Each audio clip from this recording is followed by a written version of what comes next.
literally click that. And we're live? We're live? We are live. What do you see on your computer? That's a good question. So this is what people see right there. Where's the camera? Oh, it's here. It's right there. It's looking all around. We don't have the desktop. So was it sharing earlier? Did James say it was sharing? Yeah. So if I go add the stage, so that's just a thing. Let me see. We're live right now on the stream. Yeah, we are totally live. That's rad. Hey, everybody. We're kicking it off. I am here with Brigit. This is, was it, day 3? Day 3. Day 3 Yeah. of VS Code Live from Build. We are in a fish tank, not literally, but it feels like it. We're in like a glass booth, and there's people kind of strolling by, our friends and colleagues and people from the community. And I get distracted easily, so I'm always like waving and what's going on. And we've been building some cool stuff. So I think like day 1 we had some Flutter apps, we had some web apps getting built. I didn't check Burke's stream yesterday. I think he was doing something cool with like his lights and building an app because for didn't his he bring a lights. lamp? He brought a lamp. I cannot imagine like traveling what that looks like. Did he have to pack that in like his carry-on luggage? Did he pack that in a checked bag? Is that like I don't know. Was that a backpack situation? Do you have to like take it out when you go through the line? And Can be you like, imagine "Here's my like go lamp." through security like, oh, that's kind of a strange object that's in this person's bag. Oh, that's a lamp for some reason that they brought on the airplane. It's like the overhead lights are just never enough on the plane. That's actually a good point. If it was in your carry-on, you could plug it into the little plug at Delta. Can you imagine someone next to you on the plane just brings out a lamp? That would be wild. I actually wonder, I've thought about bringing my desktop machine and just like especially now that I have a Mac Mini, not like the full rig, right? Yeah. And like just like be that person. Like I see that at Starbucks sometimes, like people just bring their whole setup and post up at a Starbucks for 8 hours a day. So yeah, people have been building some cool stuff. I think yesterday I was on the stream with James, and we were building, I'm building like an AI cycling application. Ooh. So that was fun. Nice. That was Swift. But the thing I really like about this whole like stream is everybody that, I've kind of stopped by the booth. I've been emceeing a little bit. I've done some coding myself. The cool thing you kind of notice is even amongst people like on the team and like very close to the team, when they come on the stream, everybody uses agent mode differently. Everyone's using VS Code differently. James loves clicking buttons. I'm like trying to use keyboard shortcuts and remember them. And so it's just like a nice, like we do UX studies, and it's like a nice thing to see like, oh, that's interesting that they do that and I do this. And like you pick up on all these little patterns of how people use the product, which is pretty fun. Yeah, it's super cool to see, because then you get tips for like, oh, I'm so used to doing it this way, and I saw someone do that, and I want to try it that way. Yep. And I mean, I'm learning things that I'm often embarrassed by, that I probably should know. Also, BT dubs, we're stalling a little bit because Burke, we might need your help, bro. Yo, what's up, We're trying to figure out how to share Bridget's screen. Trying to kick this thing off right now. Bridget and I we're live, by the way, so people can hear you. Okay, we're in here. Just one, duplicate. So you're on duplicate. Yep. Already. And it was working a second ago. 1 and 2. So I don't it's just a starting soon. So we've not started the. Oh, we're not live? So Oh, I thought we were live. Then why is the starting soon screen up? Well, that's just that screen isn't the same as what the stream is. That's not YouTube. Well, hit the stream deck though. I feel like that's where this is controlled. Yeah. I just don't know. Yeah, this is controlled by the stream. There you go. So Yeah, but that's not live. That's just pumping it out. It's not coming live here. Yeah. So Yeah. you don't see it in here.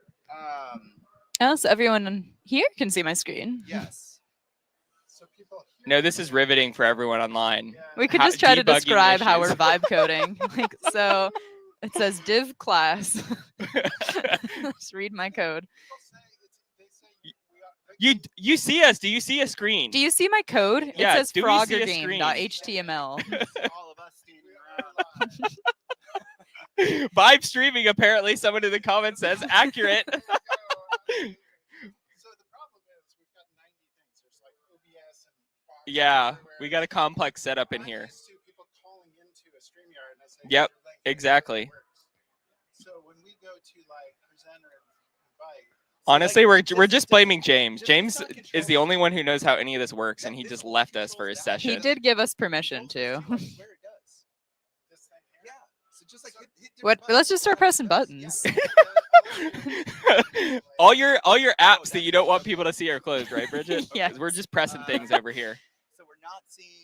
No, people on stream they can see our camera, right? But they're not seeing Bridget's screen. They see what you see. Yes. Bridget's HDMI capture card thing is not connected. But it is. 'Cause it's over here. It's up there. Okay. We move the camera to face that screen. Yeah, we're gonna put the camera out there and stream our stream. Dude, you have twice as many viewers as I have. I know. We got twice as many viewers, and we're just trying to set up our thing. We're gonna have to People start telling showed up for jokes. Bridget this morning. Thank you so much, chat. Because she's gonna be the best stream. We can actually make I know. Bridget has the best stream always. So, how'd you get your lamp here? We were discussing this when we kicked off the stream. I was describing some of the apps people are building. They can't probably hear you, so I'm gonna have to repeat it. Did you unless bring it wanna on the get real close to plane? me. Yeah, is it a carry-on situation or like what did you do? Bert just leaned in. I had coffee this morning. You probably don't want to be that close. I stuck in my suitcase and I put it in my backpack and then I had to check it every morning. Was it a carry-on situation with your suitcase or was this a check? He Okay. put the Did lamp they in say his carry-on. They said folks. anything in security? No, not Did you ever think about taking it out of your bag on the plane and plugging it into the outlet? You should do it. And vibe code. Oh my gosh, you should do that. Yeah, get your lamp app going on the plane. Bert just said no. especially after all this. I'm not doing any of They're gonna haul you off that plane, man. I'm not. Hopefully we can find some. I gotta get back over here and see. Hopefully we can find someone to. Yeah, it would be great. You know, worst case, Bridget and I can do a little fireside chat situation here, but Yeah, we could just I take questions I can from the pull chat. up. Is your thing on a repo? Would you mind using my machine? I could if you have Docker set up. Why do Yeah. we have Yeah. both of these things plugged in here? I don't know. James did it. Because we have this is an HDMI. Oh, Yeah, one's is one supposed to go there? Do you want to and start one setting goes this up in Sure, case you let's need it? try it. We're gonna go to my Mac maybe at worst case. That's a problem. Yes. This is how you do security, folks. Well, You I just think say, this- I think someone this- else use my machine. Let's just share. Hold on, I'm gonna disconnect this. Yeah, go for it. So that So that's what was going live up there. I feel like We're switching adapters. That's what we need. More dongles. More dongles, more adapters. It's always the solution. Y'all can't really see the setup here, but we got like a lot of it's like I'm a pilot. There's so many buttons and things like that. That's stressing me out. I'm gonna grab this coffee. Sorry about that. Oh yeah. Well, and you don't want any drinks up on this console with me. I'm likely to spill them. Gonna hold this carefully to my chest. This is your Wi-Fi. All right, so got a little Ethernet going in the port for all the This is people at supposed to home. drive Both that screen and that screen. Oh, we have a little bounce. That's right. That's usually a good sign. We got a bounce on the screen when we plugged in that dongle. All right. I mean, because we got it back up on the big screen. Connected to the desktop. You just need to share like you normally do. Share screen. Oh, Let's see if I go entire. Yes. Oh my god. Oh my gosh, it's Whoa, how many happening. people does it take to figure out how to share a screen? We are back. Oh my gosh, Yes! we're here. We did it. We Here's are your coffee. Yes. Let's go. You left me hanging. I'm outta here. All right. Be the Thank best you. stream ever, Chad. Thanks for hanging out. See you. I don't even know if you're Thanks on for camera. sticking Bert. with us. Yeah, thanks for sticking with us. Actually, I said I don't need to put my drink on the console, and I'm not. It's a very dangerous give you your situation. All right, computer so my back. computer's coming back. I'm gonna put that in my bag so I don't forget it. I always leave my charger every time I come to a conference, and those chargers are getting pricey, right? Yeah. Like $70-$80 for one of those USB-C MacBook Air chargers. So okay, I'm trying to regain composure, right? Refocus. We're here. refocused. I'm gonna click some buttons. This is a very scary situation. All right, we're Ooh. back. We're back full screen. Okay, perfect. And so yeah, we were just describing like, hey, everybody kind of has something different. They're building, they use the product differently. I think the other cool thing is like everybody's using different tech, right? yeah. Whether it's like languages or frameworks or things like that. And that's super cool. Like I love kind of coming and seeing how different people use things. So what are you gonna be building today? Yeah, so I have this website that our team actually uses. So it's a real site. So if you go to the URL containers.dev, One of the areas I work on in VS Code is remote development, and that includes dev containers. And we open sourced the dev container specification a few years ago, and we have this awesome site for it where you can kind of explore like what are dev containers, the reference implementation for them. The community can contribute features and templates to help configure dev container environments. So we have this great site that our team actually maintains, owns, works on. And so then I love using Copilot to add some new features to it. So that's what we're going to be doing today. That's really cool. And the VS Code team, we build like even the VS Code website. We do, like yeah. When we update the website, it's like someone on our team, maybe me, you, one of our engineers. Like we're actually literally going in. That is real. It's not like Squarespace or something like that. Yeah, not that there's anything wrong with that, but like we are literally writing our own stuff for the website. We're pushing that out via pipeline, right? We're running it like a real website, and that's all done from our team. That's not some external team at Microsoft. That's all the VS Code team that's maintaining all that. So same for the dev container site? Yeah, same for the dev container site. We have an LSP site as well. So I took the template from the LSP site and then just implemented the dev container site from that, and then we made it happen. And what year was dev containers? Like what year did that become a thing? Was that like trying to remember, like 2019, 2020? Yeah, I think we announced it either in 2018 or 2019 because it was before I joined the team, like right before I joined the team in 2020. And then we open sourced the specification, which is the CLI powering the dev containers extension and GitHub code spaces in 2022, I think it was. Super cool. All right. Well, it probably would have been easier. Name drop. It would have been easier to do this if you had agent mode back then. Probably. Yeah, I think it would have, because I remember I just sat down one Friday and just spent a few hours of, okay, let me just copy over this template code. I don't totally know what it does, but let's see what happens. I mean, honestly, like even with agent mode, that's often how I start new projects, right? Like we've seen this on some of the streams as a pattern. Like sometimes LLMs are still not good at bootstrapping, right? Like it's okay if they can go to something like Create React App or some sort of scaffolding tool, UMN generator, whatever, right? But when it literally has to like lay code on disk to scaffold out a new project, it often doesn't do the best job. And to be honest, like that takes like a minute anyways using one of these other tools. So it's not like really you're losing that much time. So like often what I do actually is before I start a project, I'll actually just go scaffold it on whatever stack I want to use. And if I'm not sure, I might ask chat in VS Code and say, okay, you know, what is a good stack? This is kind of what I'm trying to do. And I might have that conversation, but actually doing the scaffolding, like the file new or running the scaffolder, like I usually do that manually because then like the code's laid down. Like there's no reason to introduce like room for error with AI. Like it's OP for that task, right? You might as well just do it yourself. So like, honestly, even for that sort of thing, starting from a template or some existing thing is honestly like a best practice, I feel like.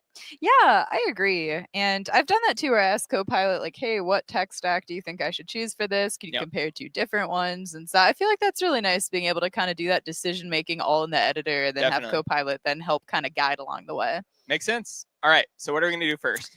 Okay, so I can show how far we got. So if anyone might have tuned in or will watch the recording later of VS Code Live, which is a session that a few of us did on Monday, 4 of us competed to create a Frogger game all at once. And so I have this version of the site running on that branch, and we got creative. I was like, I want to make a Frogger game that is dev container themed because I just think that sounds fun and different. And so it was cool too, because I first just asked Copilot, like, hey, I want to add Frogger to this site. And maybe that doesn't make sense, but we're going to make it make sense. We should ship it. We should. It'd be very random. Imagine just surfing around. Oh, I'm learning about dev. Oh, there's Frogger. There's Frogger. But we're making it interactive because I asked Copilot, I was like, well, how can we then make it more dev container themed? So it's like, well, let's use a dev container icon as the frog. And so it chose this little box, which I love it. And then it made the cars like different kind of like. Wait, why did they just speed up? Is that like a thing? No, it did that on its own. It made we were vibe coding this live. It was a fun. It's actually up on YouTube now. So if you want to go and check out, like we had 4 of us, like you said, we're all building games. Like you built this dev container Frogger game. They were all Frogger variants, right? And then I did like a 3D game that was a total fail. Like my person floated up into the sky. Into the sky. It was a corporate nightmare game. I think Chris from the GitHub team built like a nice site and deployed it to GitHub pages. And then Harold, I'm still accusing Harold of cheating. He had 2 games up and running in like 10 minutes. And I was like, dude, I was sitting next to him. I was like, come on, man. And they're both really nice and neon. The or graphics were a 3D. little too suspiciously good right away. Meanwhile, my person's floating up into the sky, right? Is that to say, well, that's where like the other cars and obstacles were. So Yeah, I'm just on a new exactly. 3D level of Frogger. Exactly. Sorry. Yeah. Okay, so we got Frogger. Yep. It's in this site. We're running this locally. Yep. And so I just think something that's cool too is, as we were kind of saying, you kind of iterate, brainstorm with Copilot, get some inspiration from it. So I was asking it for inspiration of the different ways to make this more dev container or coding theme. So it's like, hey, let's make this an editor in the background. So I thought that was cool. It's a little abstract, but I'll take it. Oh, I didn't even notice that. I see Yeah, like there's, the like, the line numbers. That's pretty Yeah. cool in the gutter. Yep. Yeah, and then, maybe this makes sense to make it on the dev container site because we can teach people along the way. So like there's 5 levels and each of them is a different level of Oh. configuring dev containers if we kind of talk about like the phases of using dev containers. So Oh, that's cool. So like rather yeah. than like, everyone's favorite thing that no one ever does, go read the docs, right? yeah. How about you play some Frogger instead? Yeah, And learn make a what's going game on? and like Yeah, I learn kinda like snippets that. along the way. We should update all of our docs, like our now games. We've deleted our doc site. We now just have Frogger. And to unlock more knowledge, you have to keep winning. So you really have to like can't dedicate learn- the time. Exactly. You can't learn about the latest features until you move to the next level. Sorry about that. All right, cool. So I'm thinking, because in that session, we were presented 4 different game options. The audience voted on Frogger. I'm thinking we could just go through and just try adding some more games, try making them dev container Yeah, themed, see what yeah, happens, let's do and it. just kind of like go from there. Love that. Okay, so I think some of the other options were Doodle Jump, Flappy Bird, and Snake. Yep. Can we get input from the chat? Yeah, Like, chat. What should we build? Don't say GTA 6. But, we only got 2 hours here. Yeah. As Burke said during our session, LM's getting good. Not quite that good. Not we quite can't that we can't one shot GTA 6. So yeah, like if there's games you want to see us build, please give us something realistic. But chat, we'd love to see what we should build. So while chat's weighing in, so can you walk me through a little bit of the kind of the code we have on the left-hand side here? Like what is this repo? What's the tech? How is your VS Code set up? That sort of thing. Yep. And so it's cool. This is all open source as well. So Okay. if anyone wants to like follow along, you totally can. If you Great. go to just that containers.dev site, and then if you say star, it'll bring you, we have a whole spec repo. You can see all of the repos we have in here. This is the one for the website. So anyone can feel free to follow along. I think I even published this branch. So if people want to see my Frogger and build on There it, you you go. totally can. So yeah, this is a GitHub Pages site. So we also Nice. deployed it through GitHub Pages. And so a lot of it is just HTML and CSS, but then it's also deployed with Jekyll, which is Ruby based for having it be going to GitHub Pages. Okay. And it's cool because I don't have Jekyll or Ruby installed or managed on this machine, and I don't really use it a lot except for within this repo. Right. And so then we have steps to build and run in the repo. And so it's cool because you can actually use a dev container to work on this, and then you don't have to install those dependencies locally. So if I pop over to my dev container, which is in my .dev container folder, we're going to see that we are using this Jekyll based image. So that way we can have the dependencies we need without me having to install anything locally. And is that just like a Mhm. Docker file? Like how can I find different Yeah. images for like the types of projects that I might be working on? Great question. So everything is within this dev containers org. And so you'll see we have a variety of different things that we host, and that also we allow community contributions. Okay. And so kind of what you can think of the structure of a dev container. If we go over to source, we're going to see that we have a bunch of different examples for different kinds of like languages or tech stacks. Okay. And so for instance, let's just look at one for like .NET. Yep. And if we go in here into the .dev container folder, then we're going to see we have a dev container JSON. I'll zoom in a little bit. It's maybe a little zoomed out. And it's going to be based on a Docker file, which is also contained in here. And then it installs some different kinds of dependencies. We call these features. Features are basically different kinds of like scripts for common things that you might work on. So for instance, like ZSH or just kind of like anything you might want to add of, oh, like my environment's perfect, but I just need to add one more thing or 2 more things. We try to contain those into features.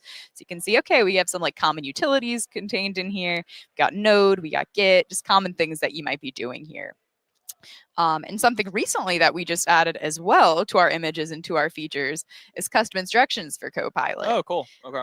So if you look at these, my teammate Christoph and I, we went ahead and added some different just kind of explanations that are going to get fed to Copilot about what the environment is. So for instance, for the .NET one, this dev container includes the .NET SDK, which includes .NET CLI and shared runtime. And so it tries to give some information to Copilot because a lot of times it's like, Copilot isn't necessarily going to know exactly what's in your environment. So if we can kind of precede it with that, that can kind of speed things up instead of it needing to be, oh, I should go check if you have .NET. It can say, oh, well, it looks like you do. So maybe we can move a little bit faster. I know where to look for it on the path. So if I'm using this dev container with my project, basically, and then I open something like chat in VS Code, basically what you're saying is like this instruction is passed on every single interaction with the model inside of chat. Yep. Yeah. And so if we go over, so like images and features, you can kind of think of as like the building block to then creating what we call dev container templates, which are more like full featured collections of images, features, like those kinds of things. And so then if you go into a template, the template that I'm using is our Jekyll one. And so this is the real one that I have in that repo. And so you'll see it looks just the same. And so then it's based on that Jekyll image that was in the images repo. And so even though I don't see the custom instructions defined here, they're going to automatically feed through that image where they were defined.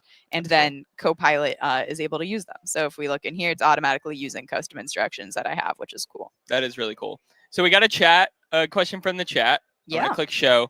As evidenced by how we kicked off this stream, it's a little dangerous putting me in the MC seat because I'm giving this a try, but I just click show comments in StreamYard, so hopefully this works. What is the benefit of using a dev container? That is a great question. And so in VS Code, I can search up here. We have a variety of remote development extensions. And let me just get some more real estate there. So if I open this up, we have WSL, which is the Windows subsystem for Linux, dev containers, remote SSH, and remote tunnels. And so the thinking being is that it's super convenient to be able just to develop on my local VS Code on my local machine. But a lot of times I need some sort of environment that maybe has more compute, has different source code, has different dependencies installed, all of the above. And I don't necessarily want to like clutter my local machine with those things, or it might not be possible. Like I might need to connect to like a much larger VM or a much larger desktop machine or like a secure work VM or something like that. So with that, then we want folks to still have the comfort of being able to develop from their local VS Code while connected to a remote environment. So it's cool with something like dev containers, which we were just talking about. You're basically able to develop within a Docker container. And so I'm able to have the dependencies that we were just looking at in those different images or features or templates installed in that container, and I don't have to mess with installing them locally. And that can be really helpful in cases like I was saying with Jekyll. I don't really use that locally, so I don't need to worry about installing it.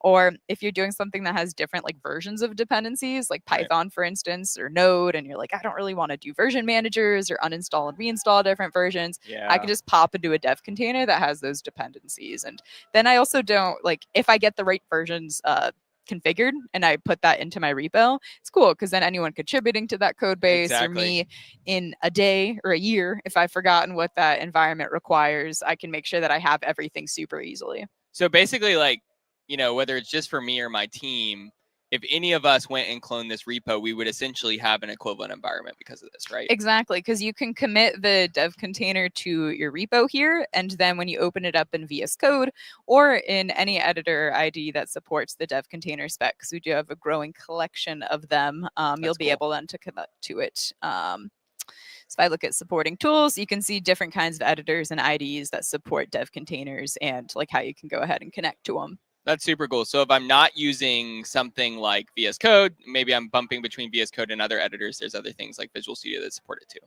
Yep, and you can connect to dev containers in the CLI. So as well, kind of no matter where you are, if you like the IDE, you like an editor, you like the CLI, you can do whatever you like. So I have a question, and we're live, so maybe I'm asking you something. We don't support this. But so if it's in my GitHub repo and I have something like a GitHub Actions or something, does it use my dev container to like configure my environment? I'm trying to envision, so because it'll automatically get picked up in something like code spaces. Okay, code spaces. Yeah, Okay. and so code spaces as well, even if you don't have a dev container actually committed to your repo, it'll use Okay. a kitchen sink image that includes a bunch Oh, I of see. common things that we Okay. think folks will need, so you're still getting like a dev see. container. But yeah, if then you do have a specific dev container, it'll choose to use that one instead. Okay. We've been Brigit and I've been joking for a long time. Like, we need to do a Brigit teaches Pierce how to use all this stuff stream. And we're doing it now. We're doing it now. We made time. All right. Okay, so we got a nice little intro to dev containers. Chat's weighed in. I'm scrolling back up. Let's see what we got here. We got some suggestions.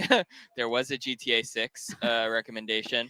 Okay, so we got bingo, always a classic. We actually have a bingo game for our stand-up. Yeah. People say different things in our stand-up. There's like rant of the day and very good and different sayings that people will say in our stand-up we have for our team. So we have a little bingo app that's what Karthik on our team made. So we've actually made that one. Stand-up bingo. That's a good way to make your stand-ups more fun. We got Pac-Man. That's a good one. Ooh. Asteroids. That's another good one. Oh, these are great. Solitaire. Any of those speaking to you? Fancy calculator. Anything in particular from what the stream? So what were the other options? We had Snake. We had Flappy Bird and Doodle Jump, and then we had the 3 contributions from chat. Any of those kind of standing out to you? I'd say, Pac-Man sounds fun. It sounds kind of complex to start with, so let's do it. Let's do it. Yeah, let's do it. And I'm excited to see how we can make a dev container themed, because that is the goal, to make everything well, themed.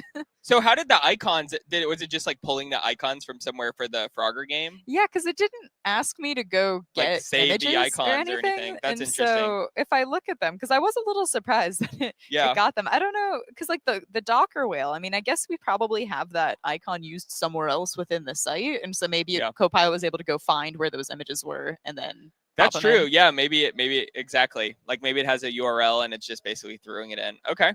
Yep. So let's give it a try. Okay. I'm gonna open up the chat panel here in agent mode. I like how you start with hi. Yeah, I just want to test the waters, greet Copilot, make sure that we're here, we're working. I'd like to add a Pac-Man page to my site. Okay, let's see what happens. Okay, cool. So this is already, so I prepped some custom instructions in this repo specifically too. And so, because if we look at the structure of the site, we kind of have a few different things. We have these pages that are like, I call them like main top pages at the top of the site. And then we also have then specifically like spec pages of things that are part of the specification. And then those are collected also in this table of contents. And so since not every page is like in both places, I asked Copilot every time I say I want to make a new page to please ask me like what kind of page I'd like it to be. So it's cool that it's doing that. So let's say a new main page. I want to have a Pac-Man entry at the top.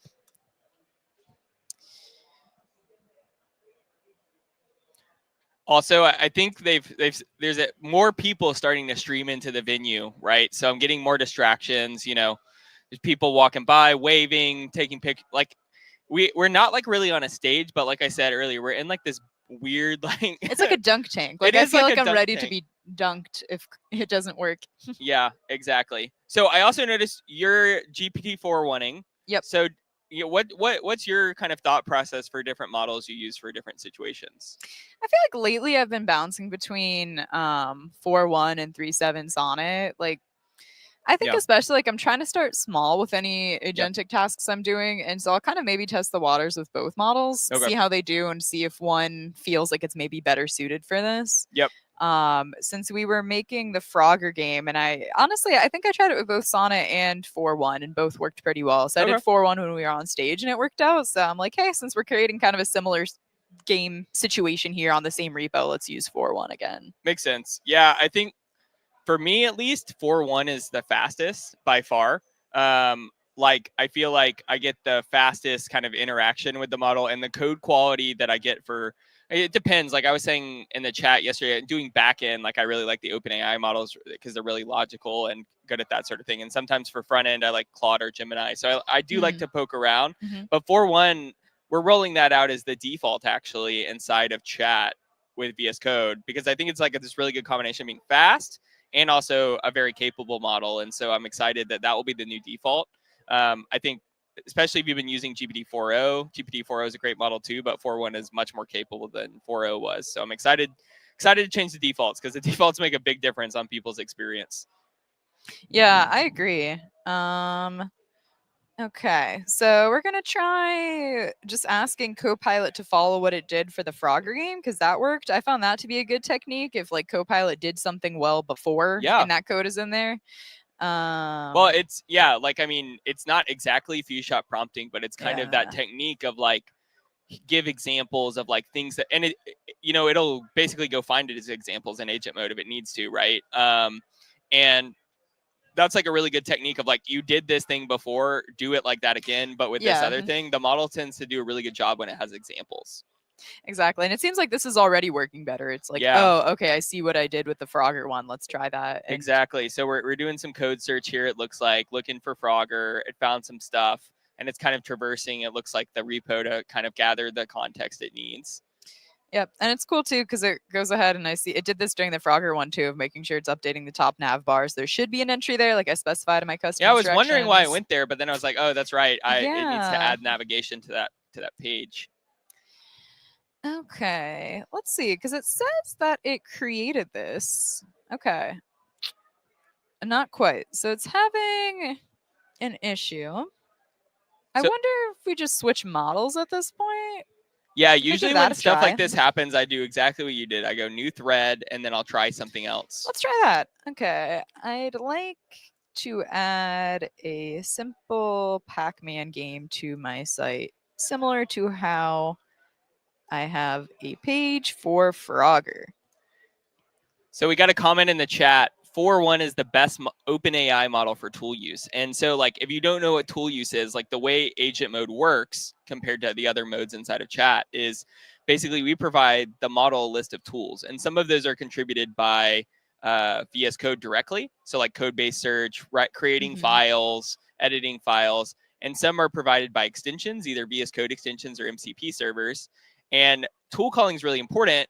There's multiple aspects to it. There is like actually like we basically pass all the tools, the descriptions, the input schemas, output schemas, right, to the model from these tools that have been registered. So there's kind of like is the model picking the right tool based off what the prompt was or what the next logical step is. So that's like one thing. And then there's also like the fitting the inputs into that tool call, right? And making sure that it's matching, basically, it's also matching basically the parameters that it needs for each tool call in there, and then actually calling it correctly. And so like Matt's saying here, 4.1 is really, really good at tool calling, and that's super important in agent mode. And some models are definitely better than others at tool calling. And so that was definitely a big consideration for our team when we were thinking about defaults. We're like, well, and if it kind of revolves around tool calling, right, we want a really capable model that's good at tool calling as the default. Yep, that totally makes sense.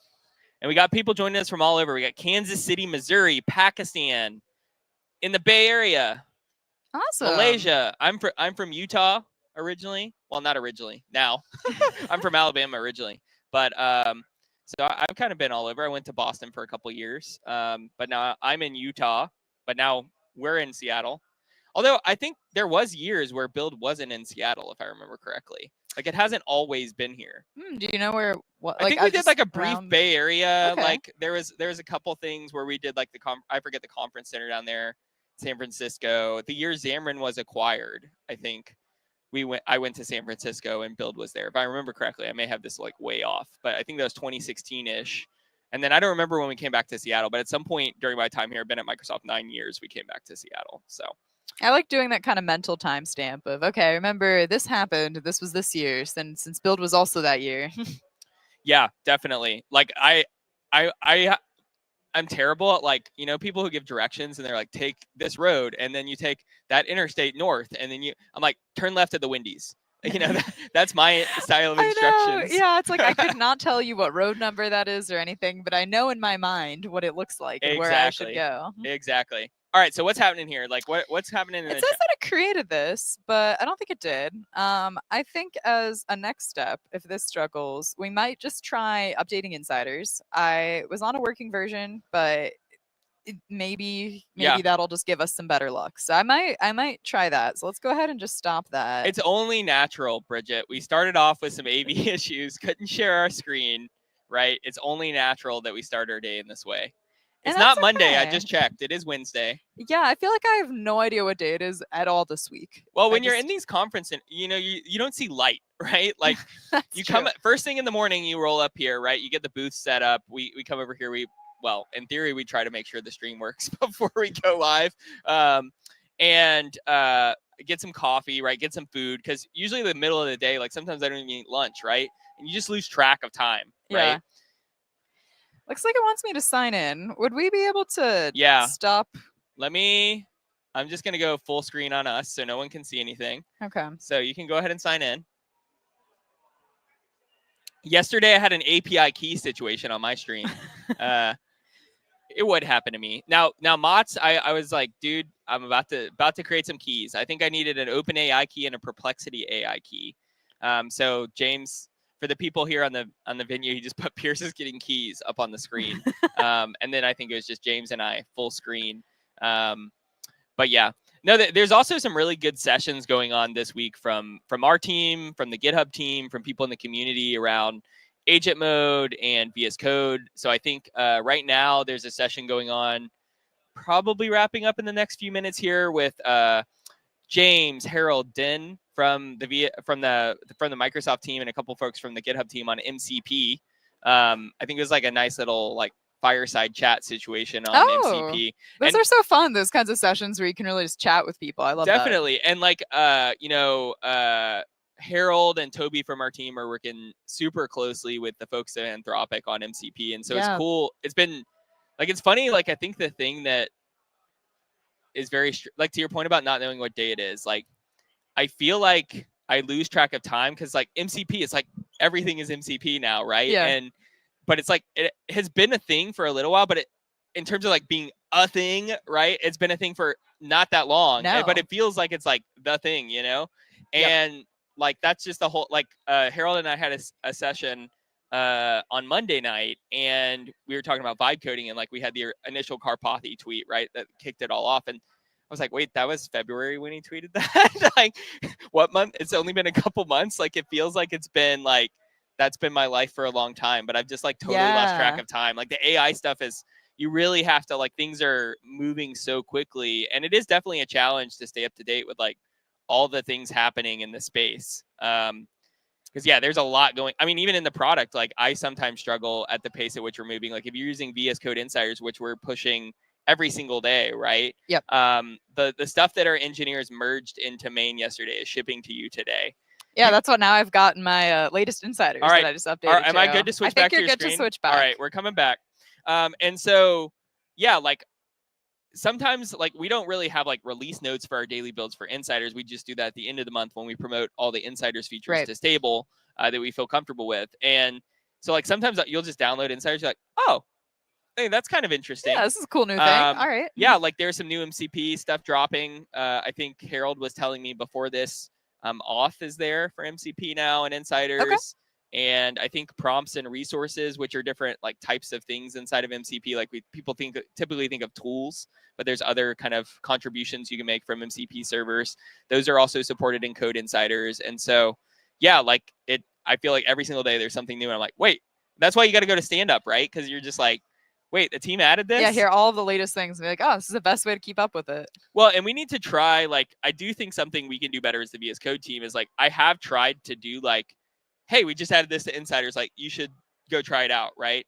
Because like the whole point right, of Insiders is that we have it in preview and you can go give it a try. Exactly. And see what we're doing. And we're like, I get that we can't do like release notes for everything because then we won't ship as fast, right? Sure. But like to some extent, like, hey, throw up a tweet or something like that, you know, I need to do better about that. Yeah, and it's cool too hearing from the folks who are actually making the features. Like, hey, I just added this, and so let us know how it goes. Connor just tweeted about MCP, and like Connor is literally the engineer doing the work to implement all that. And I always say like he knows that feature more, like you work on NES, like you know NES in a way that I will never understand NES. And so it's cool when the people who like built the feature and know how it works behind the scenes and know how you get the best results are sharing their features, because it's like the ownership aspect, but also like you are the expert and you can answer the questions in a way that I never can. Because if someone asks me about NES, if it's something super in depth, I'm just gonna, hey Brigit, like in Teams, like, hey Brigit, can you help me with this, right? Okay, let's start even smaller. Let's just start with like add a new page to my site. Let's switch back to 4.1 because it did that well earlier this week. Add a new main page to my site. I'll tell you later what to put in it. So we got a question from the chat. Any idea how we start vibe coding more precisely and effectively so we can prepare prompts before we start to implement? So Harold and I's session earlier this week, we kind of did this, spectrum of partnering with agent mode. We started with like just pure vibes. Like we were just throwing things into the chat inside of VS Code and hoping for the best. And like, there is a place for that, I think, like rapid prototyping, exploring new technologies. There's a place for that. And then like we kind of walked through this progression of like adding more and more context and more structure to how we partner with agent mode to get better results. And so then the second thing we did is we kind of added custom instructions, and we added some best practices around committing, and you should always be committing every turn. We had that in our custom instructions. And yeah, like that's that really helpful. Different That was settings. helpful when we were doing the VS Code live session because there was a point where I was like, okay, this Frogger game works. Let me commit it because I think I'm going to just like break it right after. And I did. And so it was perfect. How much do commits cost, Brigit? They're free. They're free. They're free. That's what we've been and we saying can on use the the stream. Sparkle to even To you generate don't that commit message. you don't have to think Exactly. of the message yourself. Okay, so we're running the app again. I just tried reloading VS Code because it looks like it's having a little bit of trouble adding a new page. So add a simple new page to the site.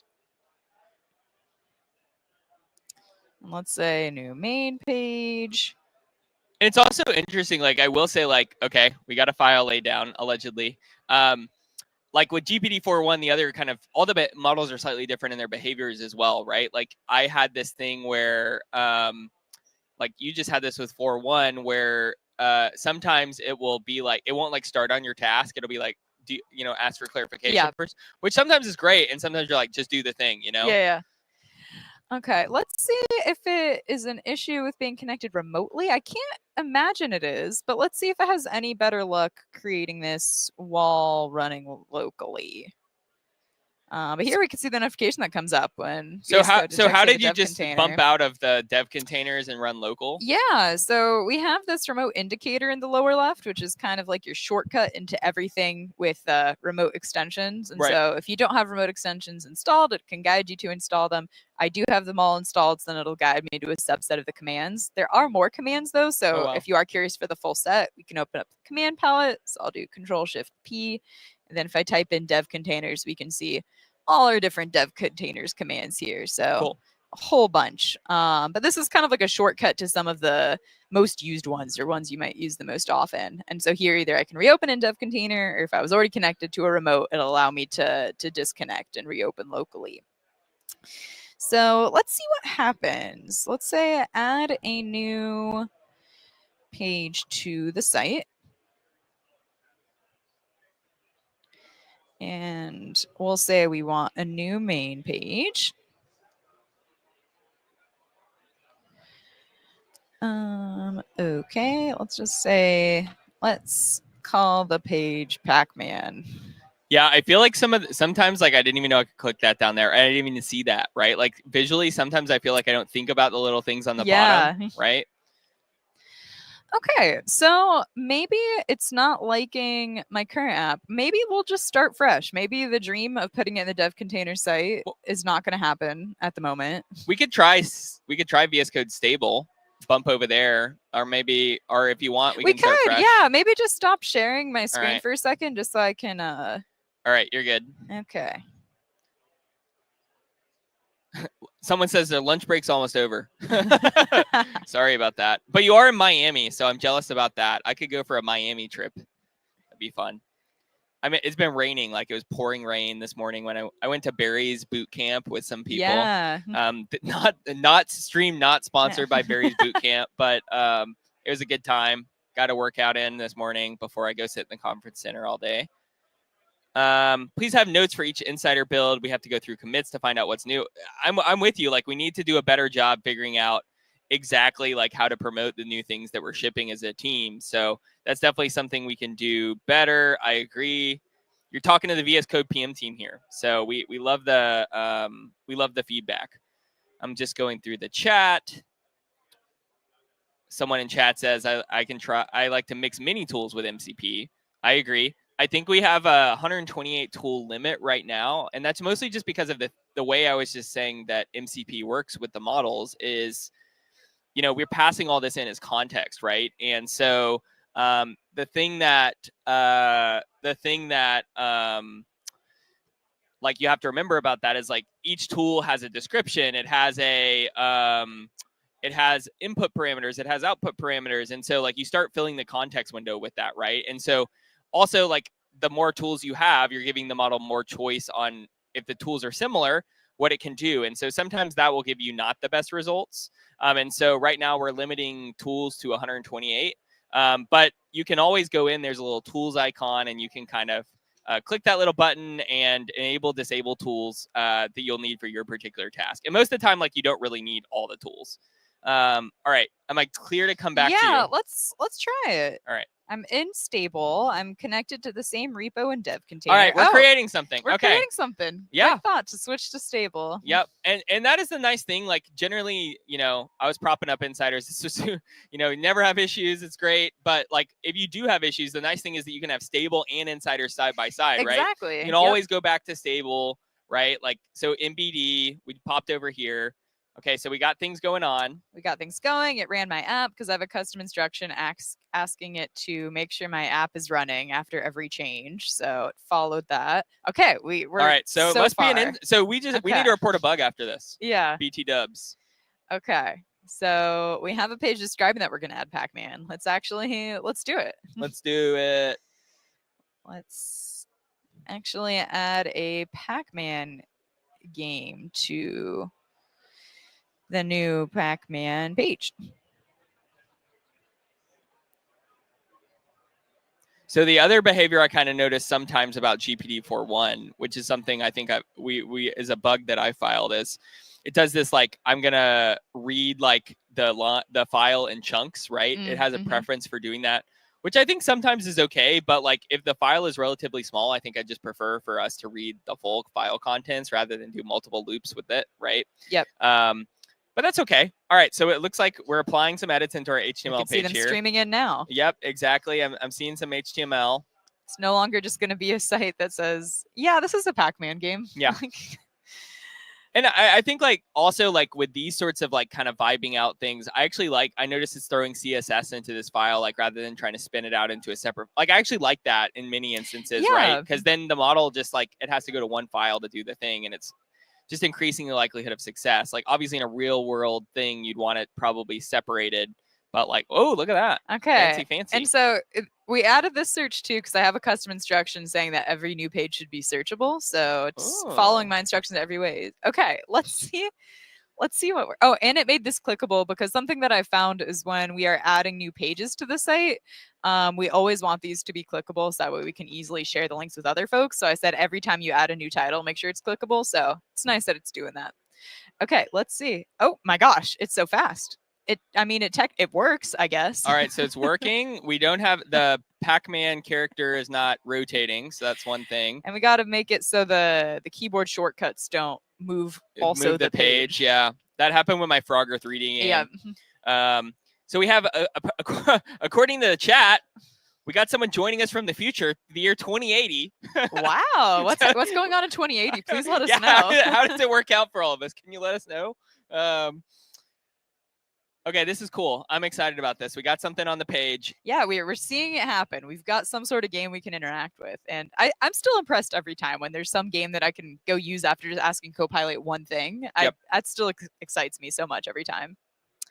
Okay, so my first issue is I wanted to not have the arrow keys scroll the page. So great. Okay, that was my personal pet peeve. Okay, so we have a lot of things that we could add to this. What do we feel like is the first one that we want to add or change here? I don't know, chat. Let us know. Like, what are some things we should be adding to this? I see score is also accumulating. Oh, yeah, wow. I didn't even notice that. Oh, no, it's not.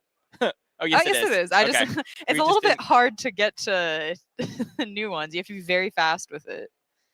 Yeah, while we're waiting for chat to weigh in, like I think the other thing that I just picked up on as you were doing this is like your way is like you have these small little chunks, like fix this bug, do this one thing, and then like sometimes I notice like sometimes it works really well to just be like do all this, right? Yeah. But like I also like the technique of like getting super granular of like do this, okay, that works, do this, now that works, and that's the session that I think Olivia threw in the chat for us here. Like that is exactly kind of the extreme style of like I build a spec and then I build a plan and I iterate with the model to make sure I'm happy with both of those, and then I pass that to Copilot inside of VS Code to actually go implement that, and that's kind of my workflow, and that's kind of like a less. It's essentially the same thing, but more planning oriented to break down what you're trying to do into these really small granular tasks. And then if you do the thing we were just saying with like commits and stuff like that, then literally if things go off the rail, this happened yesterday's to me on the stream, like when I was running through this, great. Commits are free, Brigit. You just roll back. Commits are free. Yep. In fact, that's going to inspire me to commit right now because we have a working game, and let's remember that. So actually, I'm not even. Why would I type it? Let's use the Sparkle. See what Copilot says that we should call this. Add Pac-Man game and navigation link to top nav. That is much more detailed and beautiful than what I would have written, and I love it. So we're going to commit that.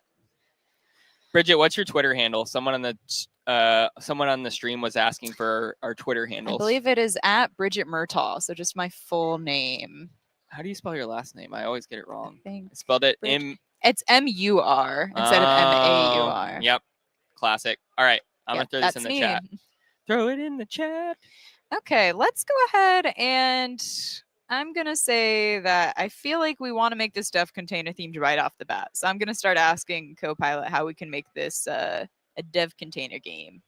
How can we make this game dev container themed?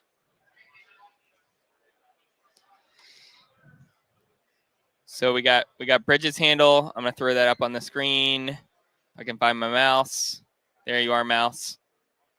Boom. X.com, Brigit Murtaugh. And then I am just also my name. We're very creative people. We like to keep it simple. We're straightforward. We're trying to. We're not confusing anybody. There's so many complexities in life that our handles don't have to be one of them. Exactly. Okay, so I'm getting some inspiration from Copilot here of how we could make this dev container themes. It's similar to the Frogger one. It's like you could use a dev container logo or some other dev tools logos. I like that they took an assertive stance in the suggestion 3. If you could change the walls to dev container blue. So we have dev container blue. I like that it knows what it is too. I know, that's so nice because otherwise I'd have to look through and like, oh, like what exactly is the blue that we used? Yep. I like that it gets creative. I like Copilot to generate jokes, you know, sometimes they're hit or miss, but I appreciate them. So it's good at dad jokes, I will say that. Yeah, update you win to dev container complete or all features collected. I like this idea of having each little one be like a new feature we have to collect, and then it tells me all features collected. So let's try that. I like the idea of making the collectible items features, and I like your suggestion 5 to say all features collected.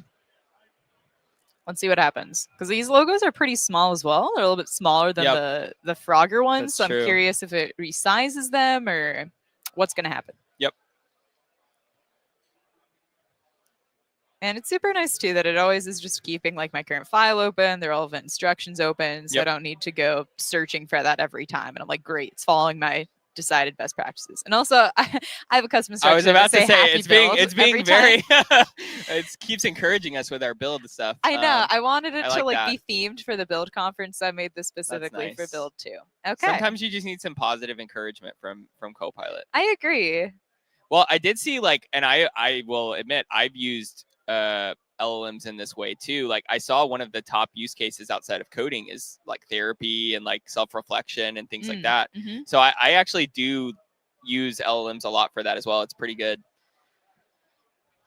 I feel like everything's still too small. I think it said that the green for some reason represented a feature. I don't totally know how it made that artistic choice. I respect the opinion, but I don't know if I agree with it. I respect it, but I actually don't respect it at all. It's small. Let's make everything bigger. Let's at least start there. I feel like right now we're working in like mini Pac-Man, which could be cool, but it's not what I envisioned for this journey.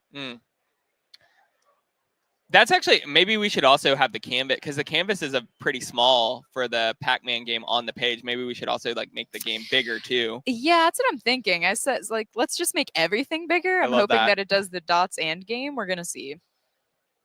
Everything's bigger in Texas, but we're in Seattle. Yeah, so you were mentioning like how the context is kept. Like the other cool thing is like, and it's kind of like something you have to learn is like that just works. Sometimes the model starts going down a path, and you're like, I do not like this at all. Please don't do this. And I think Yeah.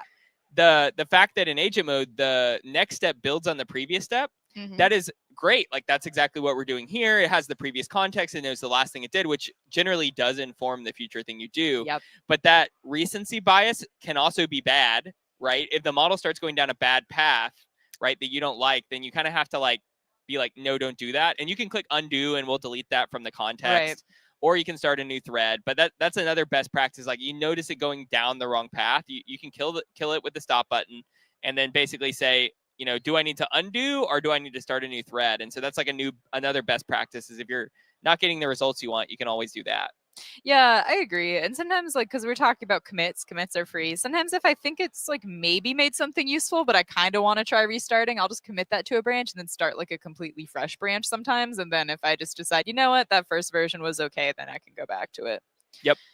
Okay, so our game is bigger, It's which definitely bigger. feels much more comfortable. The dots are still not feeling right to me. Yeah. How should we let's make the dots more interesting, like Docker whale icons. Since we know that Love that. exists and they grabbed it for the Frogger game, let's. I also Need a bunch of wonder, whales. like literally, if you copy pasta, like because in agent mode you can take I say Earl. People were mad at me yesterday on the stream. You don't say Earl, you say URL. I've gotten Burke was so giving me- used to it now of you saying it that I'm like, yeah, Earl. URL, Earl. Earl. You're efficient. We talked about being efficient, like with our handles. You're Exactly, efficient. with exactly. Earl. So you could always like, if this doesn't work, we could go grab an Earl, and we could throw that in here. But it looks Yep. like some things are happening. All right. It says it now replaces Docker whale icons, making the collectibles more interesting and on theme. Thank you. Okay. Wow. Whoa, that is that is a whale. I think. so. If I It's zoom in, zoom really, really close. Wait, what's the green stuff? Is that part of the icon? Or I'm is that gonna some ask, other thing? what is the green part? Is that supposed to be the water coming What out? is the green part in the icons? So we got a comment in the chat. For some reason, Copilot, when running terminal commands, sometimes stalls out. So we have a repo. I think it's VS Code -Copilot -release. Yep. And if you notice things like that, like sometimes with the terminal commands, especially, please go log a bug. Our team is super responsive there. And like, if you're using insiders, it might be fixed tomorrow, right? So definitely go log a bug and we can make sure it gets fixed. Yep, and feel free too, because we gave our Twitter handles. Feel free to tag us. We're super active on there as well. Okay, so Copilot explained that the green spout is the water. The green part is the water spout, and it also specifically listed the color. So I like that it's like saving me time of okay, like it's again giving me those shortcuts. Okay. So quick question. Yeah. In the editor here, I'm seeing some color previews. Is that like a special extension, or is that just built into VS Code that I'm getting these? It's just built in, as far as I know, because I don't think I installed anything special for this. So you should just be able to get this kind of support out of the box. Oh, fancy. Yeah. And we also shout out to the Google team. Congratulations on a great conference this week as well. They recently, if you go read the VS Code 1.100 release notes, they recently added support for baseline. And that's basically something that can say, like when you hover over an HTML or CSS element, it'll say, this is broadly supported in all browsers since this year, like that sort of thing. So you can kind of know when you're using features, like, is this something that's broadly supported? Is this like a niche thing? Was this just added, right? So that's a great community contribution from the Google team. So shout out to them for that and the VS Code 1.100 release. Yeah, awesome. 1.100, such an exciting milestone. I love that. I love that too, but I'm going to swerve. I wish we would have done 2.0. I know. It's like a sacrilege. I'm relatively new to the VS Code team. I joined in December, and apparently that's like a third rail topic. You're not supposed it's never 2.0. It's 1.101 is the next release. Which, I mean, I think sounds cool. It's, you started... Yeah, I think it is cool. It's crazy it's been 100 releases of VS Code. I know. I guess we're shipping every single month. I'm bad at math, but Yeah, I guess when was 1.0? That was like 2015, 16-ish. We just had our 10-year anniversary, but I don't know if that was from literally the moment we announced VS Code. I think it was, not like when we hit 1.0. Yeah. So, because I'm like, it's been 10 years, 100, there's 12 months a year, doing the math, right? Yep. Like, all right, math ain't mathin', right?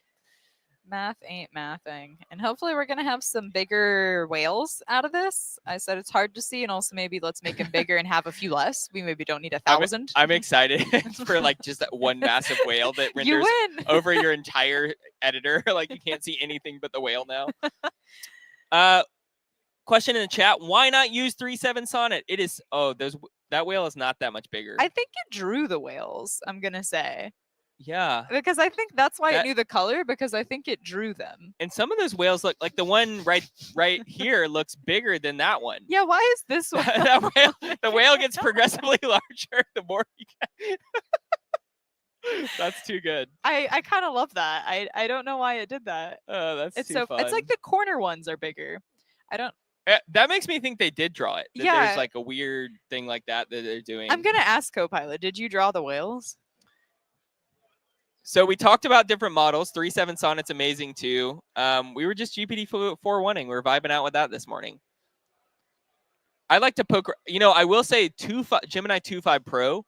We released a new version with the Google team earlier this month, and that new version is much better for me at tool calling, which is important in agent mode.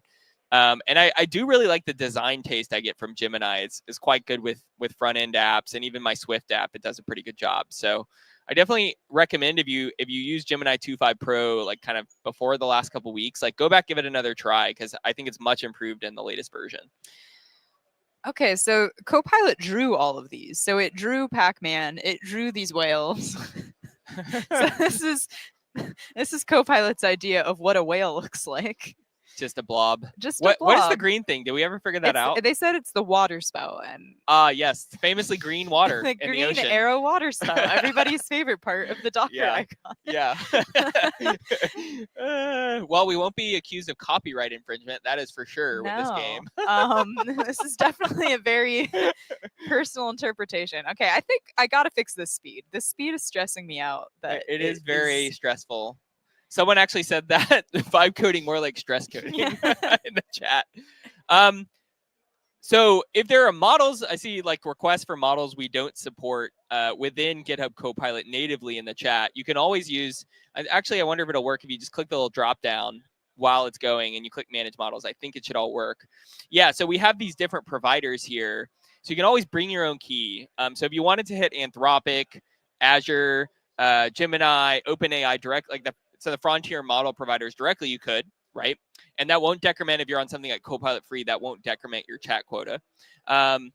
Alternatively, you can use something like Grok with a Q or OpenRouter to click on OpenRouter for me. Yep. Oh, no, you're going to have to add your key before it's fine. Basically, like the OpenRouter provides a standard interface for LLMs. And so they have like, if you want to use DeepSeek or other models, like those are on OpenRouter. And then Grok with a Q is like our super fast inference provider. So you'll notice it's quite fast. They do have a more limited model selection, but they're much faster than some of the other providers. And then Olama was on that list too, if you want to do local models, right? Mm-hmm. So that's something we added, I think, 2 versions ago in VS Code. So there's a model you want to use. Like I've been playing with a lot of different models. I mean, you are kind of choosing your own path when you go that direction, because our team does a lot of evals and things like that in our simulation workbench to make sure that all the models we provide in the box work really well. But if you go use something like DeepSeek, like sometimes it will work well and sometimes not. And it's because, obviously we haven't done all the prompt tuning that is sometimes necessary to really make these models shine inside of GitHub Copilot. So someone said, shouldn't the style be a CSS file?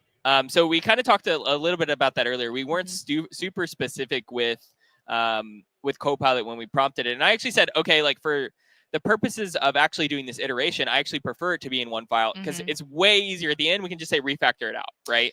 That's not a hard prompt to do. And for now, we're just kind of vibing out, right? So it's actually fine. It's in the same file because then we can just send that whole file to the model and it has all the context in one file, which is nice. Yeah, and that's something too that we could have chosen if we wanted to specify in our custom instructions that we have. And so like I have some information about like, hey, here's how to create like new HTML pages or new markdown pages. And I could have put that in there of, hey, like make sure also you don't automatically include the CSS in the same file. Makes sense. Okay. All right, we're moving at a more reasonable pace now. Maybe it actually feels a little too slow now. Yeah, it's a little too slow. I think the And problem, isn't it supposed to like, I forget exactly, aren't we supposed to have like monsters or something we too? are. That's definitely like the whole point of like dodging monsters. Yeah. Who are Let's the say monsters in this it's game? a tiny bit too slow, and then we're gonna add monsters. What do we feel like are the monsters? That's what I Like was. build failures? Maybe we should just ask GitHub Copilot what should the bad guys be in this one. Yeah, I like that because it comes up with sometimes more creative ideas than I thought of. Yep. Someone says, what about legacy code like COBOL? Does Copilot actually do it well? Well, I mean, we're just interacting with the underlying frontier model. So if the model does well with that language, then it'll do a good job. But we should have, that is actually a great call out. Brigit, we should have pivoted your demo, done some COBOL. We needed someone on this stream to go like old school. Yeah. Use some COBOL, use some assembly, right? Even There's still C, time. like, Someone next something can like do that. it. There is still time. I'm going to have to message some of our presenters and be like, time to pivot. I know you've literally never done COBOL before, but today's your day to shine. Yeah. That's a realistic look at Copilot helping you with something that you don't really use the language. Okay. Wow. Okay. So it came up with some nice alliterative YAML Yeti. monsters. We got the YAML Yeti, I a love blue that. monster with the YAML file icon or curly braces, Shout out to YAML. representing config file confusion. That's awesome. Dependency dragon, a green monster with a chain or package icon, representing build bug, a red bug or beetle, merge monster, registry ghost, Okay, these are way better than what I would have come up with. port goblin, token troll, cache kraken. These are amazing. They're all amazing. I don't know which one to pick. Chat, which one is your favorite? Yeah, let Which- me expand it so everyone can see the list a little bit better. Yeah, we need you to weigh in. Please let us know. We got YAML Yeti, dependency dragon, build bug, merge monster. We lose the alliteration, but it's still really good. Registry ghost, port goblin, token troll. So we got someone in chat saying we need to rotate the Pac-Man. We agree. I forgot that we were going to do that. So after we do monsters, we'll get rotation working. Okay.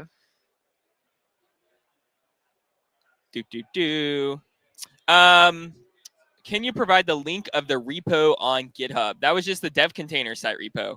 Yeah, so the easiest thing is, if you just go to containers.dev, and then the repo will be linked there for all of our relevant stuff. So That's really cool. we have All like star. Oh, literally from the homepage. That'll bring Okay. you here. This brings you the specifications, so you can read all about the actual spec. And then if you want to go to like the website code, if you just go to the devcontainers.org, it's this devcontainers.github.io is the repo.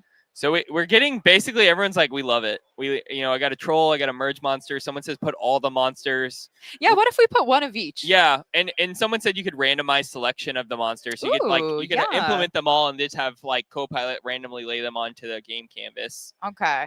Let's implement all 8 and have, let's say, one of each displayed, and then we can try the randomization if we want. Those are all great ideas. Thank you so much, chat. Also, I think we got another hour, Brigit. We got a long way to go. We got it. Well, a good thing, we've got the foundations in here. We've got some good monsters going. I love the direction this is going. Okay. I was just doing a quick time check. Quick time check. Thanks for sticking with us, chat. Yeah. Hopefully those of you who are here are excited about our game progress. And let us know if you want us to try something else. Give us whatever you'd like us to try out. Honestly, when I'm writing code, even if it's not like a stream from us, if it's just a stream, I do kind of like some background, like ambiance, and because I work from home, right? And I kind of like, otherwise I'm just sitting in the basement by myself, right? It's kind of depressing. Oh, you put it like that. Yeah, I mean, I love working from home, and that's an intentional choice so that I can do what works best for me and my family. But it does have downsides. Like there's no perfect path in life, and I do like the company. Like thankfully, a lot of people on our team stream, right? I'm into cycling, so there's always like cycling streams and things like that. Yeah, so it feels like you have something. Exactly. going Like you're on. in an office and there's banter going on, right? Yep, exactly. Okay, so it made them all ghosts, which is I love. I maybe didn't expect it, but I guess this is on Pac-Man theme that they should be ghosts. Yeah, they do look like ghosts. This is maybe the merge monster because it's like green and has like commit. Yeah, that's true. graph. It's kind of difficult to ascertain. Okay, one of them was supposed to be a ghost. That one specifically looks like maybe the ghost. Registry ghost. Registry a ghost, white ghost. okay. Oh, because they're also different color. Okay, so we can correlate Wait, what color you it should shows. you should say your next prompt should be add like a key for the monsters at the bottom, so Yeah, we know which great. monsters are which. Great idea. And something I noticed when we were building our games, like I don't know if this happened to you, I had to say, tell me how to play this game, because sometimes it's like you got to hit spacebar, escape, or to get the Yeah, kick you the don't game. know And what you're is like, the- what is the the key mechanics binding? of the Like, game? wait. Yeah. I'd added 2 to add a key binding to restart for the Frogger ones because I found that I had to constantly refresh or press a button. I was like, no, I want to save that click. We got some praise. I'm ignoring all the negative comments. I'm just kidding. We got some praise. You guys make this demo cool and fun, so I appreciate that. Thank you so much. I mean, if I'm being honest, like when we started talking about this idea on the team, the big thing is like I just want to hang out with my friends. Like, I obviously love coming here and talking about VS Code, but like I also work, like I was saying, I work remotely. I don't see you all every single day. And for me, like this is like one of the moments that we all get to hang out as a team, go out to dinner, hang Yeah. out with the community. And so like honestly, like just writing code with my friends, like doing things like these streams, like we do it every Friday morning, Pacific time. James, Burke, and I, we have different guests, and like I just love hanging out with my friends and writing code. It's so much fun. It's so fun because it's like all of us got into this because we like code and tech in some ways, and getting to Yep. do it with the people that we love as well is the best combination of things that we could imagine. Exactly. Okay, so we got our key. We got and it's clickable too, so I can be sure that I can share this. Okay, we got fascinating. Okay. We're collecting more people for the stream, chat. Pierce is dipping out for 1 second. Okay, we're getting a new co-host in for a second. Pierce will be back. We've got John here. All right. Welcome, John. I feel like a subject matter expert. Last night I played Ms. Pac-Man. Oh my I got gosh. to the 4th screen. I was pretty proud of myself. This is amazing. I'm so happy that we Yeah. have you then here for your expertise. Okay. So what do we got? Okay, so we've gotten this far. So the premise is we're adding a themed Pac-Man game to this Mhm. existing dev container site. So we're trying to make it dev container themed for Pac-Man, Ooh, just because that okay. sounds fun and interesting and different. So we're at this point where we have our little Pac-Man, and Mhm. we made the collectibles Docker whale icons that Copilot drew itself. So it's kind of Okay. an artistic interpretation of what a whale is. Is this like is it a canvas or is it SVG or what sort of drawing? It's is it? in HTML and CSS and Okay. JavaScript. And so I asked where it defined, because I said, did you draw those yourself? Yeah. And it said yes. And it's Okay. defined directly in the HTML file. All right. Okay. And then we realized that we didn't have any monsters. It added the monsters outside of the that, which might Okay. be a little too easy, but Yeah. then it was That's a really good start. yeah, and we asked for inspiration of what monsters to add, and it came up with some really creative ideas. We got the YAML Yeti, the dependency dragon, Okay. I like it. all on, and we couldn't pick one. So chat had a great idea to either implement all of them or randomly go between them. Yeah. And we have our key here, so we can know which one Okay. is which. Wow. So what's the next step? Well, since you're the Pac-Man Pro, what are you thinking? Looking at I this, think you got to put those monsters in. Well, and is anything moving yet? yeah, I can move. I can Okay. move this, and I can collect, and then there's points at the bottom. So I Okay. am collecting points. So I think it would be neat if the monsters move when you do. Yeah. Okay. You know how like some video games do that when you move, the bad guy moves. I don't know. Yeah. There's some like horror things. Yeah. Yeah. Okay. So let's actually, let's commit all of this because I Yeah, feel like good we're at a call. good point and everything could go wrong. Oh, okay. Well, Pierce is back, but Well, thank you for alright. pointing This us in was the right direction. The highlight of my day, I'm and so glad. have a great rest of your day. Thank you, John. Let's use our sparkle. Perfect. Okay, saving that. Commits are free Commits are free. because we might go. and James is break over there. He everything. knows commits are free. He's like, is everything okay? I'm pointing at him. Yeah. Okay, so I got some. John was basically a Pac-Man expert. He said he was just playing Pac-Man last night. Oh, So I showed wow, him our okay. progress. And Well. so we agreed that the next thing, we got to move those monsters into the board because right now they're just kind of Yeah, hanging out. they're hanging out. And he yeah. also said that we should make them move when we move, which I think is a cool idea. I do like that idea. So let's say, Oh, look, we Right get Chris. now- Chris is catching on. Commits are indeed free, Chris. They are. monsters are outside. I forget sometimes, but I need to be reminded. Commits are free. Move the monsters into the path, so I have to dodge them, and they should also be moving around on their own. Okay, because technically, if they were just sitting there not moving, that is not really that much harder They're of an not- obstacle. They're not that scary. They're- I guess visually distracting. But other than that, I don't think we did a good job of making scary monsters. I think they're kind of adorable. they are. They're very cute. Like some of these things that we have as monsters are actually quite scary. I know, but like looking at this, like the little troll, the little goblin. That's cute. That's It's very cute. Oh, and they made the Kraken like they gave it legs. Oh my gosh. I love it. Okay. I am sad. I wanted to see the Kraken when I was here in Seattle, but hockey season, I don't think the Kraken are in the playoffs. I might be wrong. And if they are, I probably can't afford a ticket. But the attendees at Build, I think tonight we're going to, what is it, the football stadium, Lumen Field? Lumen Field, I think. All Yeah, right. there's an event That's there. super cool. Hey, James is stopping by. James, we were just telling the people commits are free. Commits are free. They are free, and that's why I Commits are pointed free. at you. Look, I'm gonna bring it back up with Chris. Chris is agreeing with me. Commits are free. They're free. They cost $0. Now reverting a commit. I had to revert some commits yesterday. Has Copilot to do Yeah, it. well, that's true. Like, Yeah, reverting commits. we are all maybe not as forget like the scary. random git commands we need to use for different things. Even though commits are free, we did find a flaw in Pierce's Oh, no. strategy of having it always do a commit, which is that it tried to commit the .env file, which had Pierce's Perplexity API or key or OpenAI key in it, Oh. because it in the git ignore it didn't add the .env. So their commits are not free because you're In sharing this your case, API key with I had everybody. I was like, don't commit it yet. There goes $5 of my Perplexity AI credits. That is a good point though. Like, we should make sure that when I do kind of like the idea of this as a custom instruction or maybe something built in, like if I'm adding things like env, if my thing doesn't already have right a git ignore that's looking for .env, right? Like, can you please do that for me? Yeah. Because if not, like, I have that custom instruction that's like I don't even like manually go commit, right? I have a Right. custom instruction that's like just run like git commit dot, right, or stage all the commits, and then like generate an AI commit message, like step 1 done, and here's what step 1 did. And so like even just as part of the turn, it'll just happen, right? So I do kind of need to interject and be like, you need that to git ignore. I didn't even know I did that. I wish James had told James. That's very rude. He didn't tell me that yesterday, and now it's been almost 24 hours. So that's good. I probably need to go take care of that at some point, but that's okay.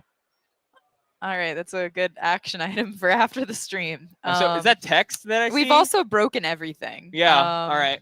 So let's refresh so we can show where we're at. We start off in a game over state, which is a little sad. And then if you move, you just make a bunch of Pac-Men. And they don't eat the points anymore. So I don't know how we brought everything so wrong. But let's. So I want to see what it actually did. Can you click on the diff? Yeah. Let's go over here. What's the best way to view the diff? This? If you click the Pac-Man, if you Okay. actually click that should open the diff viewer. Okay. Yep. So we can see exactly what happened. And we can always click undo, by the way. Up here if Yeah, we I was wanna just thinking we roll might back. just undo this, but I am curious. It added a whole new move monsters and check collision function, which is maybe the main change. And Okay. Yeah, so basically it looks like we let's were not do that. Yeah, it looks like we were colliding because of the way the math was Yeah. worked. So you can just how do you click undo? How does this work? I There's think little if we just say undo. do that. No, This up here. This is fine grain. Yeah, This click is that last one. Last request. request. That would have Okay. done a lot. I see. But that's why I commit partway through too, because sometimes if I'm like, should I undo this or this? Yep. Then at least if I have it committed, then I can bring it back. Yep, exactly. So like you don't have to hit keep or undo or whatever every Yeah. single time. But if you were to just have done undo then, it would have like gone since the last time you hit keep. So Yep, that could have been okay. multiple conversation turns with the model, right? Yeah, because I think I accidentally did that during the Frogger one, and I was happy that I had it committed because then in my SCM view, it had it as if I had just deleted those files. So then I said undo deleting those files, and then we got Mm, back to everything. So committing nice. every time is Well, and very helpful. you know, I'm gonna drop a little thing that we're actually working on the team. I don't know if it's gonna make it into this next release, but it's something I'm excited about. This idea of like checkpoints, like undo redo is cool, but like sometimes you want like basically each turn, like imagine the git thing I'm saying, what if that was built in, right? And you could just roll back to like previous conversation turns. So this is something we're exploring as a team right now, is like this idea of checkpoints in the chat UX. So it's kind of like undo redo, but not exactly. And also when you undo behind the scenes, we're also deleting that last like interaction with the model from your conversation history, not just like in the UX, but also like the next API request we send to the model, like you're not going to have that context there either, right? Yeah. And so that's good, because to the point I was just saying about biasing the model, like we don't want any of the bad edits, right, as part of the context. And so when you undo, it's not just a UX treatment, it's also actually behind the scenes making sure that in the thread history, we're not sending that up. Yeah, which is nice because you don't want to contaminate your history with something that is not relevant anymore. But I do have a question because I hit undo and I did it a couple of times and it's still there. Interesting. All right. But I still see, hold on, go back to your chat. Yeah, it didn't undo anything here. Like it's still the same I see diff here. I can see. Well, do you see it in the, okay. Now click undo again. Oh, I just want to see. Wait, what is this last one? Because now it brought us back to implementing the monsters. Okay. Which, are we sure we have like hot reloaded and are on the latest here? Yeah, it is live reload, and I did also just manually refresh it. Okay. Oh, that looks new as well. Okay. So like another thing I'll try is like, hey, like just be like, it doesn't look like that change got reverted. Can you try again? Yeah, let's do that. Monster placement and movement changes got reverted. Can you please try to revert them again? So we got a comment in the chat, someone saying they like the checkpoint idea. Yeah, like I think a lot of these things, the thing is, if you have custom instructions, you can actually drive like people ask us for memory a lot, right? Like, can you have memory? And I think that'd be awesome to have in the product, by the way. But you can actually do, like, I have this in my stream I showed yesterday, and also in the talk Harold and I did. You can create like a memory like folder, and like you can pull out whatever you want. And so I'm like anytime I create a new file, I have like a files folder and my memory folder, and like that will basically update, and I have a custom instruction. Anytime you're adding or changing or deleting a file, make sure we're reflecting that in the memories, right? And so a lot of these things, even using custom instructions, whether it's checkpoints with commits or even things like memories, you can drive that via custom instructions. And so that's kind of the cool thing, is like between tools and custom instructions, you can really kind of like, you have the basic experience that you get with chat and agent mode inside of VS Code, but you can really dial it to like how you want to work, right? Yeah, which I find to be really nice, because that's why, like, when I've pointed out some of the things about the custom instructions I added of like, hey, adding search to each page, making each header clickable. These are just gotchas that I've noticed in my years working on this site of, okay, every time I do this, I have to remember, or I recommend to other contributors who are doing it, hey, if you've added a new page, make sure all the headers are clickable. So having Copilot just take care of that for me every time is super nice. Yep. Okay, I missed the other key that we had. Yeah, that one's not as fun. I know. I did commit, I think, at the point of having the key. So maybe we roll back commit. Yeah. You can also just say in agent mode, like, roll me back to this commit ID. That's what I did yesterday. Oh, really? Yeah. So, Okay. but you need the commit ID, which you can grab from the source control thing. Like if you click on far left side. Oh, and that's the view over here? Yeah, in that view. And then you basically go back to the one you want. Which commit was that? Was that add Pac-Man game or enhance? I think it was enhance. Yeah, because it added monster. Well, if it was key. enhanced, then we can just discard your changes. Let's just do that. We don't even have to roll back commits because we haven't committed that yet. All right, and let's make sure that's all good. That was another good tip of we have this view here. We can see all your different kinds of commits, and people are going to be really tired of what I'm going to say next. They're already tired of it. Commits are free. Commits are free. I knew where it was going when you said it. We need hats. We're getting a VS Code merch store set up, and we need a commits are free hat. we're gonna have shirts, we're gonna have hats, we're gonna have socks. We got a water bottle. So people always ask, like, obviously the VS Code merch is super popular at conferences and stuff like that. But if you don't catch us at a conference, you're like, I need VS Code stuff, right?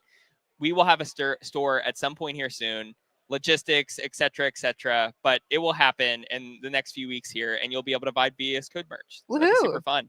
I don't think we've talked about that anywhere. Like, that's not some public information except for now on the stream. So by joining us, you're learning all the inside tips. And then whenever I wear VS Code merch, I just feel like it's going to be a good code and good productivity. That's why my VS Code shirt today.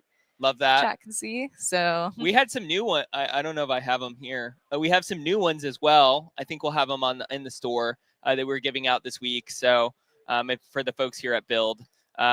But yeah, no, I'm excited about the hats. I'm a big hat guy. Like, if you see me on the stream or like any pictures of me, I'm probably wearing a hat. Okay, we're back in business, kind of, question mark? So it moved some of them onto the path, and we don't have any collision logic. So right now you can just kind of be like, hey. That makes sense. All right. I'm gonna say not all the ghosts are on the path. Someone says, I need VS Code stuff. Well, we got the store coming. Let us know what we should do. Like, I mean, it is kind of like, it's a very honest chat. Tell us what to do, because obviously we did kind of the basics, right? Like VS Code logo stuff. I think we have a happy coding hat that we're working on. So we have some fun stuff like that we're working on. But if there's anything that you're like, you should do this, like, we would love your creative ideas. Like, I want jackets. Yeah, put them in the chat if you have any feedback right now. Yeah, exactly. Yeah, I mean, we're not trying to the swag store. The idea is not for us to be like, hey, you know what we think is the next business idea for Microsoft is to sell this merch and make a ton of money, right? Like, we want to get it to you basically as close to cost as we can, right? So that, because we love that you love VS Code and we want you to be able to wear the merch. So like, we're going to try and price it in a way that is as close as possible to our cost. Okay, we're gonna try to get the ghosts moving automatically. Ooh, we got a request for music. I don't even know how we do that. Music. Yeah. We have to do non-copywritten. Well, that's kind of the scary thing, chat. We're on live YouTube, and there is like, I showed an Apple Music MCP the other day, and the GitHub stream I did, Rubber Duck Thursdays, and it was a bit of a scary moment for my co-host because I forgot. Like, it's scary for the co-host in general when you're like, I forget that I'm live. But I was showing that, and they're like, we're on YouTube, and they're gonna block our stream if you play live music, right? I think Pac-Man music is probably public domain at this point, but I don't know. It sounds kind of risky. It's a good point. It's a good suggestion. Thank you so much for the suggestion, chat. VS Code mugs. Oh, we need mugs. That's right. Oh, yeah. Mugs aren't on the list. We got water bottles. We need mugs. Our Anna from our fantastic VS Code marketing team, I'll pass all these suggestions to her on the cool merch we should have for VS Code. Well, it's not a commit. Commits are free. Commits are free. And this is just like VS Code Lite. You're just rolling the default VS Code Lite theme here. I am. When I'm in Insiders, I'm usually in dark mode. Sometimes I have like pink accents in a theme that I grabbed from the community. I think then I like having the difference in my mind of I am in stable and I know that's different. And so Insiders I associate with dark mode, stable I associate with light mode. There's no specific reason for that. That's just how it's happened. I like that. Yeah. I feel like when James and I were working at Xamarin, they were like, you should never demo in dark mode. But like now I feel like that's kind of like, it used to be like you have to demo in light mode, like that you go to a conference, right? They'd be like, I remember that always being the guidance. But now it's kind of, I don't know if it's still a thing and people just stop saying it. Like, I'm not really sure what the best guidance is anymore for demoers. I don't know. Is the resolution of screens maybe enough? It's fine enough. Yeah. I like GitHub Dark. That's usually what I'm on, but there's a lot of great like community themes, and I do like kind of mixing it up every now and then. But it is kind of a personal choice because once you start using that theme, you kind of get used to it, and it's like being in a new place sometimes when you change themes, right? And you're know. This doesn't feel right. This is not my editor. It takes a week to get used to it, you know? Okay, we're adding some collision logic because right now we're just kind of friends with the ghosts. We just kind of run up on them and say, hey, and nothing happens. Maybe they should like pose a dev container question so we have to learn. So instead of just game over, you must answer a dev container question. Answer this dev container question. Exactly. We got Paige Lord out here, GitHub team. You can't see her chat. She just struck a great pose. She's striking a pose outside. we're building Pac-Man page. We're making good progress. A little dev containers action going on here with Brigit. We have a bunch of really great monsters We got- at the bottom. We got the YAML Yeti, dependency dragon, build bug. So we're having a good time. We're building some Pac-Man over here. Credit to Copilot for the creative ideas for what monsters to include. Okay. Are we still We're- getting a collision We're immediately? starting with game over. Always fun. I don't know how to not start in game over, to be honest, because there's not. Is it because the monster is literally Yeah. rendering where you're so Yeah. maybe that's the prompt then is like don't render Yeah. monsters within And right on top of me right when we start the game. Too close next to me. Is it still working? That's what I was just wondering. I was like, we're streaming another edit in. Okay. What are we streaming? What's happening? So maybe it's still working. So we'll give it some time. Working. Yeah, so basically what's happening now is we've gotten behind the scenes an edit back from the LLM, and we're basically taking the edit that we have from the LLM, which isn't necessarily like your full source, and we're applying that back into your active editor here, right? So when you see that applying edits thing, that's what you see. Oh no. Oh no. Oh no. Commits are Everything's free. broken. It's time to roll back. I think we can just say, I think the problem is that we're running into a ghost right away, and then the whole game is I agree. collapsing. That does seem to be the problem. I'm running into a ghost immediately, and it's game over right away. Generate no ghosts right next to me. I feel like I could have worded that better, but we'll see what happens. What's the price range for merch at your store? I'm actually not sure. I need to go check. I think we had stuff in the low teens, 20s. Yeah, Paige doesn't even know. Paige is learning right now. Come on in here, Paige. Come on Welcome, in here. Say hi. Paige. New guest. Yeah, if you're a build, we got free stuff. We've been name dropping that. The GitHub booth has some cool stuff. Okay. Yeah, the GitHub team has a lot of stuff in their store here at Build. And then you can also what's the URL online URL? Not Earl. Earl. You can just Google GitHub store probably, right? Bing it and like you can find like you guys got all kinds of cool stuff on your store. Also, as a side note with Pac-Man, usually the ghosts come out like 20 seconds into it. They don't start on the game. Yeah. Well, yes. we need to. That's our next prompt. That's then. our next prompt. Apparently, Brigit and I just don't know enough about Pac-Man. Is what we're learning. She's here for vibes. I love that. I think the vibes were set the second that Copilot drew the whales itself. Yes. Well, also, Paige wasn't here for this, but we kicked off the stream with 10 minutes and we couldn't share a screen. So that was kind of how we started it off. So, yeah, exactly. It's Wednesday and I'm going to pretend it's Monday. Just a Wednesday. This Monday is thing. the problem with not being in my basement, though. I get very distracted. Like I was like, oh, I know that person. Like, oh, I'm gonna call him over, right? And then you just get super distracted. And this is a constant. Like when I'm coding or doing anything, like when I'm doing my focus work for like our real day jobs, like I'm like I literally sometimes have to literally close Teams. I'm like I cannot have any distractions coming in because even just I don't know if it's like my OCD or what. Like when I see unread. I'm like, I have to. Oh, yeah, I immediately have to look at it. But somehow I've conditioned myself that is fine. And I have more peace knowing that I've read every notification. Because I think if I quit the app and I didn't know what was going on, then I would just be even more like, I have to go look. I know. It's hard. And it's weird because I wonder. No. Oh, no. Oh, no. Oh, no. Okay, let's just. Well, we don't have any Let's just collisions. revert all of so that. You can't lose if you can't play the game. You can't win or lose. Okay, we're undoing all of that. Yeah. All right. I'm feeling brave. I think we should try a different model too. Really? Yes. Okay. Let's try a little like What are you 3.5 thinking? or 3.7 action. Oh wait, Wait, did it do it? I don't know. Is it working? We just had to maybe do a we got reload. lucky that the. Okay. Oh wow. Okay, so let's collide on purpose and see what happens.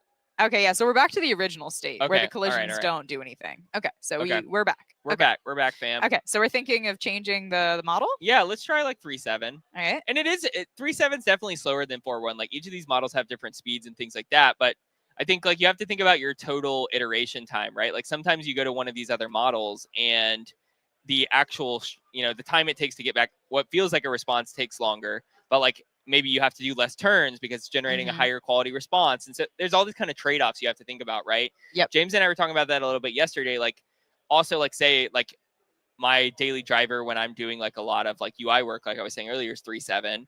But like say I need to like just do something simple, like I need to like change this one thing, right? Like then I like to go to 4.1 because it's the fastest. Like, well, this is like a very straightforward thing, right? Yep. And so I just want the fastest model for that. And so I think like you kind of like over time start to build that intuition for which models work well for each things. I do think I will relate, like it is hard because I think, you know, you work on next edit suggestions and completions inside of VS Code. Shout out to NES and completions.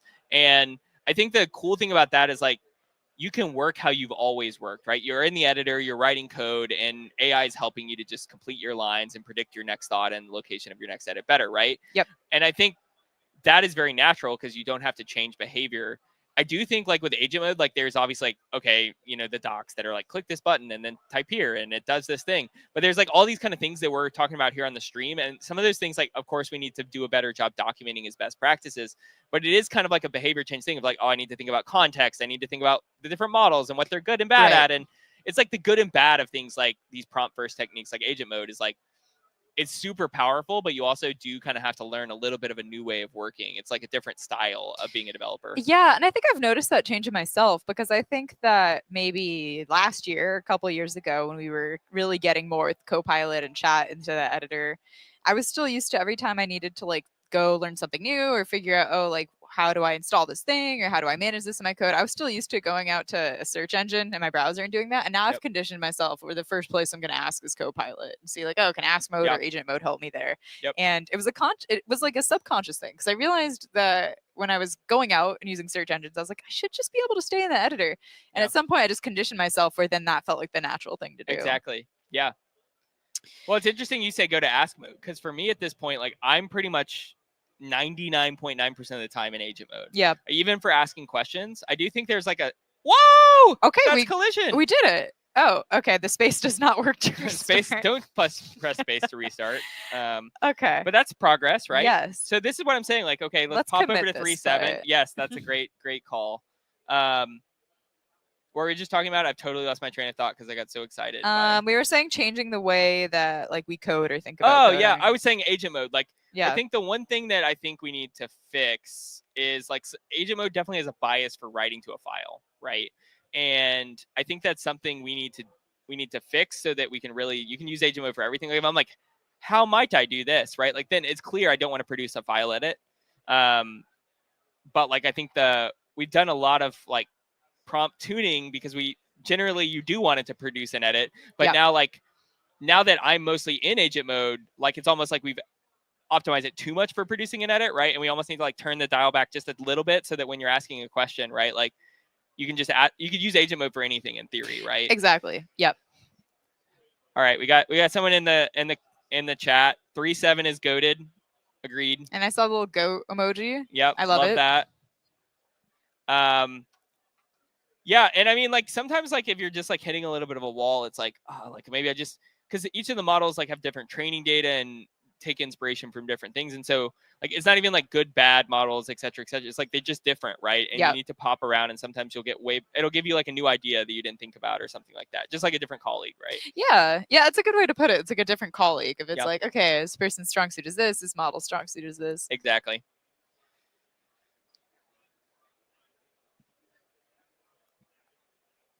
I like when we pause and I can hear, we don't have like any ambient music playing, but we can hear the ambient, like hum of the build conference. Chat, can you hear like just people chattering in the background or is our mics doing a pretty good job of filtering all that out? I kind of like that music. Is that James over there on stage? I think it is. And is that Katie. Burke emceeing? Is he holding the mic? Where's Burke? Someone's holding a mic. I thought maybe. Oh, that is Burke. He's talking on the mic. There's a session going on right over here. Like we're in the booth area. And so there's like booths, there's the vibe coding area, there's a whole bunch of tables right in front of us. And then over there is there's like a theater stage and it's kind of in the open. It's not like the normal breakouts. And there's sessions rolling constantly. And to my point about getting distracted easily, I was like, there's my friend right over there. Okay. I actually need to look at the schedule. I don't know who's coming up after us because we got people rolling all day. Yeah. So let me check in on that. Gonna text my friends. Actually, James is on stage. I can't text him. James is also organizing all of this. So I was like, who's next? Might have missed this, but any reason why 3.7 Sonnet over 2.5 Pro? No, there was. We were just saying like we kind of have different preferences, and like I was saying for UI, I actually really like both 3.7 Sonnet and Gemini 2.5 Pro, and we recently upgraded. I don't remember. I'm losing track of the days here, but a couple weeks ago ish, right? We recently upgraded the Gemini version we use with the latest from the Gemini team. So the same day they released that model version, we incorporated that into the models we use in Copilot. And for me, like I was struggling a little bit with tool calling sometimes with Gemini 2.5 Pro in the past, and it's gotten much better. So I kind of poke around a lot. I would say I use pretty much all of the models that we have inside of agent mode every single day, just because I'm not using as much ask mode, right? I don't use some of those other models quite as much. I do use some of them for planning, right? Like reasoning models, like I'll use a thinking model like Claude 3.7 Sonnet Thinking or like O3, right? To do thinking or planning tasks, which is another thing we showed. I feel like I just keep teasing my session. I'm not doing it on purpose. Like that was something we talked about in our sessions. Like if you're doing planning, like these reasoning models are really good. So yeah, I like to try different things. And the other thing is like these models behind the scenes, like when we launched that new Gemini 2.5 Pro version, we're not actually doing, like, there's not a new option in model picker, right? And so like there's sometimes not a lot of fanfare. So like even models you may have tried in the past, you need to go back and do. Whoa, where'd we go? We're gone. I think, yes. So I ran into a monster down here, and then it just popped me back to the start, and then I ran into that monster, and that was enough to game over. Okay. Does R key work? I didn't R even, does not work to restart. the space didn't work and R didn't work No. either. Okay. right. Well, there's a lot to unpack with that. All right. Let's just try it again and see. See if we can repro.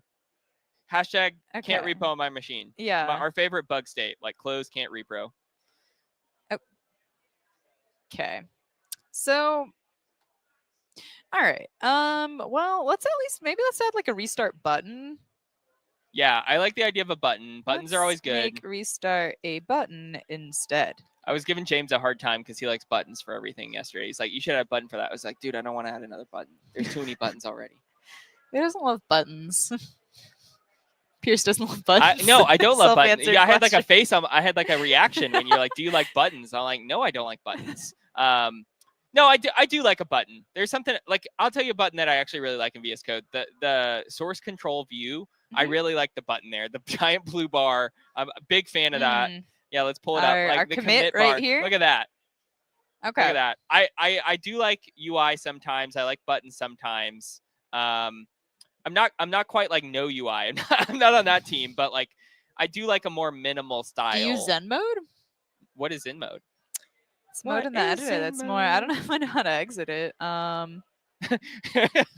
Always fun. Control KZ. Okay. Control KZ. Okay. Whoa. Yeah. So this is like the equivalent of what I was saying, where I have to close Outlook in Teams Yeah. to get my job done. I need to go in Zen mode in VS Code. Right. Dial it in. I gotta exit Zen mode. You know, now Okay. with agent mode, the Zen should just be the chat. I don't even want to see the code. Yeah. Right. Just show me the chat. Right. That's all I want to see. It's only vibes. It's only not code at I all. have often kind of joked, but been very serious at the same time. I do kind of want, like, now that I'm for certain projects, right? This is not for every project, but like I kind of want to dial, right? And I want to be able to be like pure vibes, like give me a chat, you know, I want to iterate. I don't really care as much, like to the thing I was saying earlier, like there's different styles you can partner with the model to get your job done. I do kind of like sometimes like this is a lot, right? Like I don't need all this like for what I'm doing. I kind of, because I mean, you're glancing at the code here, but we're vibing out, right? Yeah, I'm mostly just staying up here. I've scrolled down very minimally. And so to some extent, like I would say that some of that is like a distraction. And so then it's like, well, if you're in pure vibes mode, it's like, it'd be nice to have, let's open the simple browser. Let's simple browser. I want a simple browser right now. Can we simple browser? Okay. Does this work in simple There's browser? a command for that? Can I Command say Shift P, simple browser show. We need the URL. Okay. Go get that Let me URL. Go get that URL. Copy pasta. All right. Boom. So then now if you close your like de-expand exactly. And let's just close Let's that get some real estate. Yeah. So this is pretty cool. I want to show you another cool thing you can do. So close simple browser now. Actually, you don't have to close it. It's fine. Open up chat again. Yep. If you click those dots and Yep. This? Yep. Open chat in new editor. Oh no, that's not what I meant. I want you to Yeah, open it's it in the main in the editor. window. Keep and continue. Keep and Sorry. continue. That's So okay. go dots. And then a New window, right? And then click that little, see that little pin icon? Yeah. Click that. Okay, now go back to the browser. And then I can just chat right here. Exactly. Yep. And this this is always on top. So even when you change your cursor and the active is like actually Yeah. the browser, it's staying on top. So that's pretty fun. Like when you're like certain stacks are really good at like front end web, obviously is really good at this, either .NET or anything that can hot reload, right? Yep. Because then you can, if you really are like just in this iteration vibing mode, you can pop it out. Honestly, even when I'm not vibing out, I'll do that. And I have dual monitor setup. Who among us doesn't love a good dual monitor setup? And so I'll put agent mode, one monitor, right? Full screen. And then other monitor, I'll have just VS Code, like the editor, and I'll kind of be monitoring both at the same time. Yeah. I like the thing that there's that meme that I saw on Twitter, and it's like Linus, who like made Linux, right? Like showing his setup, right? And it's like the simplest setup ever. And then it's like me in 2025, like I need 8 monitors to run Teams and Outlook, right? It's like that meme. We also, at some point here, we need to also rotate our character. That was something that I keep forgetting. That was like, maybe we should create like a markdown file that's like backlog or something, right? With like ideas that we need to do in the future. Because I keep forgetting, right? Well, we only have 15 minutes left, so we have to make our last few changes count. We only have 15 minutes. Yep. I was up this early this morning. I'm not really a morning person despite having kids, and I went to Barry's boot camp. So my back is starting to hurt, right? We did some weights today. So I have my energy now, but in about an hour, I think I'm going to crash, right? We got you high energy after that workout for the stream. Well, you want to know what I did right after the workout? What'd you do? It feels like canceling each other out. Mickey D's. What's your go-to? Like, you got breakfast? I got breakfast. So I'm saying kind of near the Space Needle, and there near my hotel there is a McDonald's. I know that McDonald's. Yeah. That McDonald's is good. Although last night I also had that McDonald's. Nice. And okay. Double it up. That's a double whammy right there. You back to back, right? And I got like this morning I just went simple, like biscuit, hash browns, and the sugar-free vanilla coffee. Okay. So that's just, I needed something quick, but then I was like, what am I doing? I just did a Barry's boot camp, and now I'm, so can we use local models in chat? Question coming in on the stream. So if you click that model drop down that Brigit's showing, manage models, Olama, it's not going to work because she's not running Olama right now. But if you do like Olama, I think it's Olama run or whatever the command is, and you run the model, then it's broadcasting on the Olama endpoint. There's a model. It has certain tags for that model. So it'll say like this supports vision or tool calling or whatever. And then we basically grab that, and then you can select that in the drop down. And then from that, you can actually use that local model in chat. Oh, look at that. We got a restart game. It doesn't work, but the button was added. The button sure was added. Yeah, I've been using Quincoder. It's pretty solid in agent mode. I think agent mode's hard because it is pretty token intensive, right? And obviously more tokens is more inference. And when you're running that locally, it can be challenging. Like I have an M4 and it does a pretty good job. I think it's kind of hit and miss. And I will say the local models is definitely one where more so than using a model from like OpenRouter, you have to really try a lot more models to see what works well, because tool calling is kind of inconsistent for some of the models that even support it locally. It's not an Olama thing. It's just the state of local models right now. So yeah, like Quincoder, I think is the one I had the best success with. I think we have a video up on the VS Code YouTube from Agent Mode Day about a month ago. And I did a session on Bring Your Own Key, and I showed OpenRouter and Olama and all that. So definitely, I think we've cut that, and that's up on the VS Code YouTube. So I recommend checking that out. Yeah, check out VS Code YouTube, VS Code TikTok. We're all over the place. Yeah, our team is fantastic that runs all these channels. Like there's a lot of folks that maybe you don't always interact with that are actually powering, the stream, the socials. And so shout out to all those folks who make all this possible. There's same thing for making the vibe coding thing happen. Lots of folks behind the stream, but behind the scenes too. to actually make all this work. Okay, so did it reset our cursor locate? Yeah. It keeps doing that a little bit. It's like if I run into this ghost, I will die. But if I run into these ghosts, I just generate back to the middle. I wonder if that's a gameplay mechanic. Like some of the ghosts are like not. I don't know. Yeah. Did the model make an intentional choice there? Yeah, I don't know. But now I ran into that ghost on the right. Maybe I just can't game over in the first like 10 seconds or something. Maybe that's some of the logic it It's like you died too well because we were telling it like we're dying too fast. Yeah. So I have lives. That's why. Oh. Wow. We don't even know. Like we're we're not even reading the game. We're just here for the vibe. We're like, why is it working? It's like I literally am working. What are you? You're gaslighting me. And the button and the R key now both work to restart. So I don't know how it fixed both, but it did. Well, so you know what we need to do right now. What? We need to commit this because it actually works. Because this is actually like nice. Yeah. Okay. Let's use that sparkle. Yeah, someone in the chat said no, you have lives. Yeah, we're very attentive over here. Thank you, chat, for keeping us on track. Yeah. Okay. So we great. got that committed. So now I'm not going to say it. I'm not going to say it. I'm not going to say it. I said it already. All it's right. okay. Good. Okay, so now how is the character supposed to be rotated? Like when it moves in different places, it should be facing the path ahead? Is that the logic of Pac-Man? Yeah, I don't know exactly how we should prompt. You were just getting a shout out in chat for your prompt. Great prompting skills, Brigit. One suggestion is to add without losing game functionality when you're prompting. So like then it's additive. It's not actually going to change the way the game works currently, which I like that as a tip. That's great feedback. And that would be good too to add to a custom instruction or prompt file of, hey, every time that I'm working on a game. Yeah. Because I have the logic in there of every time you add a change, prompt me to make sure their site is running. So you could also make sure that no functionality is lost. So that's a great tip. Yep. Okay, let's say I want Pac-Man's mouth to face forward of whatever direction he's going. Also, don't lose any game functionality when you add this. You know what might happen?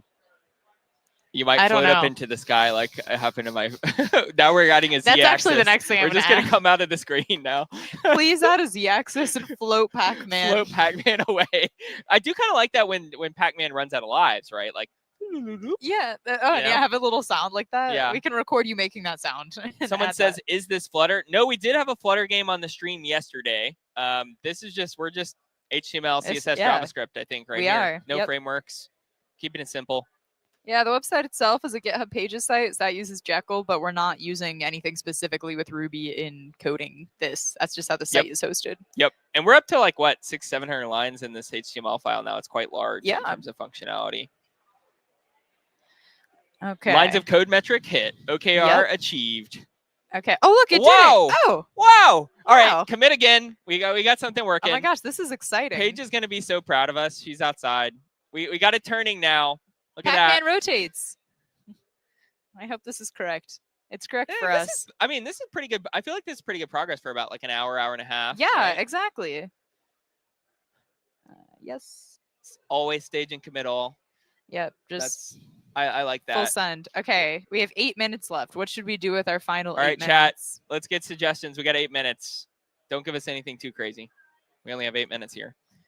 So, do we go back? Are we on what model have we been using recently? Is this 3.7? We're 3.7ing. Yeah. So yeah, like this is what I was saying. Like sometimes like you change a model and you start making a lot more progress. Yeah, it felt like 3.7 was able to handle these more complex. Like I want to fine tune the game in this way. Yep. Lots of questions about models. Like, is Gemini 2.5 better than Sonnet 3.7? No, I think like it's like maybe certain things is better or worse than other things. Like that's kind of where it's hard because I don't actually, this is my maybe controversial opinion. I don't think things like benchmarks are the right way. I mean, they'll give you a ballpark, right? But there's just so many stacks. There's so many types of apps. There's so many languages. There's so many different ways that you might need changes to be applied. There's different things like tool calling and vision, right? It's like there's so many different considerations. It's really hard to be like, this is always better than this, right? And we struggle a lot with this because like, obviously as PMs on the team, we think about things like defaults and like, what's the default? And we have a lot of spirited debates on the defaults because it's not quite as simple. If it was easy of just like, well, we ran the evals and it says do this, right? We make that choice, right? But it's not actually that simple. And also you can have more capable models that are slower. You can have fast, like it's hard. There's Yep. a lot of things that you're kind of balancing when you make these choices. Okay, I'm asking that every time that I run into a ghost, it should tell me a dev container fun fact. Okay, I like that. So I we're- want to see how that goes. So then we are also getting, depending on where we're at on time, can Pac-Man actually open and close its mouth? We should refactor this so that we actually have CSS in a separate file was one suggestion. So we're kind of getting some different suggestions here. I like that a lot of y'all are like, you're way better developers than me. I'm like, oh, we're done. And you're all like, you can't push this code. You got to refactor this thing out. You got to review it and make sure, right? I'm like, push it. Actually Ship it, follow like ship it. coding practices and I'm like, make it live. It would be kind of fun to like, if we got one of these games working, I think it would be kind of silly to have it in the dev container site for realsies. yeah, have it be like a little Easter egg for people to find. Like maybe not have it in the nav bar, but like if you hit a 404, or I don't know, something like that. Like it's like when in Chrome, if you don't have internet or you have like an Yeah, outage, you can play yeah. with the little dinosaur. I kind of like the idea of making it a little bit of an Easter egg at some point. Okay, I like you're also in a branch here. I'm noticing that from your status bar on that's what that thing's called, right? The blue thing, status bar. Yep, the status bar down here, and yeah, I'm in this branch. So And Brigit taught me you can click on that too. yeah, so then The you other- can go ahead and switch branches. You can make a new branch, and you can choose where you want the origin to be. Do you want it from main or from a different branch? It's because of my anti-button bias. I was like, it's not a button. Okay, let's start fresh and let's see if I. Okay. Okay, one moment. See ya, Paige. It's not telling me fun facts unless they're being displayed somewhere else. Wait, what about that like black area at the bottom? Scroll down a little bit. That's a lot of empties. Is it showing it? No. Where are the fun facts? I I mean, it wants me to run this, but the app's already running, so I don't think I need to do that. Where are the fun facts displayed? I don't see them. Yep.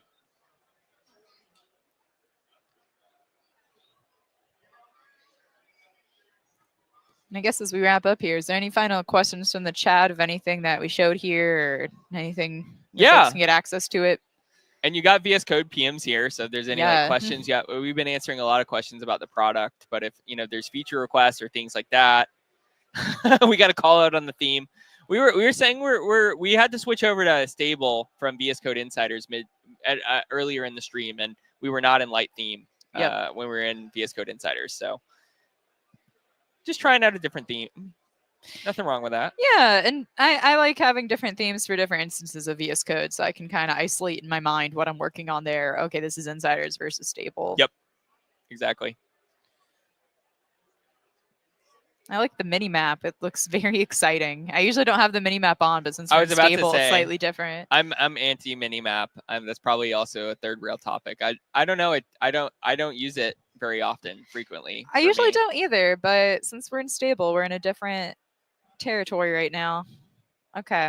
We need more coding streams. I agree. We're trying to do, like I said, we have streams coming every Friday from the VS Code product team and guests. We're trying to do like more regular stuff. Like our advocacy team also does some awesome videos that they do, but we should do more stream stuff. The GitHub team, like a lot of times, like we're best friends with the GitHub folks. So, Brigit's done some videos over there. I went on their stream for the 1.100 release a couple weeks ago for VS Code. There's a lot of good stuff. Like you're not just going to find us, obviously, like always check out, like, subscribe, comment the VS Code channels, but also we're joining like other Microsoft developer, right? GitHub. We're on all these other places too. So like definitely like make sure that you're also paying attention to those things, especially the GitHub one. I think is probably the one our team is most frequently on besides the GitHub one. So yeah, I agree though. I mean, I was saying earlier, like separate from like, oh, I love just hanging out with all of you. Like, I like hanging out with Brigit. Like it's fun just building cool stuff with your friends. So I want to do more of this selfishly as well. We got the fun facts. They just display super fast at the bottom. So if I run into a monster, I see. You can mount your local file system into a dev container. I like that, but I wish it would render then it like goes on the away. game canvas. Well, let's commit that initial logic. We're Yeah, in our we got final something there. couple minutes. All right, we got 2 minutes.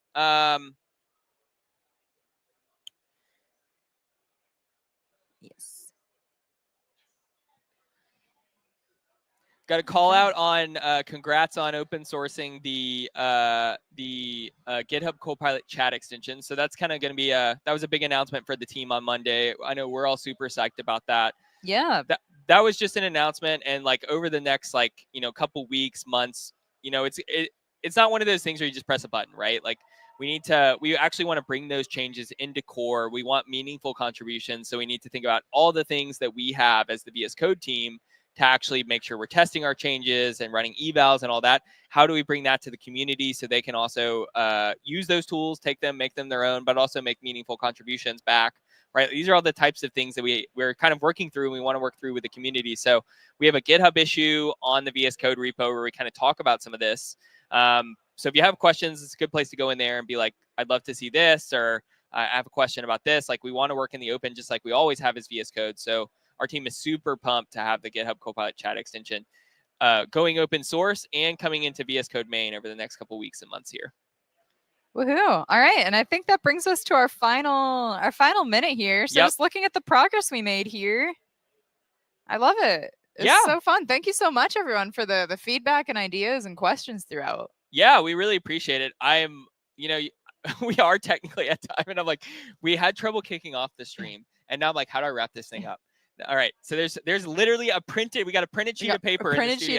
So we're gonna kind of awkwardly sign off here, and I'm gonna figure out, okay, so step one, thank everyone and tell them a new coder is coming up soon. So everybody, a new coder is coming up soon. I'm not exactly sure who, but all of our guests have been amazing. We're super excited for them. And then I'm not going to say out loud the rest of them, but I'm going to try and do it, and we'll wrap it up. Thanks again so much for everybody for joining our stream. 2 hours with Brigit. 2 hours. What did we so build? Much fun. We built this not Frogger game, Pac-Man game. Dev container themed Pac-Man. So much fun. It was thank amazing. you, Pierce, for being an amazing host. Yeah, this was so thanks much for fun. having me. All right, bye. Well, bye-ish. Bye-ish. Until I hit the button. All right. So then I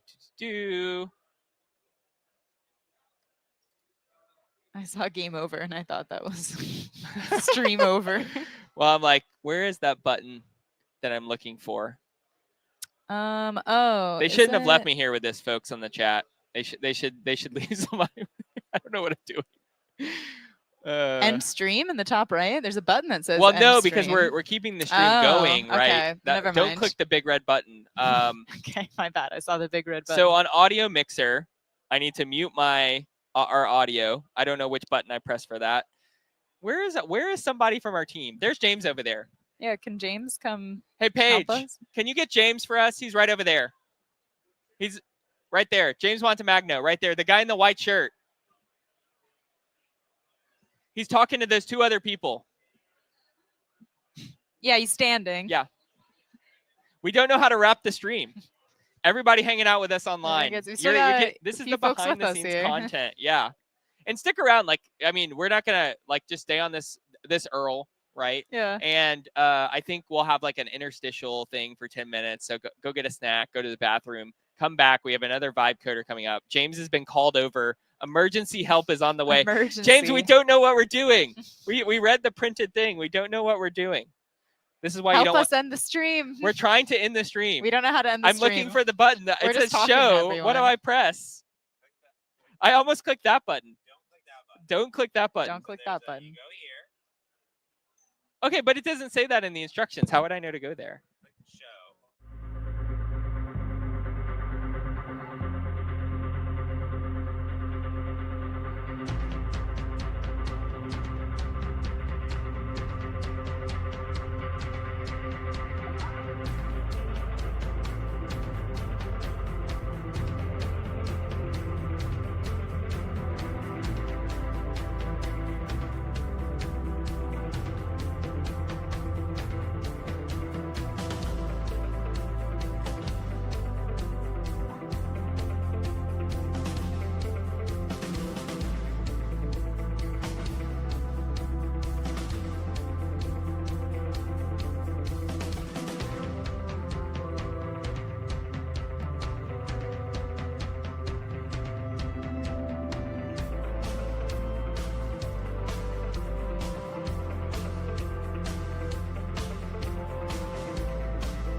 Bam, and we're live. Whoa.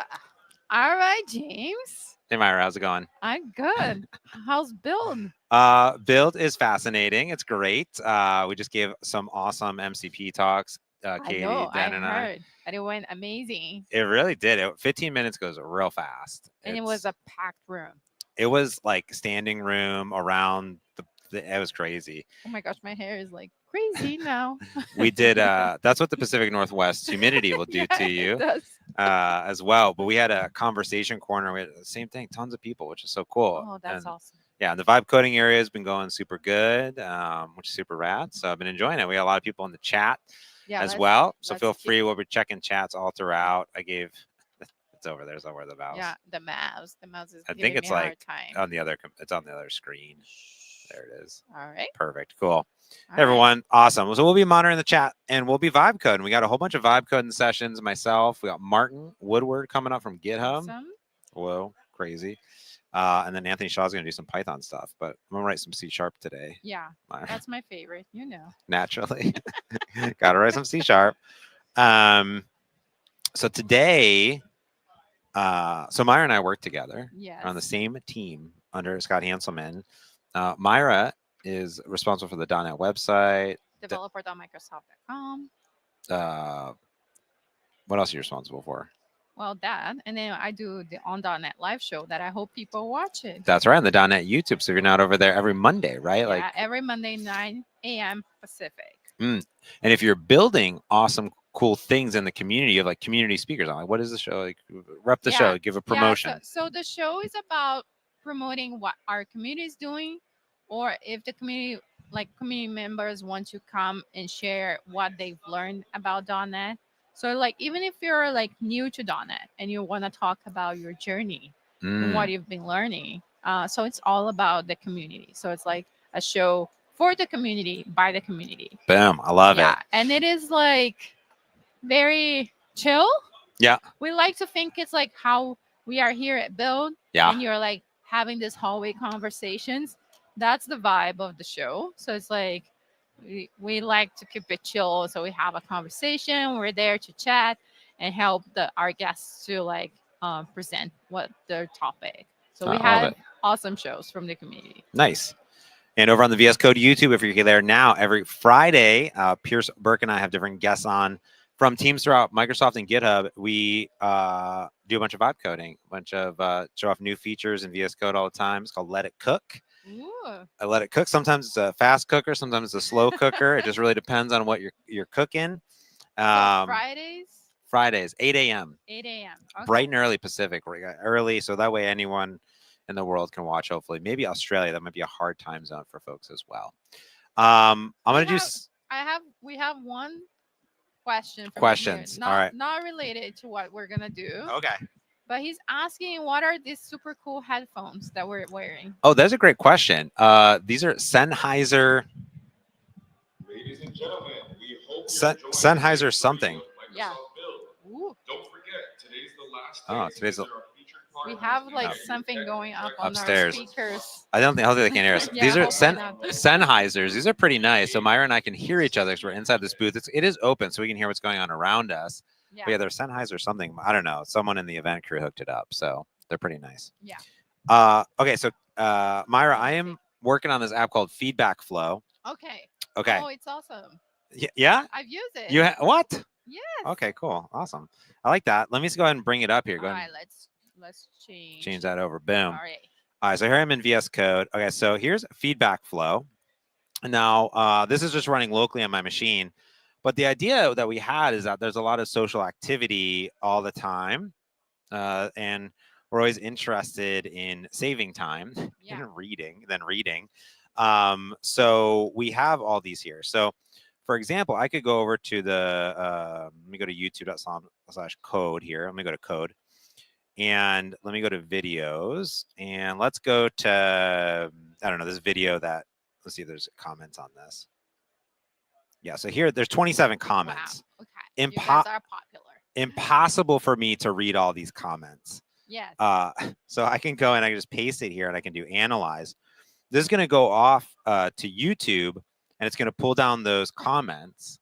And then this is going to use Azure AI to do this big confetti. You like that? A little confetti. Yep. So does it mean Yep. that it finished, or is it positive? What are the confettis for? Finished. Okay. Just finished. Although I do want to, maybe we could vibe code that based on do an overall sentiment score, and then what should it do? Yeah, like a kind of a red flag or something when it's bad. Oh no. I wanted different emojis, like different Yeah. frowny face emojis. So this is going off, and it's giving like a TLDR of like what folks think, right? Mhm. And then this gives like overall mix, right? Positive sentiment, negative sentiment. Then it'll be like, here's some content feedback, some questions. And this is really good because as a PM or an engineer that maybe works on a feature, you might want to just easily go in and just parse things.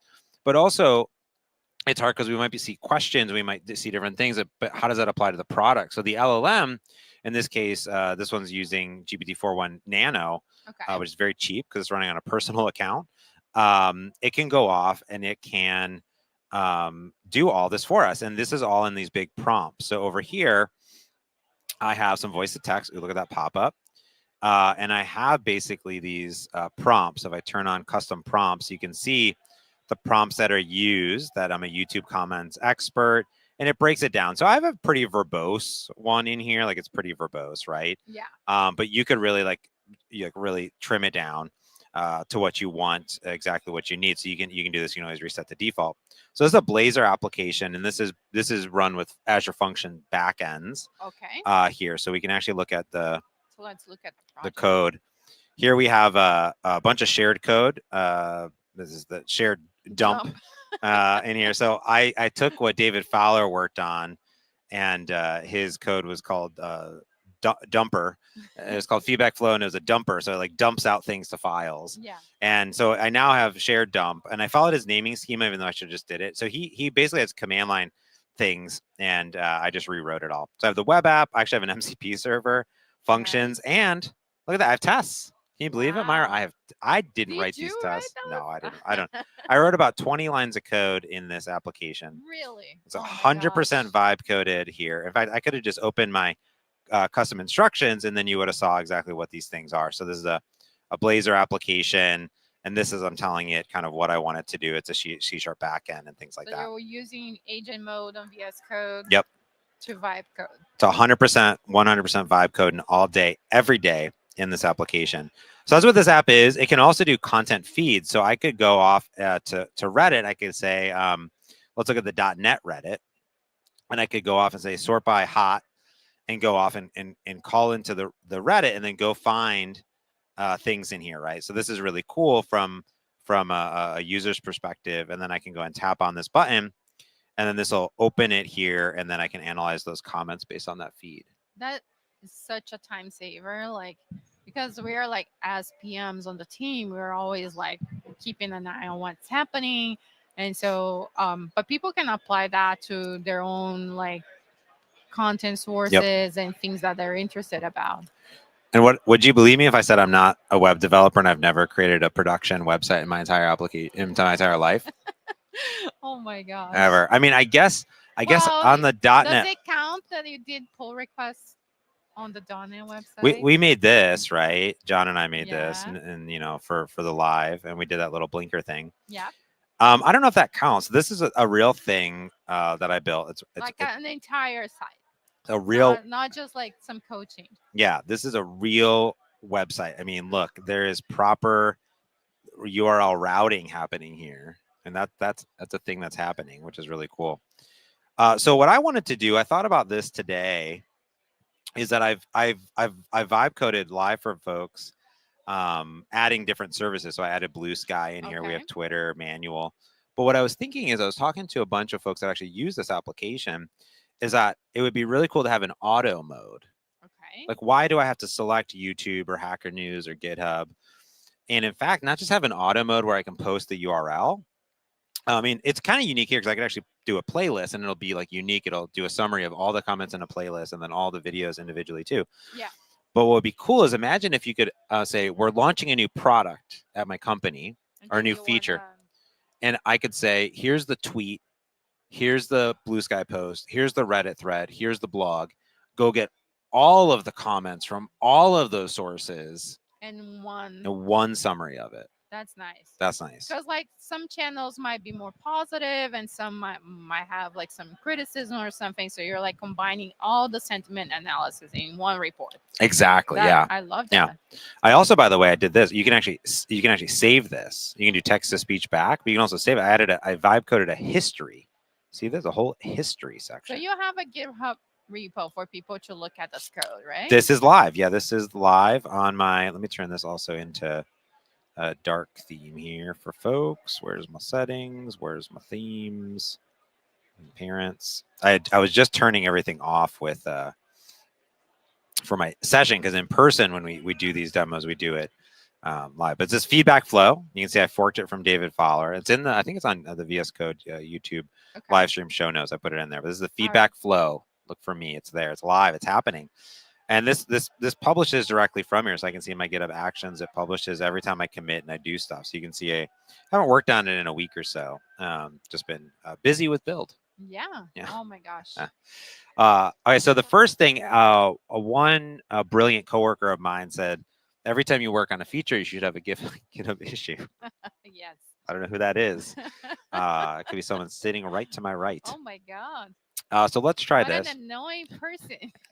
She likes to track everything. It does. It needs to be in the system. Okay, so let's try this out. I'm going to talk to it. I'm going to talk to my computer here. We'll see if this works.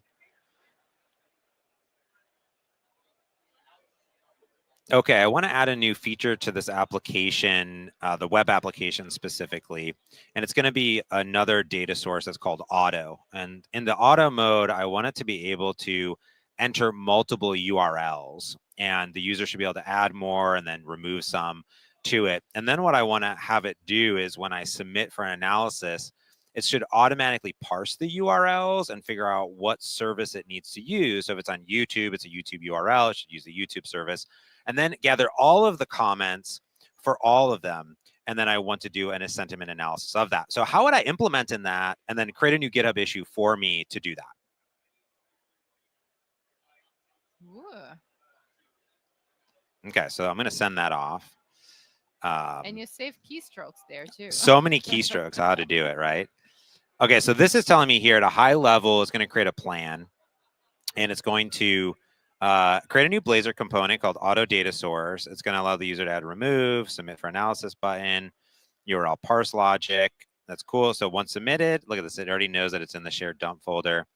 Service selection, data fetching, sentiment analysis, and styling. It's going to do some stuff. So it's going to, here's the draft, acceptance criteria. Oh yeah, let's create the issue and also add it as a new markdown file in the ideas where's mine in the, I should have an ideas folder. I'm pretty sure I just created it in the ideas folder. That way I just kind of have it in history, like it'll be there too. But sometimes I just started doing this because Pierce started showing me is like you can have like this ideas. Oh, I don't know where the ideas folder is. I see it there. Oh, it's there. Okay, it did create the GitHub issue, so that's good. Here's the GitHub issue it created. Oh my gosh, Yeah. I love it. Yeah, you like that? Oh my gosh. Now I'm stealing those.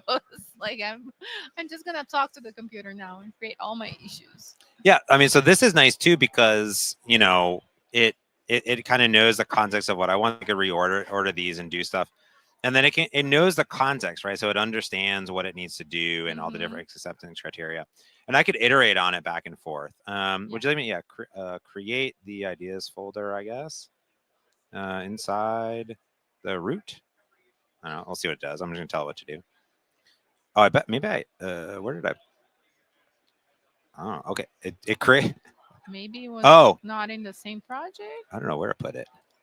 What did it somewhere? Okay, Did it put it here? I see it there. Where did I put it?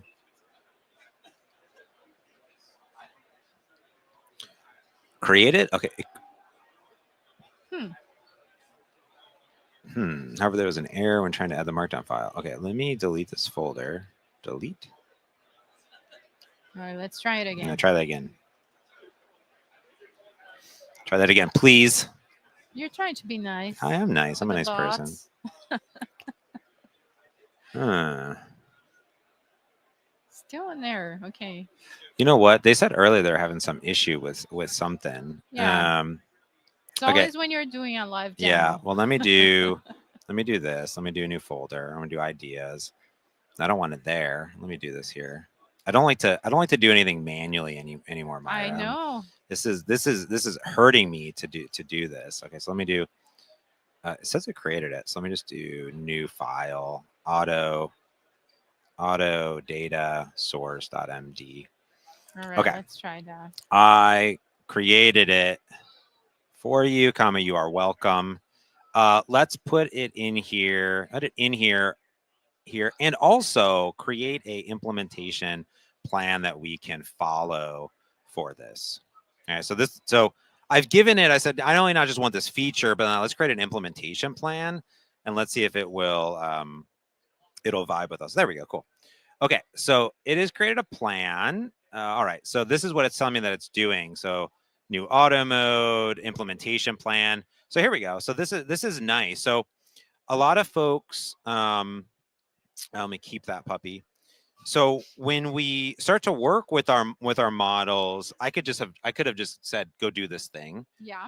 But now I've put together a plan, an implementation detail of how I want it to do. So step by step. Step so by it step. can guide you how you do it. Exactly. Yeah. So so now we can just like implement it. So okay. Let's get cooking. All right. Cooking and implement this puppy. This thing. Just go step by step. Steps so I can review along the way. I trust you because you are awesome and a great developer. We got an interesting question from Captain Kite before. Yep. What are the qualifications to become a vibe coder at Microsoft? That's interesting. I think everyone can be a vibe coder. Yeah, everyone's a vibe coder. To be honest, like vibe coding is just like coding. Okay, I think it's and it's doing something. It is doing something. I feel as though. Okay, hold on. Why is it upset? Okay, I think that I think they were saying they're having some issue with Insider earlier. Okay. So let me try. I'm gonna try the normal. I'm gonna try normal. We're gonna switch into normal mode. Oh gosh. Ooh, fingers crossed. Oh gosh. Let me go into my themes. It is live, folks. Someone I roll Insiders. That's my jam. Yeah, you're a brave guy. I am. But let me open this puppy up. Let me make sure my extensions are updated here. All right, let's try again. Trying again. Mm-hmm. Mm-hmm. It has all of your chats. It does have all my chats. That's good. But I don't know if it has all my chats for between. Like, does it say? I don't think it work between them? I don't think so. Separate. Okay. Yeah, let me go and log in. I think Brigit ran into this earlier, where something was happening with Insider, something broke maybe. Okay. But we have this, so it couldn't create the file for some reason. I don't know what happened. So that was very strange. I mean, it's going to be pretty hard to cook if we can't. No, yeah. If we can't do it. It will be a short cooking session. It's going to be very short cooking. Okay, let me do CD feedback flow functions, and let me do func start. Okay, that should start up my function. Okay, cool. Starting it up. Cool. All right. Let's try this again. So let's do, I don't know my personal access token, so that's okay. We can't do that stuff now. Okay, let's go back to GPT-4.1. Okay, let's implement this plan and check in with me along each step, please, so I can review. Perfect, okay. So let's go ahead and do that. And then I'm gonna also change my settings here. Okay, cool. And I'm gonna do Font size. Let me just change that back to like 16. I'm in like totally demo mode. You know what I mean? Yeah. There we go. Looks a little bit better. Okay, cool. Now it's doing stuff. Oof, okay. Yeah.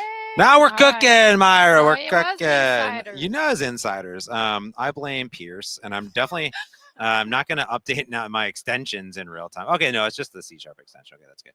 Okay, so let's see what it did over here. Let's see. UI components. Yeah, that looks good. So everything is made in. I like how it added a comment. That's fascinating. Why did it add the code above? I don't know why it did, but that's. I mean, I guess you could add it technically anywhere. There's some to-do still there. I'm gonna change to Claude 3.5. This is gonna be my jam. Yeah, people are saying in the comments that Claude is the way to go. I'm gonna go for one. Put the code at the bottom of this file. Come on, you know I like my. I should put that in my custom instructions. I like my C# code at the bottom. Okay, so this is not too bad. So we have an edit a form, we have a submit button, an edit form here. Now, I think the thing that's fascinating is that, yeah, we have input boxes, buttons, button removes. That looks fine. Okay, cool. I guess I'll have code review. Okay, review these files, Claude. Review these files, Claude. No, let's just go with GPT-4.1. Here's the thing, Myra, is honestly, let's cook. Let's keep it cooking. So 4.1 is very fast, and then like Claude can fix up anything that it needs to do. So I'm just gonna let it cook. It knows. I was gonna ask you, like, when do you choose one versus the other? Do you have any reasoning, or is like this one is not working, I will just go switch?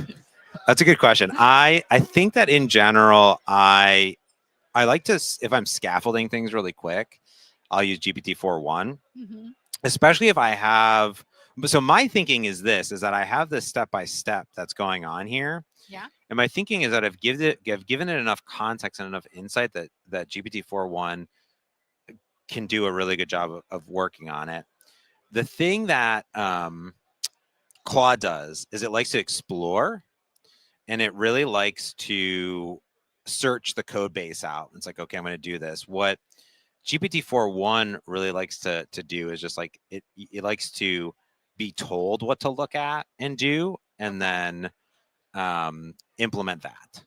So it's really good at scaffolding new files and doing stuff. So what it's doing here is it's looking at all the validator, all the parsing code that's coming in, and it's trying to understand everything. So it's really trying to understand all of my services in my code base. So, and this is a case where maybe I could have given the prompt originally to like look for the files and stuff here.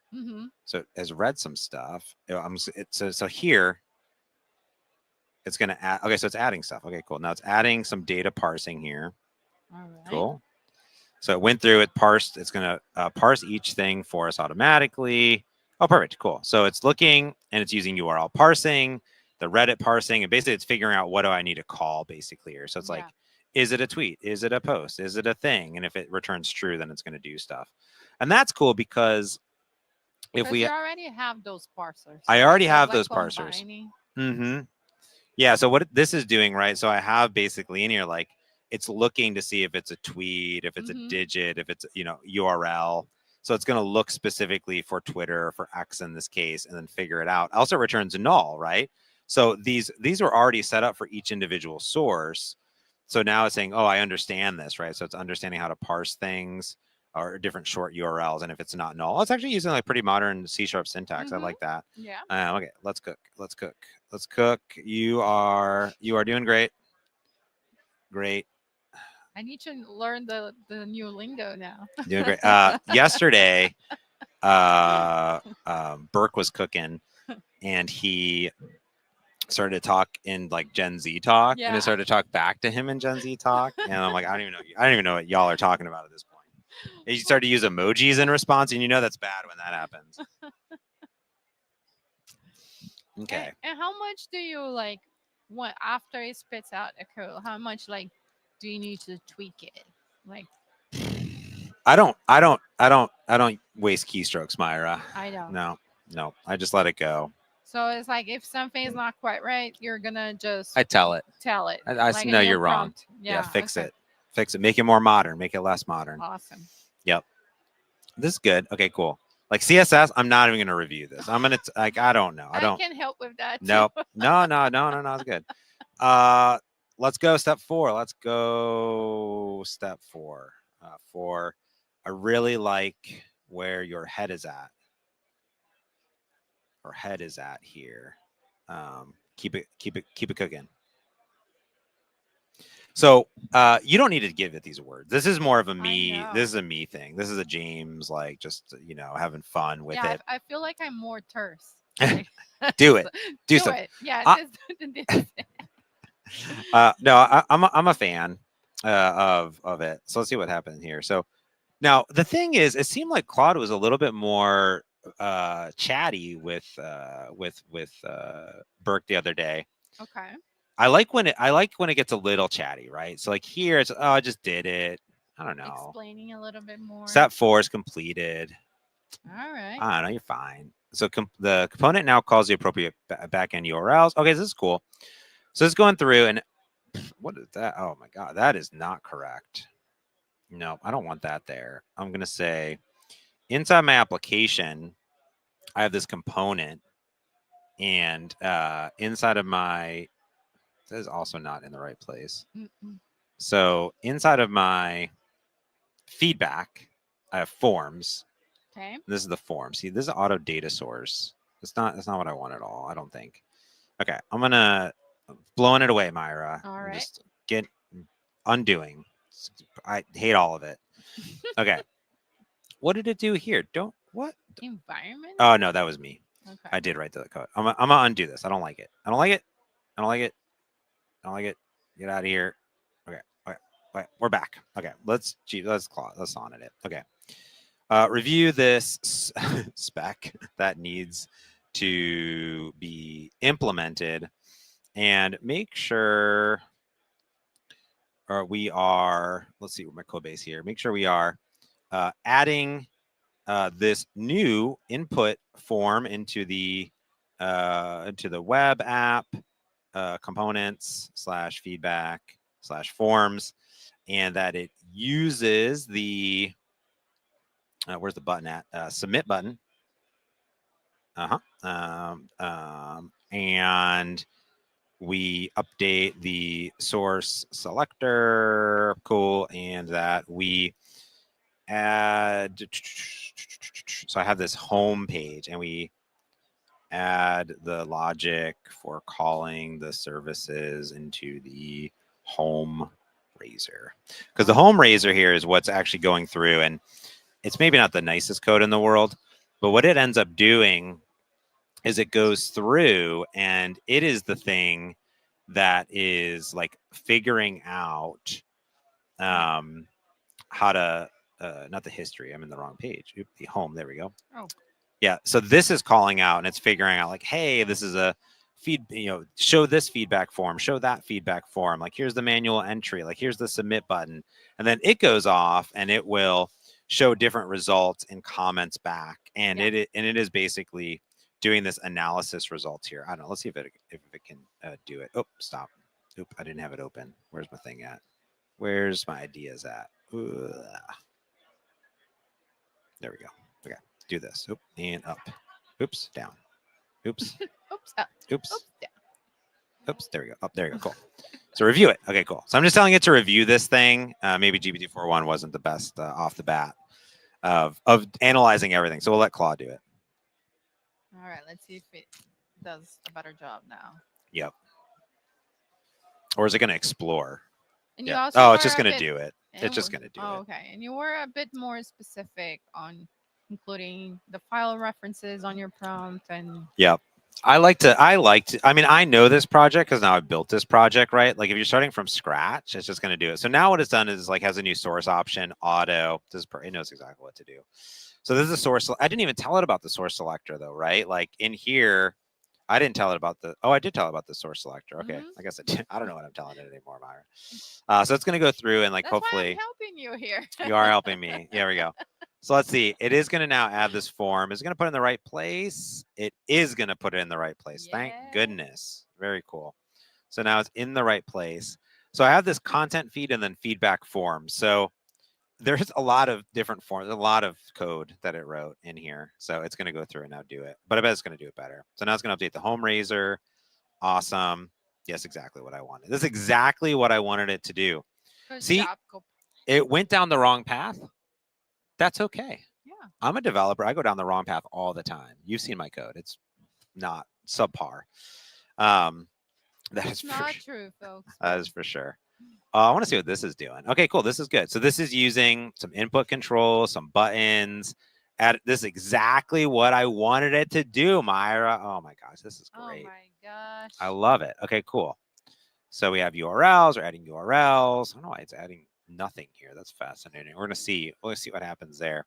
Yeah. But it looks like it's doing some stuff. So that's good.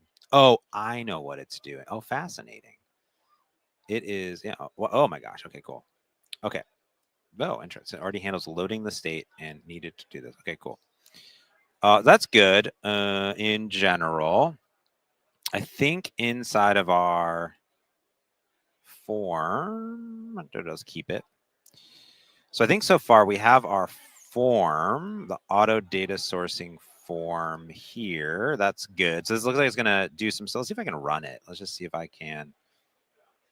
Let's see if I can run this thing. So let me go here. I'm gonna pin this puppy, pin it, boop, and see if I can run it. I bet I can't. No, there's problems. Yeah, I I got- was gonna say I saw some squiggles I there. got problem. Well, depends if the LSP is working as expected today. No, we got problems. Okay. Fix problems. Ooh, Yeah, just fix those problems. Fix it love up. that. Fix it up. Okay, it's happening. It probably needs to do a whole bunch of other stuff at this point. Okay. Maybe it's missing some references. No, or- fix all the problems. Fix it. Oh, there we go. Found the problem. 6 problems found. Perfect. All right. So we'll see how far we get on this. Cool. Okay. So my assumption here is what I want it to do is has all these forms, all these input. Okay, that's good. There's the auto form. I don't know why I can't find it here. That's fascinating. And then there's hacker news. There's this. We also need okay, it's doing stuff. Okay, now I think it found it. Okay, perfect. Well, okay, cool. Set URLs. Okay, cool. Refresh UI. I did some more stuff. Okay, it's doing some stuff. Things are happening. All right. Let's search for feedback. Okay, now it's just now it's cooking. I don't know what it's doing. It's cooking. It's off. It's cooking. Things Well, are cooking. Let's see if the warnings and errors go down. Yeah. Okay, cool. So now it's going to find this auto data source. This is exactly what I wanted it to do. Yes, you did it. You did it. You know what you're doing now. It's on the right path. There. It's funny that I just told it to fix problems, and it's like, oh, I forgot to do all these other things. Oops, sorry about that. All right, so now we have these feedback service, and this is cool too because the feedback service here just gets feedback. So you ask, you get the feedback from the feedback service, and it implements it in different ways, which is nice, which is cool. Oh, it's going to create a mock. This exactly. Wow, dude, Copilot. Look at this thing. So it's created an entire mock data service for me as well. So one thing that's really cool is that as I was working, I didn't want to always call my LLM every single time. So what I did is inside of the services, I told it to make mock data, right? So I have a mock service for every single service. This is so overly architected, Myra. I have so many interfaces, so many services and repositories. Very inappropriate, but it worked great in this case because look at this. Now I have this mock data source that knows how to return all the analysis that's coming back. So all these things that are coming back, which is great. Okay. So this is cool. Another time you could ask to like help you react check a little bit if Good. you don't love it. Come too far, Myra. Not today. Not today. Okay, cool. It's cooking. Okay, it's already done stuff. Okay, cool. So it's cooking. So what we want it to actually end up doing, hopefully at the end of the day, is I would love for there to be a feedback form, a feedback results that displays the results back to it. That looks good. That's just doing stuff. we need a result in here, most likely, that's going to give us all of our, I guess there's an analysis result, so that it should just use the analysis result and return that back. But it needs to consolidate all of them. It does need to consolidate all of them. So what we're hoping is that inside of the service over here, feedback service, there we go. This is what we're hoping. Oh, beautiful. It's beautiful. So what I'm hoping is that it goes through, see, smart. It's almost smart. What it's doing is it's looking to see how I implemented different services before. And what it's doing is it's attempting to create this service that has all of the data in it to get the feedback here. So it's going to create this auto data service, give it the URLs, but we actually don't want to pass that URL to this thing. What we want it to do is actually use the different services that already exist inside of it. Let me pause it. Let's see this. Okay, let me see if I can talk to this. Oh, I guess I can't talk to it. So, I guess I need to install the. See, I have my. I'm on Insiders. I'm on the Insiders. Like, it's throwing me off. It's throwing me off. Yeah, it was not totally set up on the no one. It was not. So that's for sure. Okay, install that extension. You got it. You got it. It's quick. It's quick.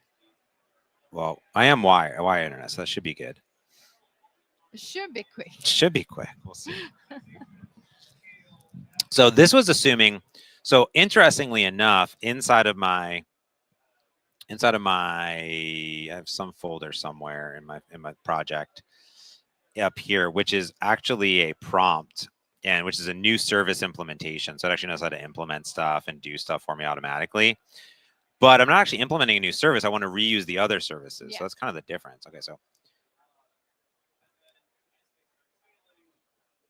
Okay, this is looking really good. Now, this auto data source feedback service, I don't actually want to call a new backend service at all. What I actually want you to do is parse all of the URLs that we give you and figure out which service to call that already exists. And then take all of those comments and then call the analysis endpoint based on all those feedback comments that we have. Cool. All right. So let's see if it goes and figures this out now. This is looking good, though. It's looking not too far off. I promise you, Myra. Okay. It's looking not terrible. It's on a path. And we got a comment here. So please mention the steps I want to learn properly. And so you've been adding the prompts that you've been using to the repo. Like, so if people want to follow along and try to replicate, they can post like those prompts into their Copilot, right? Not all the prompts necessarily. What I have inside of the prompt folder is I have one. So what I was doing is when I was building this application, I noticed that I was like, let me add the Twitter service. Let me add the Blue Sky service. Let me add this. And then I was going through like 20 steps because I needed to add a new Azure function backend. I needed to add a new service fetcher. I needed to add an MCP server, the web app application. So after I did one, I said, document the steps that you took so I could repeat them in this application. Okay. So that's what it ended up doing inside of here. So you could actually run this and see this and attach this prompt file here, which is good. So that's kind of what I did. Okay, cool. UI components, see which are powered. Yeah, sure. I don't know, whatever it tells me. So it looks like now it is going to, yes, parse all those. Great. I need to inject the feedback service into here. This is better than creating them directly. Oh, perfect. Yep. Okay. It's going to inject a feedback service provider. That's good. So it's going to go through. It looks like it's going to parse all the URLs. It's going to process the URLs. That's good. So now it's looking through. Now it's, oh, here we go.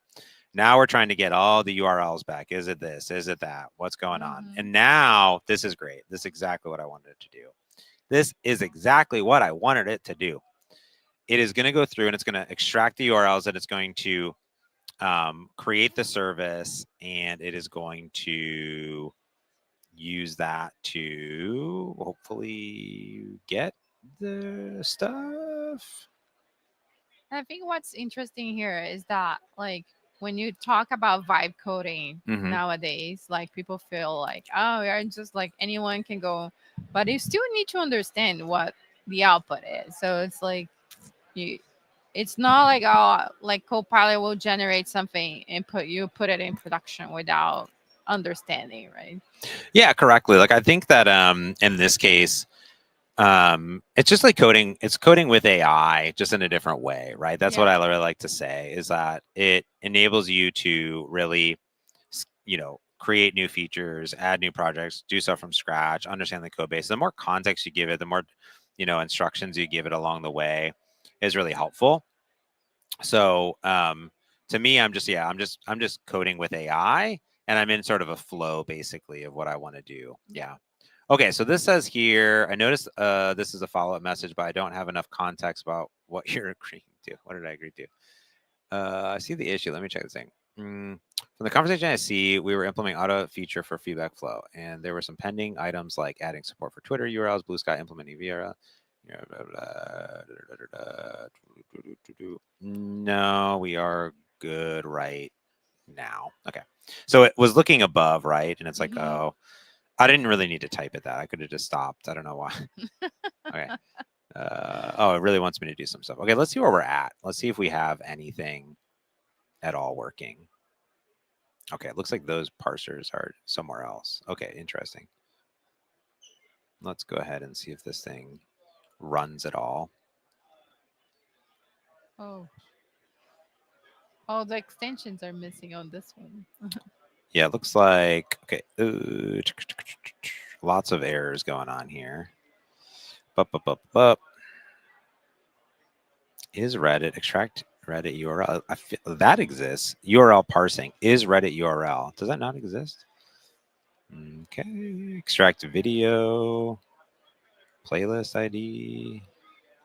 Hacker news. There's the extract Reddit ID. Okay, cool. It doesn't seem to have those. Okay. There's so many problems right now. There's always a lot of problems. We got 51 of them, but it's okay. Let's it looks like we are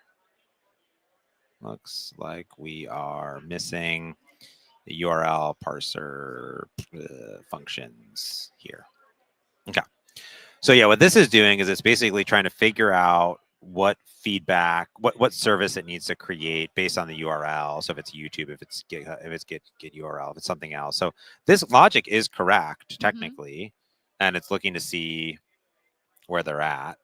The URL parsing utilities are scattered across several files. It is scattered across several files. Yes, that is correct, because I have no common code of what I'm doing. So it is now figuring it out. We're currently using a simple string manipulation.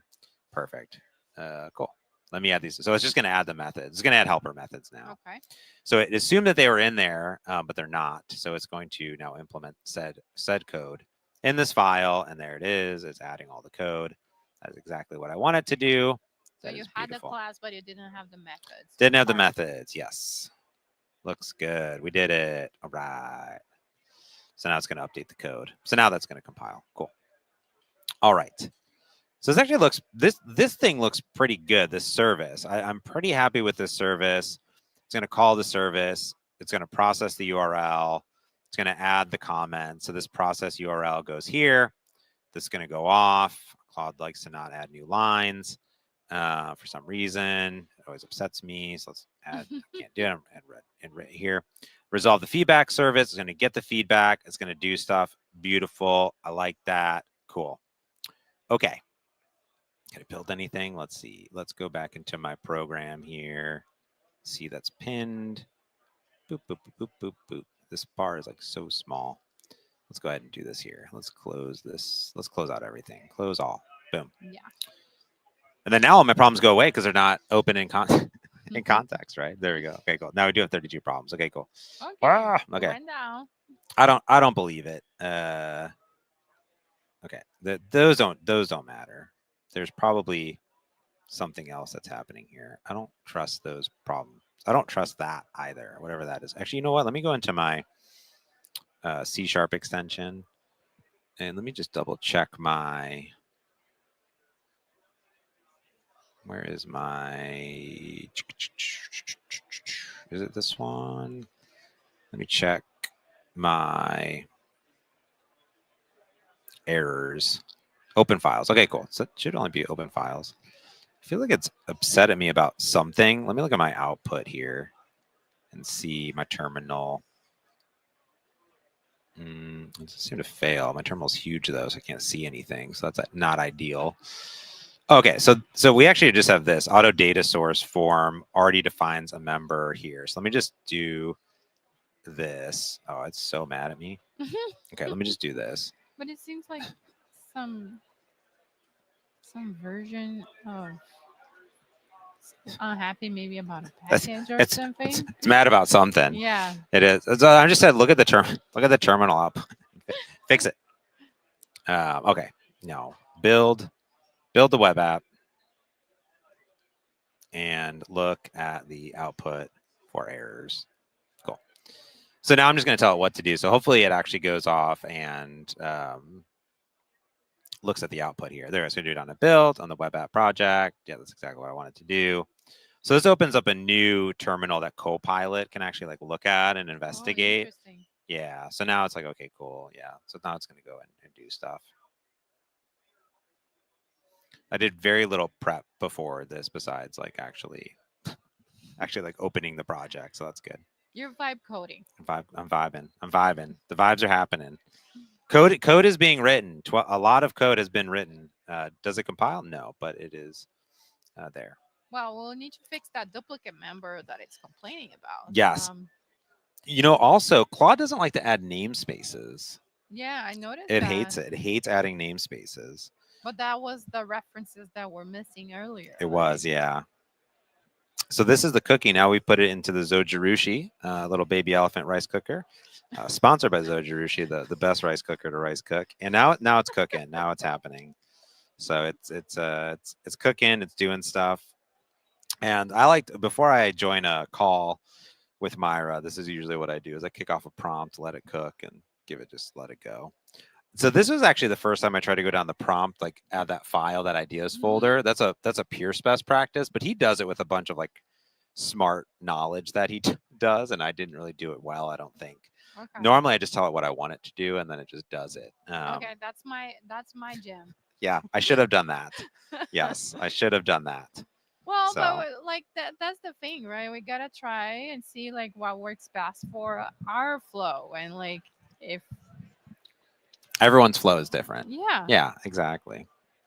And this is cool. So what actually ended up happening here is that it looks like, remember I stopped earlier mid chat. It was creating files, and then there was a file that was created that I don't think it actually needed to. It didn't finish creating, I don't think. So there's that aspect of it. So let's see if it. Sometimes when it is spinning on the command, you can just hit the enter bar and then it's like, oh no, you ran it. So it should look at it. So now I should try to build it again and see what it's actually doing. I feel a little bit better that it did something. It did something. I don't know. Yeah. Something happened. Still got 32 errors. Okay, well, I'll fix it. Now it's gonna cook. I don't know what this is. So this is in the debug obj file. Why is it so mad? Duplicate system. Oh no. Oh, it is. It wants to delete. Okay. Something happened. Look at, there's an obj file in the mock folder. How did that even get there? Now it's just deleting all these obj files for some. I don't even know how the obj folders were created. It's more like clean solution rebuild. So upset. It's something happened. I like that it knew what to do. Now 8 errors. Okay, we're cooking. Ooh. Yeah, we're cooking. All right, I like that. We're getting there. We're getting there. Now this is better. So something must have happened in some weird obj file, and I bet that there is something happening here. I don't know. There's duplicates. What is the system runtime version thing? What is that? I don't believe whatever. Did it change any of the global things? I don't think so. The only thing I could think of is I am running the function. Like maybe it's like super mad at me that I'm running the function.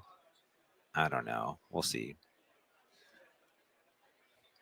Let's see if it figures out what it needs to do. Well, this is only a warning, which is like really interesting. That's all it's doing. Now it's just saying there's duplicate assembly versions in the assembly info, which that is something that's automatically generated. So I can duplicate here. Yeah. Let's try the parent. Okay. All right. Let's delete. It's running a whole bunch of commands, deleting a whole bunch of folders. Good thing there's Okay. source tracking. Okay, bro. I don't know what you're doing, bro. Now, the other thing would be for us to actually like open some folders here. Now, this could be an LSP problem where like maybe the LSP is given up and is giving some bad vibes at the end of the day. Or it just could be like there's 6 errors now. Okay. Oh, here we go. Now we're actually getting some errors. Okay, this is good. Now we're getting some real errors. This is fascinating. So it looks like for some reason, something on my machine in some OBJ file world somewhere has done something. Yeah. And GitHub Copilot fixed it for me. It just deleted all of it for me. I was like, here you go, I got you. So all right, cool.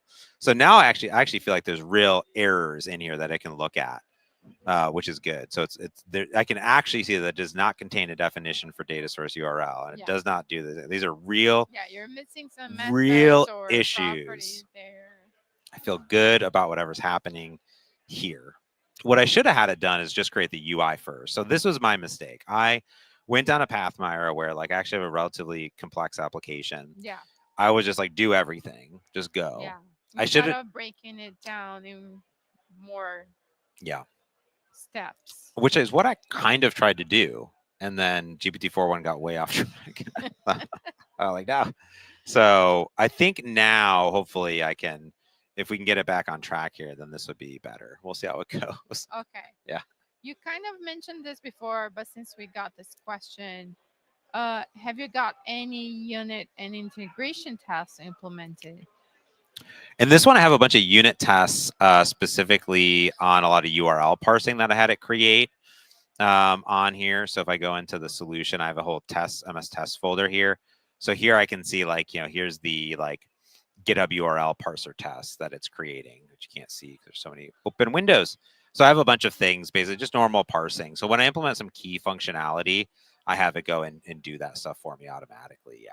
So that's what it's been up to and doing basically. So it looks like it's trying to clean some more stuff. Okay. I think let me kill the function. I think it's really mad that I have this function running. Maybe. I think so. And then trying to rebuild on top. Yeah, let me do CD. And let me do CD feedback. Web app? Okay, there we go. Perfect. Done it. But let's just build it. Let's see if I think it's upset because I had that running, the function running, and then it was there. Okay. Okay. This is not correct. Let me do a big clean on this pup. Boop. Okay, let me do a big, and I'm using SLNX as well on this, which I don't know if I like that or not, but I'm using it, so it's happening as well. I'm gonna start a new chat. I don't know if I'm gonna start a new chat. Let's see. Okay. Do I have real problems? I feel like this is like a tiny bit too. It's too hard to see. It's not too bad. Okay. Let's see what it's created for us here, Myra. Let's open up some files. Let's see what we got cooking. All right, feedback. We have this auto feedback data source. This all looks correct. This looks like brilliant, beautiful code. I don't know why it's to do. You should just do it. I have that support in there. Just do it. But we're close here. Use mocks. Okay, that's good. So we have this feedback service provider. It added some code. Okay, perfect. This is good. So this is exactly what I want it to do. And it hates new lines for some reason. Yeah. Interfaces, it's at an IAuto data source. There's no need to get anything. These are very, very thin. These are just like, sometimes there's like unique things that it does, but very thin implementations here. No need to get feedback declaration. It inherits from feedback service, which, has one function. Perfect. And then mock, it's got the mock data. This looks good. I feel as though, why did it touch anything in here? It shouldn't have. Okay, I feel like this thing is doing it. I feel like I ran the function and then it got mad at me. I feel like that's a me problem, and I blamed Copilot for doing everything wrong. And I really think that is a me problem that I did. I upset it. I caused it. Flow web CD. There you go. Oh, no, feedback flow web app dot build. Oh, I have one problem. Oh no, that's a warning. Who cares about warnings, Myra? Okay, we're pretty close. Okay, so here we have a component. Open it. Where's my home? Now we're cooking. Oh yes, You're now so close. we're so close. Where is anything in my project? Pages, home. Yes. Okay, cool. Data source. Yeah, fix this. Fix it. Where's it at? Auto source. I should have a component. Feedback, source selector, forms. Okay, what's this problem up here? Get rid of this mini map. No one wants a mini map. Why? Auto data. So why? Where it's right here. It's right there. Where's my home at? Fix it. Fix it. No. Okay. Hold on. Fix the errors in home razor. Okay. So remember how you told me you're like, oh, do you right? No, I just tell it to fix it. Yeah. I think it's just a using statement perhaps up top, but I feel like it's there already. So I don't know what it's upset about because I feel like it's here. Like I see it here. Okay. Oh, don't summarize. No, don't do that. Okay. I'm starting. Sorry. Fix the file. Do the one thing that I told you to do. So here's the problem is there was too much context. It had this big context bubble and it was going to parse the entire tree and it was going to take forever. Okay. I see there's several errors. It appears that the component is missing a using directive and Ooh. possibly the component itself. So you were right. I was right. It is a missing using. It is where it's right, but it is. Let me close others. It is right here. I see it. All right. What about the others? Like, oh, there's no yeah, namespace. That's what I was gonna say. I was like, I think it's missing the namespace there. No, add a namespace. Add a namespace. You're now like, I'm gonna be just add the namespace. Super direct. Yep. Thank you. Edit the file. I feel as though I could have just added the namespace, but then I refuse, Myra. Okay. I refuse. Yeah, you're not typing that. I'm not typing. I'm not copying and pasting that from other components. Make sure you do that other. And I'll say update my Copilot instructions to make sure you always add namespaces and check usings. Yeah. Update that. Go update that. I like that. Yeah. Because it missed that. That's It missed it. Creating the issues for us. Yeah, go do it. You don't need to tell me what you're doing, but just do it. Now I'm getting agitated. I'm getting a tiny bit agitated with the AI. Yeah, like I don't know if it's Cowduke or Cowdo UK. It was like you gotta get jiggy with your GitHub instructions from. I know, I definitely do. Okay, I feel great. Okay. Let's go ahead and reopen the home, and let's see if it. Why is it so red? Now? I wonder if it. All right. Let's now fix the issues in home. I trust you here. I trust we are getting close and we are already 1 hour into this thing. So we need to get so done. fingers crossed. Heart emoji. Aww. And love you. Fire. Let's go. It doesn't know. It's just like, what are you doing? What are you doing? How many tokens you spend for emojis there? At least one. I don't know. I guess that's going to come through as some tokens are free. No. Commits are free. Commits are free. Tokens, they cost a little bit of money. Let's see. Is it going to fix some problems? Probably. I don't know what it did. It just said home raiser. Okay. Oh, I've added a few. Okay. Added the namespace to match. Added web. Okay. Did it do it? I don't actually. Did it actually do it? Checked it. I was going to check port 4 problem found. Okay. Oh, wow. There it is. Ooh. Interesting. Why did it need those? It added the names. Okay. Oh, you know what? Now that we added to our custom instructions to check the using statements, it's now adding. Yeah, even the global usings, right? Yeah. I think so. Oh, here are the other issues. Okay, so the mismatch type that doesn't have the data source. Okay, perfect. Set URLs. All right, it's cooking. It's cooking. It's cooking. There we go. Oh, interesting. Okay, you know why? That's because new line. Put it on a new line. Claude. You're gonna put it in, Claude. in your instructions. Always put it on new lines. It's like, what are you doing? Yeah, it's a weird formatting. It does. Hates format. But sometimes it gets it right, man. It's just like, it's fine. And then other times it doesn't, and then it gets mad at me because then I reformatted it. And you need that trim setting too. I like Mhm. trimming code. Mm-hmm. That's interesting. I don't know if that's what I wanted to switch. Okay, it does. Oh, interesting. Auto. Need to make handle URL change public method. Yeah, do that. Make it. All right. It appears that the else statement now it's just fixing code. Now it's cooking. Now it's just like I'm a fix it. I'm gonna fix it.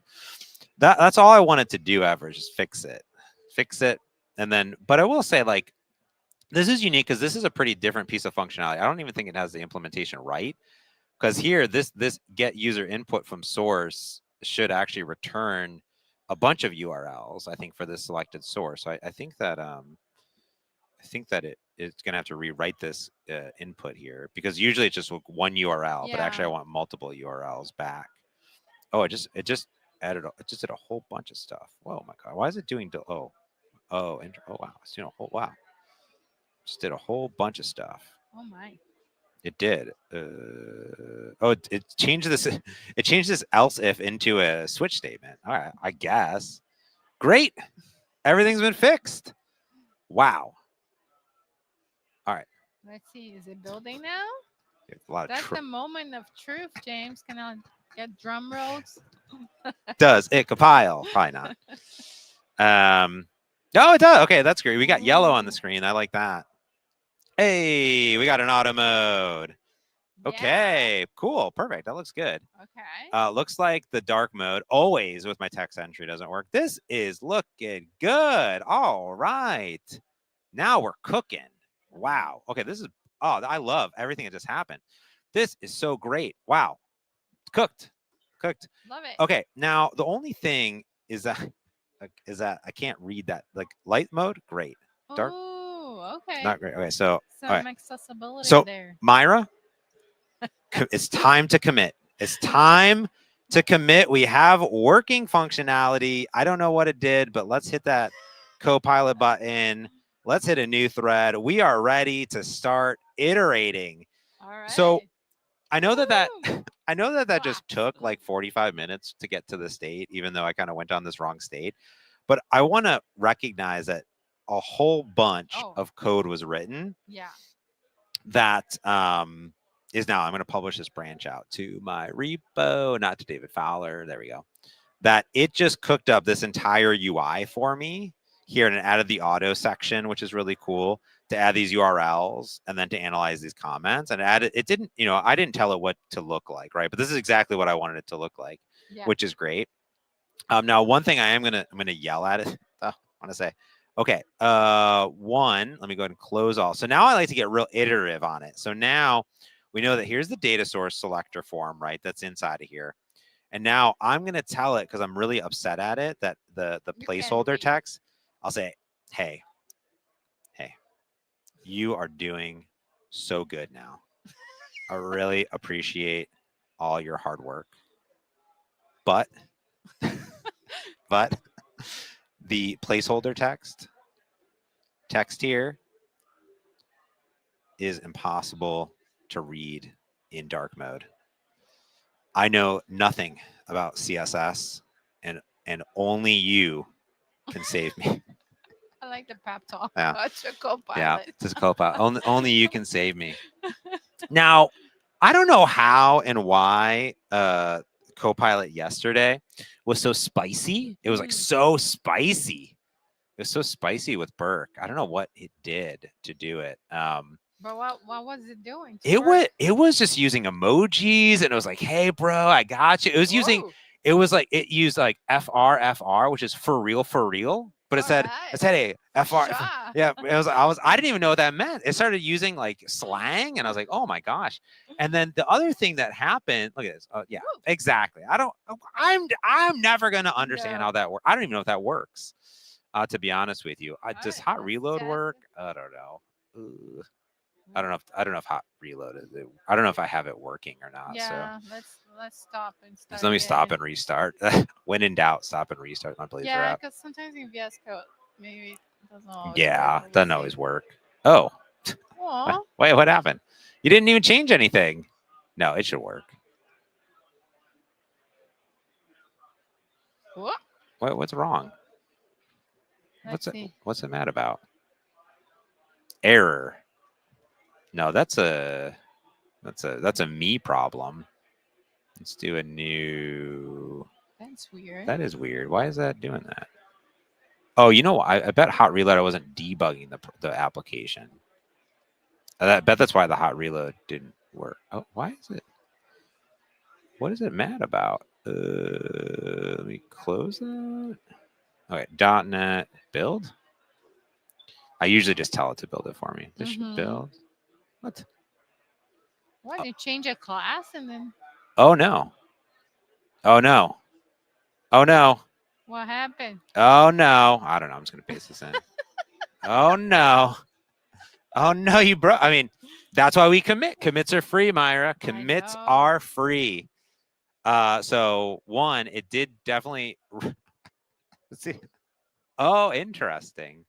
It says a duplicate static web asset issue with app CS. This typically happens when there are multiple references in the same CSS file. So it created some invalid CSS. I will say the CSS in this application is a hot mess. It is. All right. It is subpar. So it did not a great job. No, it did not. It did not do a good job writing CSS, and that is a me problem. That is for sure. I'm not a good CSS person too, so No, we're gonna have to count on Copilot to fix that. exactly. I don't even know what these. these deep are, these things. My assumption is that it needs to do some custom CSS stuff here and rewrite it. It was so close. I mean, the application looked really good as well. Why is it deleting all this stuff? Copilot, what are you doing? It is now off the rails, and I like it. Look at error action, silently continue. Well, but you committed, so you could just undo changes. I could do uncode. No, but I am committed that it's. Oh, it fixed it. Wait, how did it do that? Did it work? Did it actually build it? Yeah, you had this warning before, so I don't think it's a new one.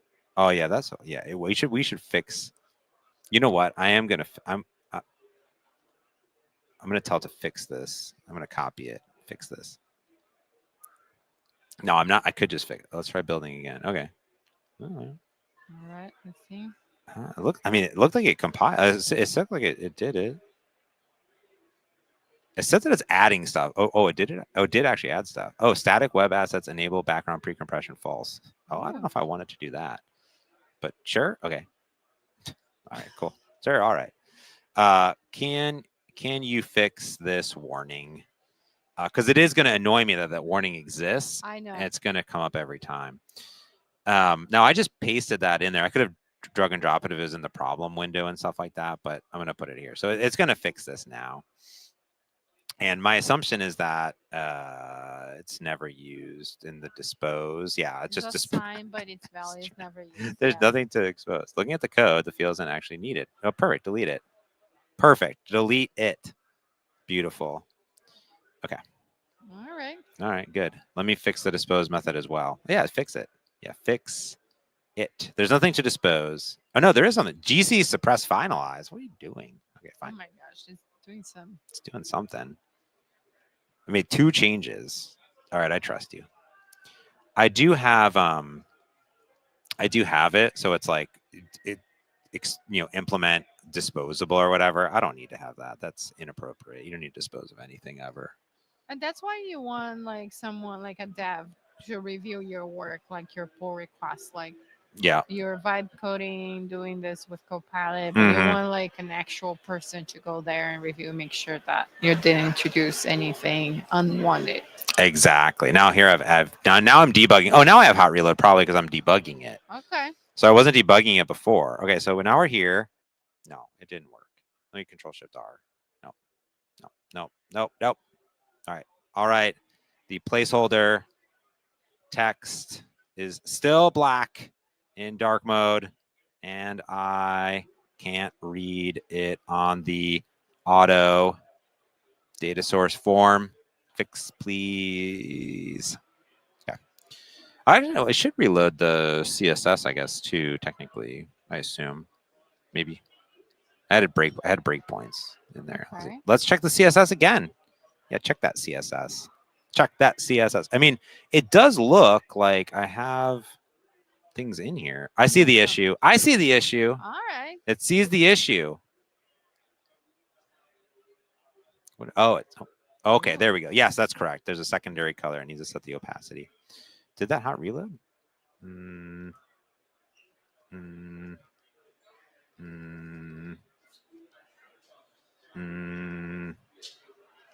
No. Like never hot reloads, Myra. All right. Okay. So load it again. I'll load it again. This is the one gotcha with Yeah, I don't know if other people are like that, Still but I broken. like to use VS Code and VS at the same time. maybe do something custom here. Try something custom. It's funny because it seems to like really work in light mode, but not dark Yeah. mode. I know this isn't even the button color that I want, and obviously this works because it's red. But Mhm. like I feel like I do have this problem in other areas. Yeah, Probably maybe it was even there before. it probably was, but like, look, this works. That works. Oh, that's nice. Yeah, maybe. Oh, look at that. You see a little animation? I didn't do that. It did it. Ooh. Okay. Oh, here we go. Now we're cooking. Light mode. Oh, here we go. Prefer color scheme. Oh, wow. All right. Yeah. Okay, do that. Let's see. Let's see. Hot reload? I can hit the refresh. I can hit the reload button. That's faster than me finding the program CS. I'm like, actually doing it. Luckily, this application loads very fast, so that's nifty. Nope. Perfect. Nailed it. Oh, fine. Fine, you win. Fine, you win. I can't get it to work. We'll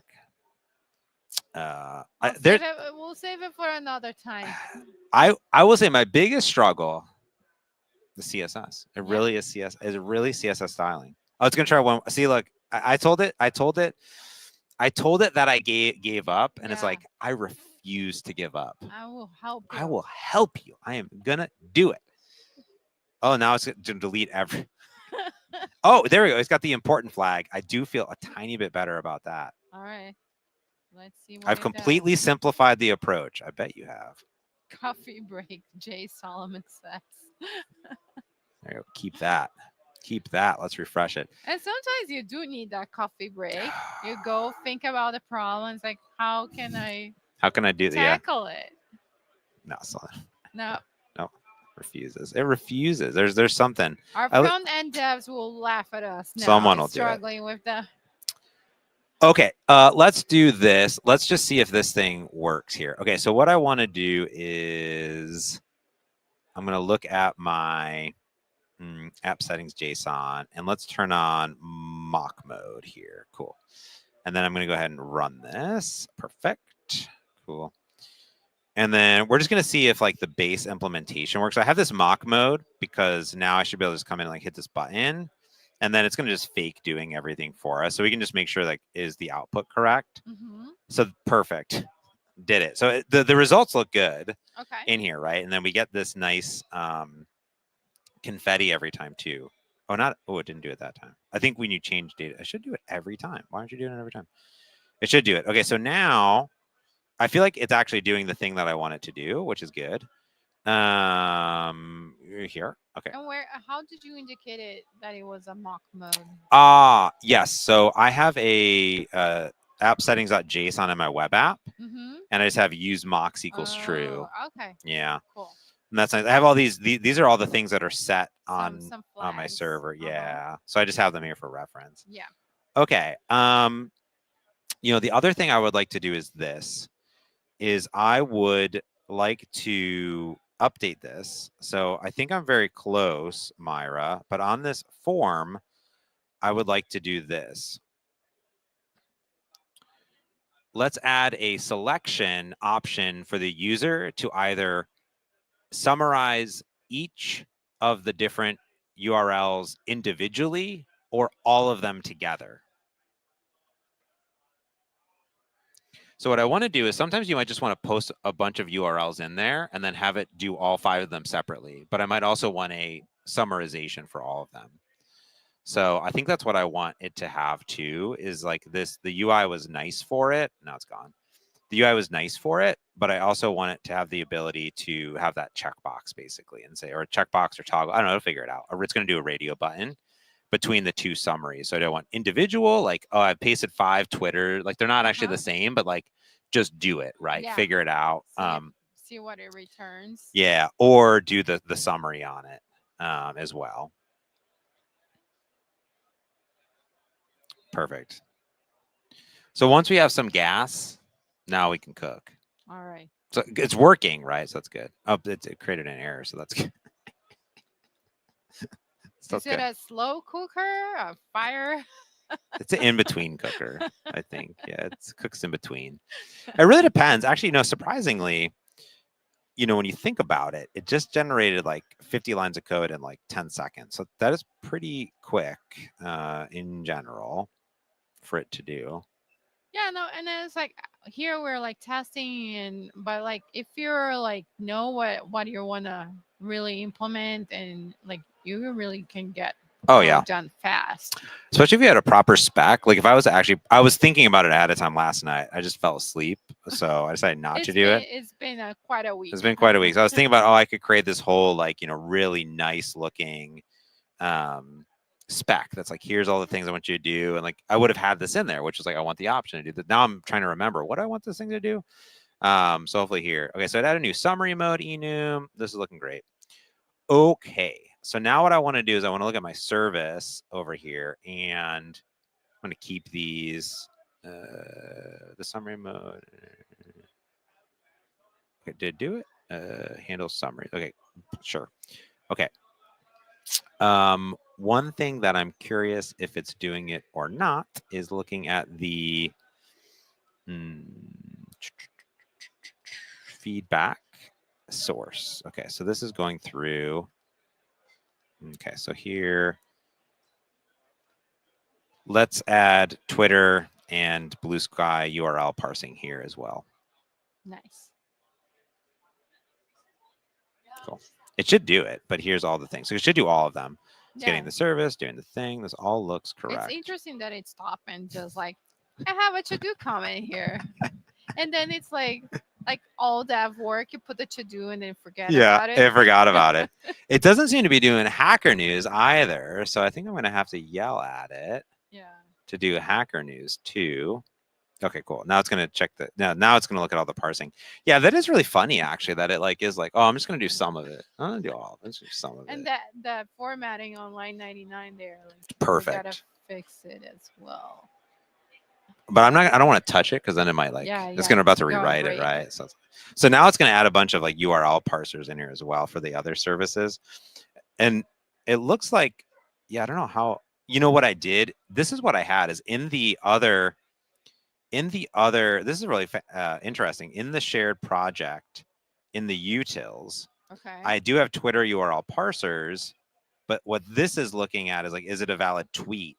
And then this one is an extractor. So it's extracting tweet IDs, right? Like ideally, it should have put the URL parsers in the specific service, but I'm also not mad at it to just be like, hey, listen, here's what it looks like. Funnily enough, though, this is actually calling the Blue Sky URL parser. So that's cool. All right, well, it did it. It did it. Okay, cool. So you need the Hacker News now. Yes. Don't forget about hacker news. We also want that in there too. You can adjust that timeout. So that's actually really fascinating. So if you, a lot of people were asking this before, but if you were to go into that, oh my gosh, so many extensions. If you go into this thing here, into the settings, this one, this is it's accessibility feature for this voice to text. And what you can do is you can do this accessibility timeout. And if you do 0, it will never time out. It'll just wait for you to stop manually, which is nice because sometimes you have the timeout and then it automatically sends right away. Okay. So you might not want that. So that's a feature I like to set. That's not synced because my insider sync settings are not synced with my normal insider sync Oh my settings gosh, as well. I'm so installing this extension. It's so after good. Today. Yeah, it's super good. All right, cool. It just did stuff. Cool, it's cooking. Did it do it? It did. It did do it. Nice. Is it ready? It's ready. Okay, cool. I made the following edits. That's perfect. Brilliant. Wow. Y Combinator. Wow. Wow, you're the best. Cool. It did it. It did it. It did it. It did it. Okay. The funny part is like it still is like using these references for like everything that's opening. It's like, oh, what are you doing? And it's yeah, thank you for the kind words. Yes, you are welcome. Cool. All right. Okay. Now what we want to do is this. We want to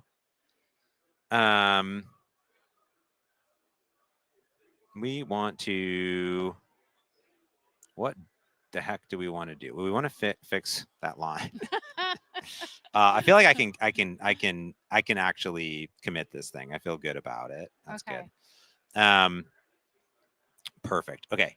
So now what we want to do is make sure that our data source feedback service here, it's going to go off and it's going to, look at that. Look at that.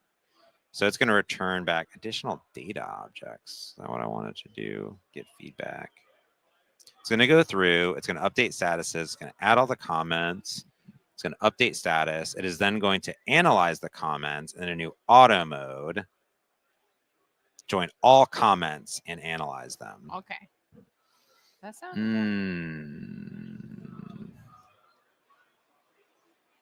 Is that what I wanted to do, though? You don't want that? Well, I do want it to individually do them, though.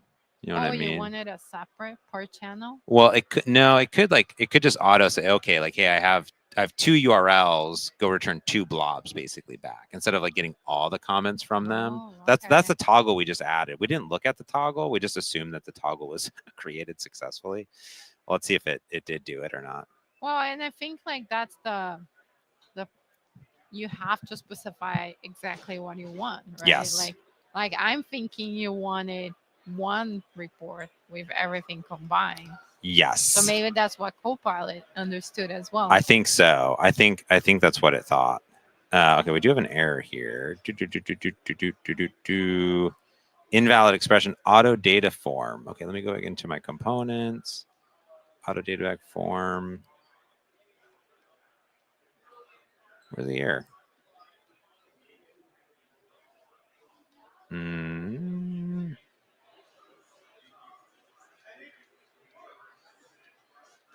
So I'm just going to paste the error. Just pasting the error in blindly. So 39 is this one. So it looks like oh yeah, that's not correct. I don't know what it did, but it's upset. I see the issue. There's a misplaced space between the attribute names. Is there a misplaced name between the attribute names? Oh. What? So it did add the summary mode. The error was caused by having multiple attributes on the same line. Okay, cool. Okay. Right. Is it though? I don't actually know if that is correct or not. Let's do a. Well, and I think like that's like you can test as well, right? Like and see like is it doing what I wanted? And but I don't know if you fixed the problem. I don't think I did either. Line 40. All it did was move it down a line. So let's line 40. So whatever. So it's down here. It's this one. Oh, interesting. Ooh. Is that what it did? I haven't. See, I wrote code, and that's the problem. What is it doing? It's doing an Yeah, on change. Enter URL. This did work before. Let me open it back up so it. That is. Async. It's like escaping it. Is it missing like one of the at symbols there too? Because it's like calling an async, but I'm gonna have it validate it. Let's see what it does. I just said I changed to 3.7, so I'm gonna have it think a little bit harder here. let's see. I'll validate the razor. There's a minor issue I can see. I bet there is. There's a space out. I don't think that's the issue. No, spaces won't cause that. That is not the issue. Especially if you're gonna add stuff on the wrong line.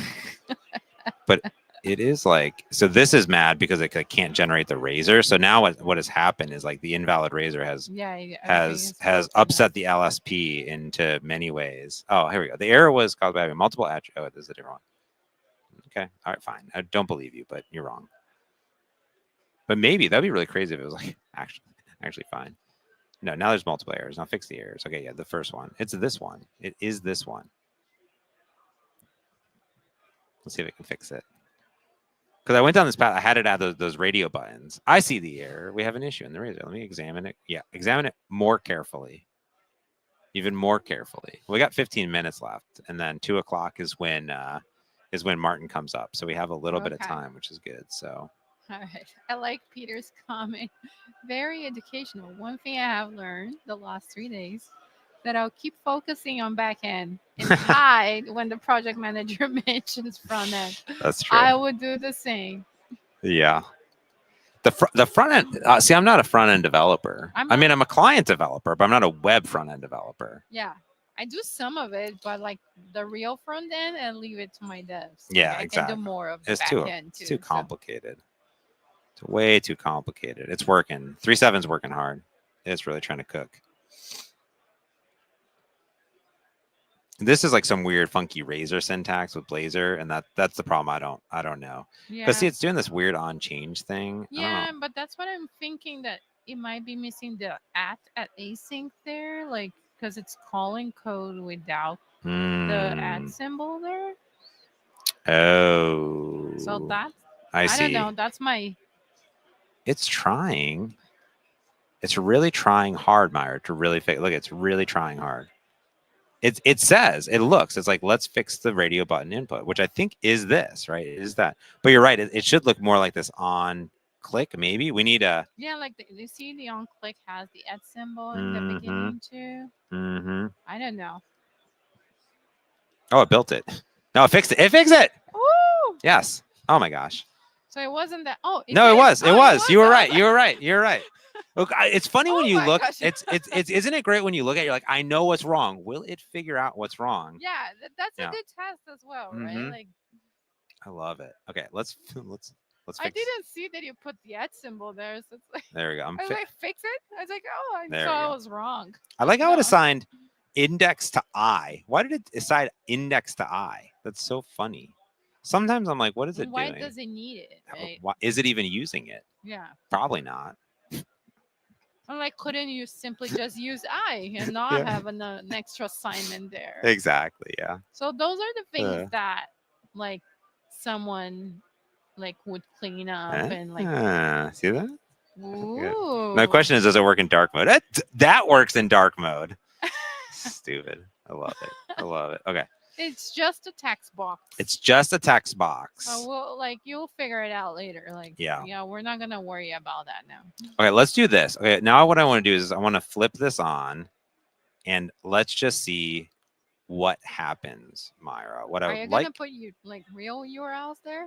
Like, no, I'm gonna run it locally. I'm gonna run it locally. So what I'm gonna do is I'm gonna open up this. And we're going to open up this here. I'm not going to use Copilot there because apparently it's busted for some reason. I'm sure there's already a patch out for it. That's Insider. Just live dangerously. What I'm going to do Yeah. is I'm just going to do false. Alright. And now inside of my development, I have the URL of my function, right? Yeah. That's here. Now I've already, so when I was showing it earlier, I was running it locally. So if I go into, let me just not even do that. I'm not even going to open that. I'm going to open up, let me do feedback function, copy. Nope. I'm always juggling between the C# dev kit and not the C# dev kit. Yeah, I know. It's a struggle. Let me go into my functions. I'm going to go copy path. I'm going to CD here. Boom. I'm going to say func start. All right. So I'm going to start the function. The only problem we had earlier in the OBJ, all the issues we ran into was because I had the function running Mm-hmm. and They're trying to. they're rebuild using the the same solution, same yeah. stuff. Yep. Okay. So let's see. So what I would like to do is, so here's a good example. Like imagine if I went into, here's a good example. Like let's say I go into like, here's a video on like building agent mode. That was Rob. That's cool. And here's one on another agent mode video. And if Okay. I continue to scroll anywhere, I bet that there's another agent mode video. So here's another agent mode video. Okay. So we may be really interested in, hey, here's a bunch of agent mode videos. Want to see what people are saying, any feedback, right? Exactly. So boom. Boom. Oh, I should probably pause this. This ad. Why is there an ad? VS Code. Who's getting that ad revenue? Pierce's. Oh my gosh. And We then should look into that after. probably, yeah. Do this here. All right, so it does. It's going to parse it out. So now, if this works, it should go get. Oh, it said it from YouTube. So it's going to the. It's got 36 comments. Now it should go off, and now we can see because we had 36 comments, 12 comments, 27 comments. Oh, okay. Oh no, that's the wrong one. All right. So Still going. it should be. I don't know what it's doing actually. So it should go off and it should go grab all of the comments. That's the hope here. The hope is that it should have gone off and it should have gone into my feedback services here. And it should have, because it should have processed the URL, gotten all the comments, right? Mhm. Oh, it's doing stuff. Oh, so it is look like it's analyzing comments. Okay, so that's, oh, here we go. And then, yeah, this is processing, process count of total URLs. I don't know, does that actually do that? I bet it did this. What does this do? It's always good when I'm like, what does this do? So it went through and it got all the stuff. It looks like that should be, oh, now it's getting 12 comments. Yeah. So before it- we had It a shouldn't different be, number. it shouldn't be, so, okay, so this get feedback. The question is it even hitting this thing? It does look like it is calling the right URLs. So my assumption is if I go in here, get feedback, it should go in, it should look at all the URLs. I guess I could add breakpoints and be a real developer here. Now it's getting, so it is getting comments, but see, Meyer, it's not correct. Let me put it just like full screen. Yeah, there you for go. Them, because then they can So it see. should be going, getting all the comments and then summarizing all the comments. So something is going awry in some logic somewhere at some point. That is Yeah, for it sure. shouldn't take this long, right? No, it should not take this long. And my question is it even hitting, it should be hitting this inside of here. Like it should be in this feedback service and it should go get all comments and then it should update the status and it should combine it and then it should return this auto mode. Oh, and the funny thing is I don't even know if it analyzes comments, analyzing the max comments, doing the stuff, it's analyzing stuff. Yeah, this looks correct. And it is definitely hitting endpoints. But this is wrong. This is like doing something incorrect. But it is, I don't know what's going to happen. Yeah, that's what, I mean, it Like, did. where is it? It's Oh. lost in code. All right. Oh. Let's see. Okay. Okay. Interesting. All right. Okay. So it processed the URL, go to definition. It resolved. Oh, and then it did get feedback on that service, Okay. which goes and gets the feedback of it. Oh, interesting. And then it's, oh, now it's actually analyzing the feedback. Okay, so what? Oh, very fascinating. Error occurred. Perfect. Oh, because I hit a breakpoint. Okay, so it's very close to doing something. I think what's interesting here is I wonder if, so it went into the YouTube service and it did get feedback. And here's the funny part is that part of the get feedback is that it gets all of the comments and then it analyzes the comments. So my code is structured completely incorrect here. Okay. So you would have to change the logic a bit to I just do. first collect the comments and then analyze it after. Yeah, so what needs to happen here is that the feedback service, so if I go to here, so these are simple feedback services.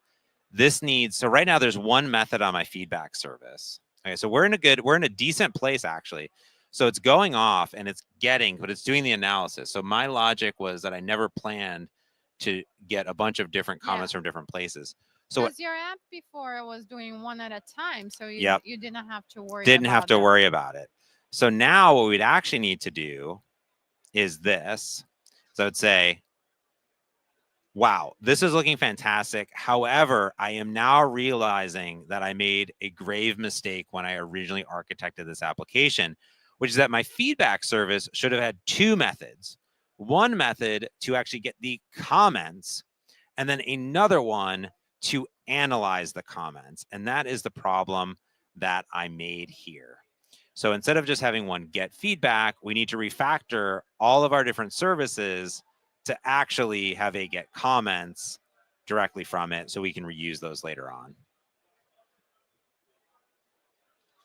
So now it's not going to time out because I did that thing. Yeah. Now, this is a big cook going I know, on here. Yeah, I was going to say it's a big change. Refactoring everything is like a re-architecting of your solution. Yep. And now it's gonna I understand the architecture issue you're facing. Let's refactor the iFeedback service to include two methods, one to get feedback, another method to analyze those comments. This would be the existing get feedback method. That is correct. That is good.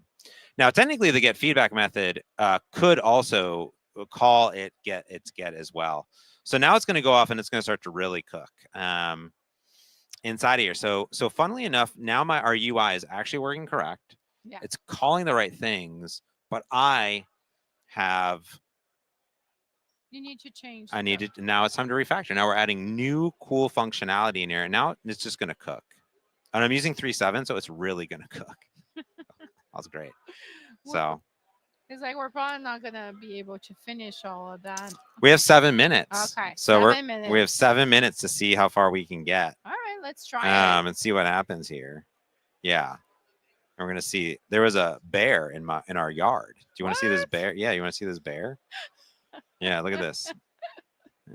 See, this is the bear. Oh That's the bear. Yeah. Yep. All right. It's just out. Now it's happened. Okay. So what's interesting here is, it's now hopefully going to go off and start to just really cook things up. So we have all these different services, and now this is a good. This is good because I've overly architected all of it with so many interfaces. But because we've done that, Myra, now it's actually going to know what to do, which is going to look for everything that's implemented iFeedback service and know to go implement all that code. That's awesome. Which is nice. And ideally, we could look at the GitHub feedback service, which now this is going to need to, and you can see it's doing the same thing, right? So it's getting the feedback comments, it's reading as a string, and then it's analyzing the comments. Yeah. And that is not what we wanted it to do. We wanted it to actually do this completely different. So what's interesting is actually feedback service is the main thing here, and this is the thing that's actually getting a Is whole it bunch still of code. going? Oh, it's still going. Yeah, Yeah. this is a big cook. This Okay. is the biggest cook of the day. Yeah. So this is one of those cooks where, yeah, there, here we go. Now it's doing it. This is a cook where you are like, okay, I'm gonna eat dinner maybe around 5 or 6 o'clock, maybe supper time. So I go to the Zojirushi and I set the timer. And I say, yeah, you let it cook, and it figures out when to start cooking, and it's really slow cooks. Do you have a rice cooker, Myra? I have just crock pot, but I don't use it much. So we had a crock pot, Yeah. never used it. No. We made mulled wine out of it. I love it. Yeah, they're really good. So we do have one tiny crock pot that we use just for mulled wine, Okay. which is good because mulled wine's expensive, but you can use any wine with mulled Mhm. wine. You can get Yeah. the $2 Yeah. chuck, which is Yeah, $4. I grew up having Mulled cheap, wine. Yeah, Cheap mulled wine. Cheap mulled wine. Right. So it's for some reason created an internal comment, so that's cool. All right, it's doing whatever. It's doing whatever at this point, but we've committed the code previously, so we feel good about this huge refactor. I feel good that we have a whole new UI. The UI is responsive. Yeah, it's super close. It's super close. Well, actually, it did the thing that we told it to do. It just didn't actually. It has to update all the mock services too. Yeah. No, it's just that it was a much larger change Yeah. than we anticipated initially, Mhm. which is also something that happens very frequently. Very frequently, yeah. When you're So dealing with dev tasks. So I've had a Zojirushi rice cooker, which is like the rice cooker from Japan, and you Okay. see them everywhere. They're fantastic. I've had it for a long time, and I just never really use it that much because I don't actually eat that much rice. So I don't know Okay. why I got a fancy rice cooker. But Heather loves rice, and we Okay. make rice bowls all the time. Mm. So we've been really getting into big Zojirushi, like okay, I'm going to do this at a certain time and let it go. But it has a Nice. certain setting for GABA brown rice, and I know nothing about. Do you know anything about GABA brown rice? I've never. No. No, you're talking like No. a foreign language to me now. So like GABA brown rice is like a special type of brown rice, and like it takes a long time to cook. Yeah. With induction, it's an induction cooker. It takes a long time to cook, and like what's happening now in Mhm. this cooking action, and it has like certain nutrients or whatever. But I need to find it. Okay. Yeah, GABA brown rice. It's not easy to find. I don't think so. I Okay. haven't gone to the store and seen it. Okay. So if the chat knows anything about GABA brown rice, that's what we All wanted right. to do. Help James Help out. find. He wants to do a special. It's been doing it. Oh, this is good. Look, so it's actually it now has a get comments. This, and actually surprisingly, what's pretty nice is that I actually, even though it has analyzed comments, it's really not that much of a huge refactor of each thing because it was Yeah. already doing those things. Now it's breaking them out into different services Yeah. that it needs to get in it. It does look like it is. I don't know if it's still cooking or not. But I'm also going to stop my Azure function, which is down. Yeah. There we go. And it does seem like pause. I'm going to go 3.5. Let's go and continue. I just switched models midstream. Yeah. We've been trying some models and versions of VS Code, Mm-hmm. like Insider or not. Someone was asking no Mac OS like yesterday. I don't know what you guys used yesterday. Did you use Mac OS? Both. Yeah, we had Mac and Windows machines yesterday. It just depends on whoever is Yeah. developing, right? Yeah, correct. So I don't know. Martin's up next here in a few minutes. Is he using a Mac? Are you using a Mac? He's using a Yes. Mac. So yeah, we'll have Mac coming. It's funny. Someone was mad yesterday. We were using Macs. Martin's out here. They were mad, and then today they're like, "Oh, where's the Macs at?" You can't make everyone happy. I'll say hello to my friend Cynthia. Oh, say hey, hello Cynthia. to Brazil. Shout out to Brazil. Yeah. I've only been to Sao Paulo. All right. You need to explore more. I do. I also really want to go to Argentina. Yes, That's on my it's lovely. list. Heather Yes. studied abroad in Argentina. Oh yeah, that's. So I really want to go. There's a big waterfall. Is that on like the border, right? You know, Western Falls. Yes. Yes. Yeah. I really want to go there. Yeah, I've been there when I was like 5, so I don't remember. Oh wow. I need to go back. Wow. This is a huge. This is a huge cook.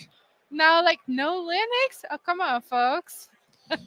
I guess we could attach the WSL probably into yeah. it. Yeah, it all works. It's cross-platform. Yeah. You can choose. You know, Jeff Fritz, he does a Linux like month or whatever. I guess there's no month that starts with L, but he does like a Linux one where he only codes on his Linux machine. Hey, Golden, we got a huge cook going on the last minute here. It is cooking and going. I gave it the huge prompt to refactor all my code base, so it's just cooking. You know, Pierce and I and Burke have a show called Let It Cook on Fridays where we just let it cook. Let it cook. You let it cook. I mean, just letting it cook. I could refactor this code, Golnaz, but I'm never going to refactor the code. I would have said, you know what? I've come too far. And I said, this feature would means if I needed to add this feature, I would have had to refactor all my code. So I would have said, sorry, manager, I'm not going to add this feature anymore. It's too hard. But now Copilot's just going to cook and it's going to refactor every single part of my code. And you could go have lunch. I could go have lunch. I mean, at this point, it's going to ask to continue or pause. But besides that, yeah, you're almost I'm done. going to go make a sandwich. Yeah. Look, it's already done.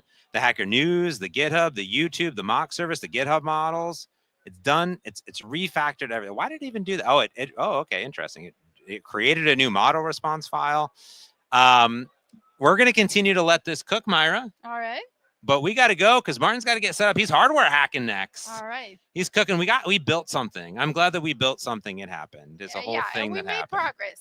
We still we found new things to work on. Exactly.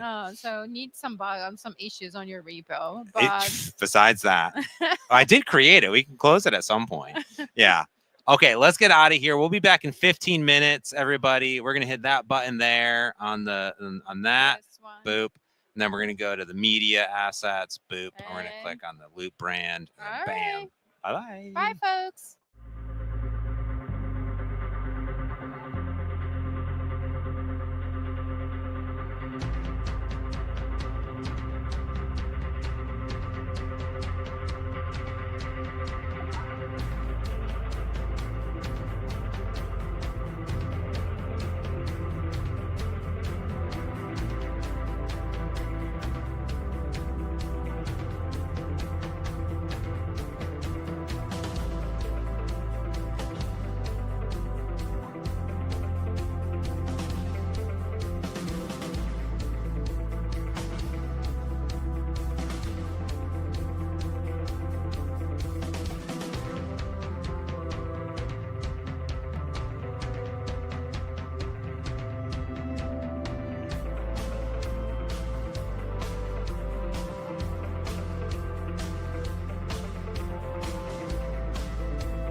right.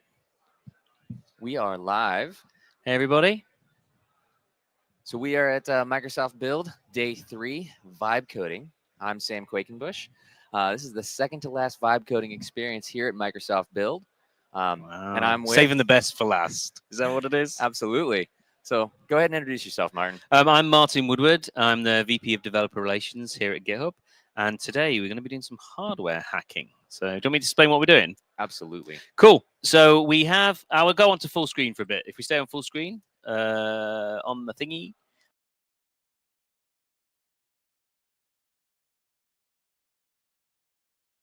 Folks, we'll be there in a second. There we go. Right, great.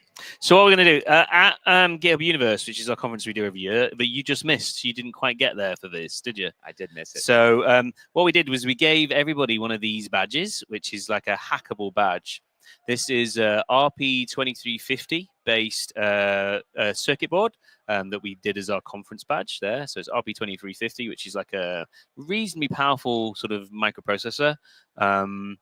From the Raspberry Pi Foundation. And then I have on the front an e-ink display, which is like so, which is pretty cool. And yeah, and then what we did at the actual event, if you can share my screen for me. Yep. At the event, we had this whole bodger set of scripts of repos. And when people came in and they registered, we got their registration and there was a QR code on it, and we would scan their QR code, and then the QR code would go through a bunch of scripts, and we would preload a bunch of data and then transfer it over using a Raspberry Pi onto these badges. That was the process, which is great. And it was great. And I had like, I don't know, a bajillion Raspberry Pis around the conference to do this, all which are coded. But I thought we could do better because we have some of these badges with me. And you're going to get one at the end of this if we do it right. And so what the goal was, and I've got a few to hand out as well around here. So if people like have amazing questions by the time we finish, which is going to be like ages from now, hopefully I'll be able to do one for you custom. So don't feel like you have to hang around. Come back in about an hour and you'll probably get on. So yeah, so that's the plan. Is like let's figure out, rather than using a Raspberry Pi and stuff and loads of Python scripts and loads of stuff to do it. What I thought would be cool is to use Copilot to help me do it from a web browser. Ooh. So that's pretty cool. So to explain kind of how we want to do this, what we're going to do is we're going to have a web browser page, create some data, build the data, put it onto a badge, which runs on this microprocessor over a thing called Web Serial. And Web Serial is you can access the serial port over the web on like Chrome. It doesn't work in Safari. It's sort of a few sets of browsers. So yeah, we'll figure it out. We'll make it work. Does this sound like a plan? Absolutely. Let's see what Copilot can do. Let's see what Copilot can do. Great. So first off, I'm going to start off with a blank project. So I've created a folder called Bodger. This is completely blank. And then, yeah, we're just going to, what I want to do, first of all, is create a README. The reason I'm doing it this way is if I create a README with an explanation of what I want to do, then Copilot could just get the context from that rather than me have to keep telling it. So that was my initial plan. That's fair. So out of curiosity, yeah, why wouldn't you have Copilot create this README just by a couple prompts? I could, but the data I want in it is all data I'm gonna get out of my brain into it. That's right, fair. you know what I mean? So Copilot, I'd have to put all that data into the prompt anyway. So I'm just gonna do it. So we'll see how it goes. Maybe it could have done a good job. It's not a bad idea. So I'm gonna say Bodger website, and then we'll just say create a website for a website that will be deployed using GitHub Pages. And we're going to make this live and we're going to make it open source so that everybody following along can see. If you are following along, do leave comments for us in the chat and we'll bring them up. Sam will bring them up for us. Absolutely. And let us know whereabouts you're following us from. We're currently in Seattle, so I'd love to know where people are coming in from. If people want to get one of these badges, I know I have some here. You can actually buy them from the Raspberry Pi Foundation, so from Pi Moroni. So we'll do that in a second as well. Right, but create a website that will be deployed to GitHub Pages. There you go. The website should be a single page that includes the following sections. Brilliant. This is actually pretty good. So I want data input consisting of a form. Well, this is pretty good. Of a form that allows a user to input their GitHub handle, username. That'll do. I'll say handle. We'll do first name, surname, title, and that'll do me. That's enough on this badge. And then, because if you look, that's currently what I have on the badge is first name, surname, title, and the GitHub handle, and then some like graphics and stuff. So we'll give that a try. A preview, a canvas showing a preview of the badge screen, which is, I wonder what size the screen is. I should actually have some data about that down here, about what the actual screen is. So let's try and see if we do Pimoroni, get, oh, no, that's not right, Pimoroni.com, and we'll look up the Badger. Badger 2340 is similar to this, so this will give us the specs for it. Can we see what e-ink size of the e-ink screen is here? Here we go. So out of curiosity, Yeah, mate. why not just paste that link in your README? I probably could. That way Copilot can go out and grab it. Yep. A canvas showing a preview of the screen, a button to generate a PNG file from the canvas, copy the data to the badge over web serial,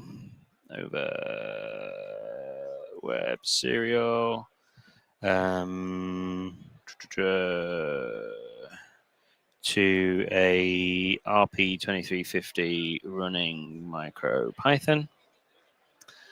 And that'll do for now. Right, so that's what we're doing. We're creating a badge. We're creating a website. Oh, and I will say, so we're doing that there. Then I'm also going to create a. Well, I don't know. Are we ever asked? Let's bring up Copilot while we're here.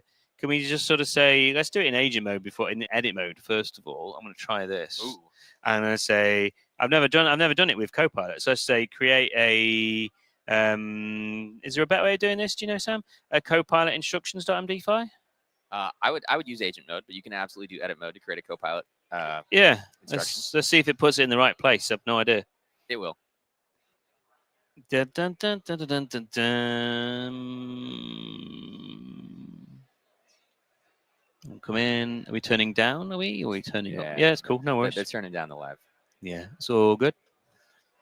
Right, cool. I'll see if it puts it in the right place though. No, it's probably put it there. Yeah, so what we'll do is we'll create a folder called .github, and it goes just in the root of a .github folder, doesn't it? If I remember rightly. Just directly into I'm going to say keep, and I'm going to move that into there. Copilot instructions MD, move.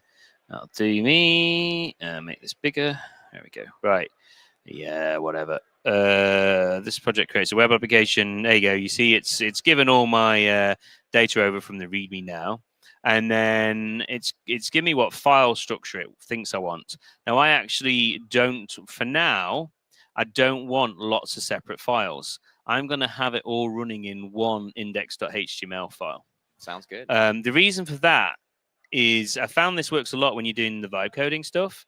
If you just if you're trying to build a website up and hack it, if you just and you want it to be deployed to GitHub pages, you're not doing like Next.js where you've got dynamic reload. You're like manually hitting Control R and refreshing the whole time.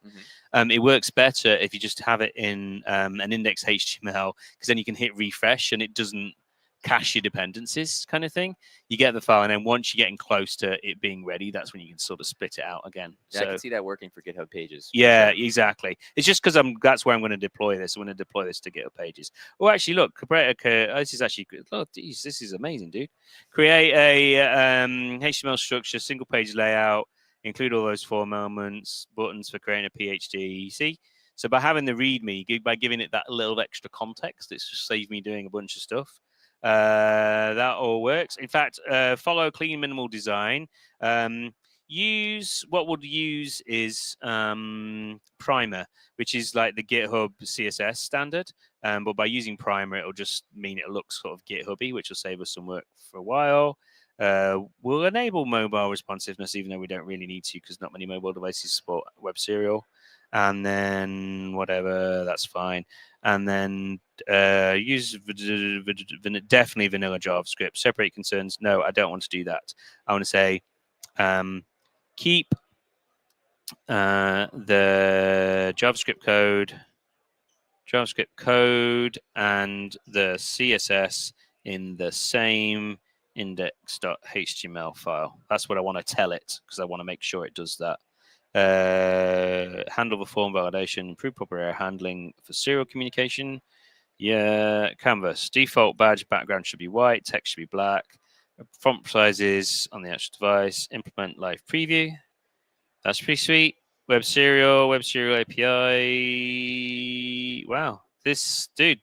Right, dumb task. Create the basic HTML structure. Implement the badge canvas preview. I'm actually going to do that in a different order. I'm going to, first of all, I want to make sure we've got web serial working first.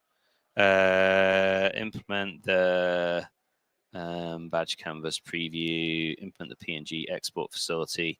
No, I'm going to do this first of all. Like preview, and I'm going to take the testing off. And I'm going to say deployment. Right, sweet. So that's good. Let's go back to the README. So now we have our basic file. Oh, no. And then what I'm also going to do here is, let's do it in agent mode. We're this far in. Yeah, let's do add an MIT license to this project. And this I do this all the time. It works. It's amazing. It just does it and even puts the right copyright statement in for you. Oh, that's great. Yeah, it is. Well, we'll see. I didn't even think about that when I was vibe coding on Monday. The license. Yeah, well, I'm an open source sort of zealot. So, because if you don't have a license in there, it's not officially open source. That is true. So, right, it's created my license file. Copyright badger. Well, that's terrible. So I'm just going to say, I'm actually going to take the year out. So we can have a conversation about that amongst open source zealots. And I'm going to say Martin Woodward, done. Hit save. Right, we're good. So what we're going to do now then quickly is we're going to go over to my Martin Woodward repo. Then this allows everybody at home to follow along, and you can probably fix things for me, which would be amazing. So we're going to go into Martin Woodward. We're going to hit repositories, make this bigger for everybody. New repository, and we're going to call this. I do want to see something hilarious. We look at my owner drop down. I'm like an amazing edge case for testing on the owner column, because it's like, look at all those orgs. Oh, wow. I thought I had a lot. Yeah, exactly. Right, so we're going to stick it in my own, and we're going to say bodger, something like that. Website to program a hackable badge. Make it public, and I don't want to add any data to it. Right, create repository. Then I'm going to come in here, do this. Now, there's probably a million other ways to do this better than the way I'm about to do it, but hey, all good. Window terminal, new terminal. Right. Okay, getting it. I'm waiting for chat to tell you to just go to the left side and click initialize repo. Really? It's okay. Git remote, add, origin. They're going to really hate this then. There we go. Right, okay. I've done all that. Boom. Now I've got a Git repo. Now I'm going to do this properly, but I'm going to hit the magic button, because we all love the magic button. And then we're going to do commit and sync. Okay, so now we have our repo. If we hit here, hit refresh, boom. Should we set up GitHub? No, we haven't got an index file yet. Let's create the index.html file. Let's do that first. So I'm going to create the index.html. Keep. Let's do this. No, yeah, okay. Create the basic app/index. So I noticed you're using Claude 3.7. Is that the model you plan to use for this? Um, And if so, why? Because I have unlimited access to Claude 3.7. Different people prefer different models. So the Claude, I quite like some of the style that Claude gives me. GPT 4.1's actually been really, really good since it came. It's getting really good now. 3.5, some people prefer in agent mode because it's kind of less helpy. Like it doesn't do as much as 3.7 tries to do. But we'll start off from 3.7 and then we'll see how we get on. Let's see how it goes. Yeah. Do you find a speed difference between 3.5 and 3.7? I never use 3.5 that much, to be honest. I mostly stick with 3.7. There's definitely a speed difference between 3.7 and 4.1, GPT 4.1. Like 4.1's a lot faster. Oh, absolutely. Do you see a speed difference? Absolutely. So I use GPT 4.1 as my daily driver. As I Yeah. call it. Yeah. And I'll only swap over to 3.7 if I need that helpy context. Right. Which, as not a full-time developer, I need it. Okay. For sure. Yeah. Yeah. Like for simple stuff like this, I totally should just be using GPT 4.1. You know what I mean? Because oh wow, is it going to do the whole thing for me? This application is making it self-contained application. Right. Do I have the?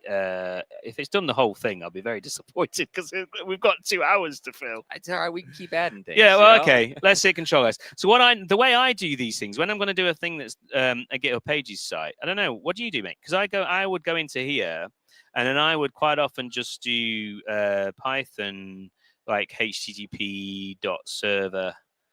Is this like? Am I being dumb here? And then So sorry. I offload as much as I can. Right. Copilot. Like you've already typed way too much, in my opinion. Like you've typed way too much today. My hands are already tired. Right. I would. You would say you do Control I, run a web server here. Yeah. I suppose. I wouldn't even do Control I. I would do it right in agent mode, and I would have agent mode be doing it all. Really? Absolutely. Well, maybe I'm old. I mean, we're oh, this look. We've already got like. If this just does this, I'm going to be so I've got ages to fill. So yeah. So let's see if there's that there. I tell you what, we are going to do some additional stuff in a minute, but anyway, let's see how it goes. Right. Well, hey, while we've got that, what we'll do is we'll get GitHub Pages set up next, and then we will see if some. Well, do you want to see if this actually works first? Oh, absolutely. I mean, I feel like we should be testing, right? Okay. Yeah, I suppose I was going to get it deployed and then do some of that sort of stuff. But I'll see how it goes. Right. So this, can we see that? Is a blank badge. Yes. So this is what we want to. This is the end state that we want to get to, and we currently have this state. And then when we get this finished, regardless of this state, it's going to be Sam's. So we'll see how it goes. So what we're going to do is we're going to plug in, and it's going to connect over web serials. And this is now running MicroPython in I haven't even checked the code, so I'm going to YOLO it and just see what happens a second. So let's just try at Martin Woodward. This would be funny if this works. At Martin Woodward. Can't even type, dude. So if I made it bigger, then I'll be able to see. Right, Woodward, Martin Woodward, VP da boss. Right. Connect badge. It's working. Right, connect the badge. Data center badge. You're joking me. Right. Okay. So it thinks it sent some data to badge. So to test if it's actually sent some data to the badge or not, I'm going to open an application called Thonny. I'm just going to oh no, I can do it here. Disconnect it from here. Wow. Okay. Probably haven't done the error handling. Right. So what Thonny is a it's an IDE that gets used for doing a lot of these microprocessor-based things. I probably could be using some sort of VS Code extension to do this, but I just using this because it's what a lot of people use. I mean, we could ask Copilot. What Yeah, VS we Code probably extension could. You could use. Yeah. So actually, there is nothing on this badge yet. So cool. It's not currently done anything. And if we can compare what's on that badge, this is good. We're going to have some work to do, so this is exciting. If we compare what's on that badge to this badge, and I'm going to plug it back in again now, and we'll just come here and we'll look at the badge. We'll see on the badge here, we've got a badge.png file and a main.py file. So that's the end state that we want to get to. Okay. And there was nothing on the last one. There was nothing on not a single file on the last one. So what I'm actually going to do is in my source folder here under Bodger, I'm going to create another folder here, a new directory called preload. And in there, I'm going to create I'm going to copy down my main.py. So we've got it. Download to there, and I'm also going to download my badge PNG, even though I want a different PNG file. But we'll sort that in a second. Right, while I was here. Okay, sweet. So that's exciting. So what we're going to do now, then, quickly, is let's go get this all set up with GitHub pages, so that again people can follow along. So I'm going to just switch down my web server. I'm going to go to VS Code. Just got the one file preload. Yeah, that also looks good to me. So create basic HTML file. So for GitHub pages, are you going to do an actions deploy to GitHub pages, or are you Yeah. just going to do the basic kind of? I always do actions. Don't know why. I like having that extra control. What do you think? I like having the extra customizability, Yeah. configuration ability with it. I when I first started with GitHub pages, I did the default deploy, Yeah. and then immediately Regretted it. no, it was more like aged out of it pretty quickly as soon as Okay. I started customizing things. Yeah. Yeah. No, I do that, and I start off. I just do I could do the static HTML actually. That'll work. I think you should ask Copilot to do it for you. Oh man. There's a lot of manual steps going on here, Martin. Let me. Yeah. No, I'm gonna do this. I'm gonna do this because we can get it to fix it. I had a bad experience once Did you? getting Copilot to write. It didn't do this bit right for me. The pages site. I did it fairly recently, and it wasn't like something went. I think it's because I didn't want the whole whole repo to go. I'm not quite sure what happened at the time. So, but what I'm also going to do is we've got workflow dispatch. We've got that. Okay. Am I ask chat? Am I doing too much stuff manually? Should I be using agent mode more? You tell me what you think. What I'm going to do is probably use Copilot immersive mode in a minute to help me create some tasks. Create. I don't want to call static. Actually, thinking about it, let's call it publish. Publish to pages. There we go. Right, commit changes. Right, okay. YOLO it into main. Right, and then if you go to my actions site, I'm going to go publish to pages. We're going to run the workflow, and we're going to see what happens. So we're going to see if we've got a website published. So while that's running, yes. We're both wearing these cool GitHub jackets. I'm relatively newer to GitHub. Yeah. Tell me about the squirrel, because you're shipping Ship right it, now. squirrel. Ship it. Yeah, I am. There's the patch, and go full screen so people can see the patch. Go full screen. Yeah. All right. No, I keep clicking the wrong button. you keep clicking the wrong button. You There we can't go. press that on. There we go. Yeah, so that's the ship it squirrel. So yeah, it's just one of those things in GitHub. Ship it squirrel. There was a meme of like a squirrel sat in front of some campus going like that, like ages ago, probably before you were born, but when I was a kid, it was a thing. It was like a GIF. Don't know if you remember those, or a GIF. So that's doing a publish right now. Sorry, I'm just checking. Manually run, and it says it's deployed. Yeah, cool. Right, we've got GitHub pages set up, so that's good. So yeah, there was a meme of this image, and then somebody had the image of a squirrel because it's popping up, going like this in front of his family in campus, and they wrote the word "ship it" on it. And then whenever because there's a ship to learn culture in GitHub, like it's very somewhat alarmingly, well, let's just ship things and see if it works, kind of thing. Within very reason. aware. Yeah, and so so it was like ship it was used as looks good to me. Ship it, LGTM and then ship it were like the two common like responses within Slack. So then they did a ship it GIF, and then there was like a ship it command to Hubot that would do that. And then we had the animated ship it squirrel, which was just a squirrel with like a detective hat on, and that kind of became the emoji. And then we ended up accidentally sneaking it into the so now you can do ship it, can't you, as like an emoji within GitHub. Oh, nice. So you can do in an issue, like if you're typing here. You're doing an issue, you've got like whatever. If you do colon, oh no, is it ship it? Is it squirrel? Is that there?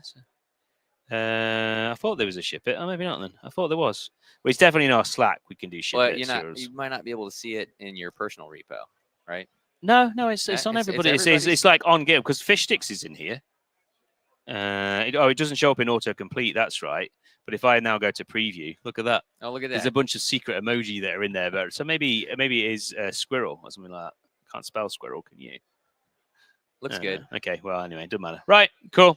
Right, closing discard. Okay, so we've now got GitHub pages. We've got a completely non-functional website, but it's got a bunch of stuff in it. So I think the first thing we want to do is work on getting the preview look like it was working. Localhost. So if we look in here, let's make this bigger. The preview works, so I can type whatever, and it does stuff. And if I do export to PNG, well, this looks like it's working too. So that's pretty neat. Like for doing nothing, we've actually got a lot of work done already. So I think the first thing I want to do, rather than worrying about the Reb serial stuff quite yet, is let's make this form a bit nicer. You know, Absolutely. because Pretty it it up. sucks right now. So what I'm going to do is I'm going to come in here and I'm going to say, right, let's do cool. Oh yeah, I better pull that down so I don't get any merge conflicts. Right. So what I'm going to do first of all is make the form on the left side and the preview image on the right side. Right. Let's get a crack-a-lack-in. So Copilot Edgeman is going to do some stuff. So is there a specific like styling or format you would want it to follow? Like, do you have an idea in your mind? Like right now, I've got in my mind like some form data and then a preview image over here, but make it use some diffs. So if I do it responsive, and I'd prefer the form image first and the preview image below. You know, if I had a narrow window, I think. But I definitely want the form image on. I want the form data on the left so I can type. And ideally, what I would like is the first field for it to go into is the GitHub username. You know, and then go through. So we'll see what we've got. So yeah, we're just going to hit Control S once it's finished. Right. Okay, great. So I'm going to come over here. Let's hit refresh. No. Oh, I switched it off. That's why. Boom, boom, boom, boom, boom. Right. Okay. Go back here. Hit refresh. Yeah. Okay. That looks a bit better. So if I zoom out a little bit, yeah, that's okay. It's not great yet, but we'll fix it. And then what I want to do as well is like I can't be bothered typing first name, username, and all that sort of nonsense. So let's do that's boring. So let's do when I type a GitHub handle in the username field after what, like 50 milliseconds, no, 100 milliseconds.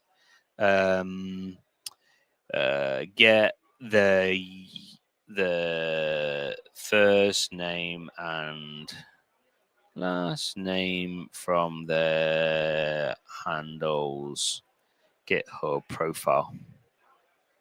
Yeah? Yeah. So, because like typing's boring. So, Absolutely. so this should hopefully, we'll find out, use the Git, because GitHub has a anonymous REST API you can call. So hopefully it'll just look up the profile data. Now the profile data, we don't have first name, last name. We just have name. Ooh, so let's see if it figures it out. It's going to have to do some parsing of the name and split it into first name, last name. Probably do it in a regionally insensitive way. So if you're from Japan or something, it might get it the wrong way around. But we'll give it a try. We'll see if it works. Right, cool. Well, we've got a bunch of stuff. It's working. Oh, it's still working. So we'll just keep it doing some stuff. So, any good comments in chat? Who's from France? Who's that? Huno Defoe. Hey, Huno, good to see you, mate. Thanks for joining us. Anybody else want to shout out who they're from? If you've got some ideas, if you've got one of these hackable badges, as I say, what we're doing is we are going to be hardware hacking one of these to actually program it over time, and then by the goal of when we finish is to hand it to Sam. So we'll see how that works.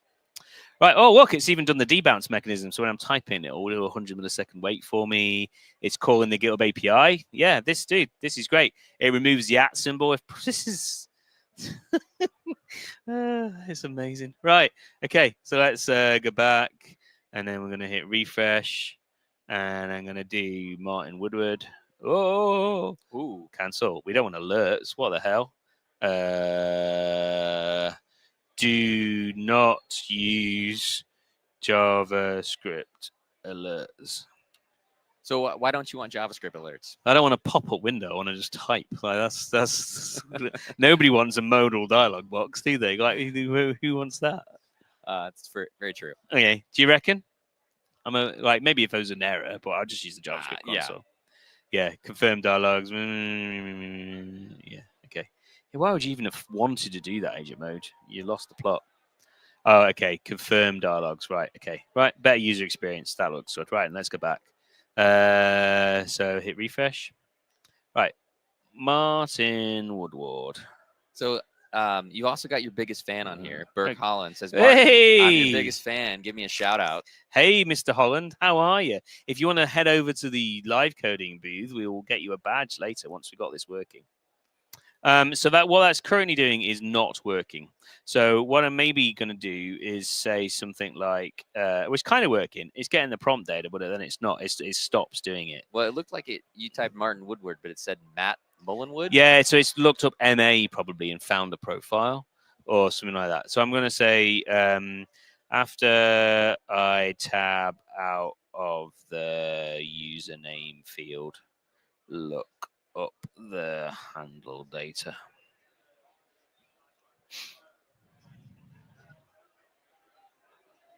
Dun, dun, dun, dun, dun. Okay. Yeah, right, cool. And so it's doing the correct on blur event, which is what I wanted. Removed it. All right, well, okay. Well, we'll maybe get it to have the debouncing back in a bit. Right. Let's try this now. Let's try Martin Woodward. Hey, look at that. There we go. So it's, oh, look, and it's, did you see that? It had done like a nice little, like if I, what's your username? At Sam Cubish. Yes, right. Yeah. Is that right? Why is it not? Maybe it only fires once. Maybe refresh the page. Oh, that would be terrible if that's the case. So,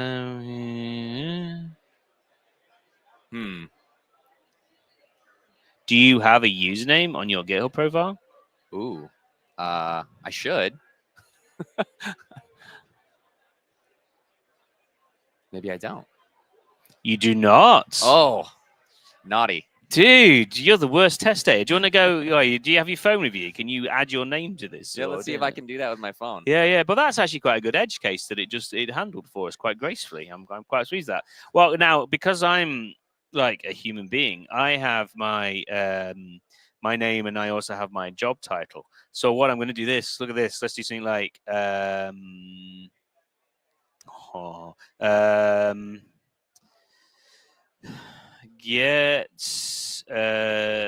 take the first sentence of the GitHub profile to guess the person's job description. Yeah, you're not going to find anything on mine. I haven't set up anything on my profile. Yeah. Oops. Sorry. Maybe we should be making a badge for Burke. Yeah, let's see if Burke's would work. What's he? Do you remember? Is it GitHub Day at Microsoft? So the chat wants to know if it's GitHub Day at Microsoft. It's always GitHub Day at Microsoft. I think he's just Burke Holland, but yeah, there is. Apologies to Burke for not knowing his GitHub handle off the top of his head. Now, but look, you see, it did it the same there. So it did it the first time.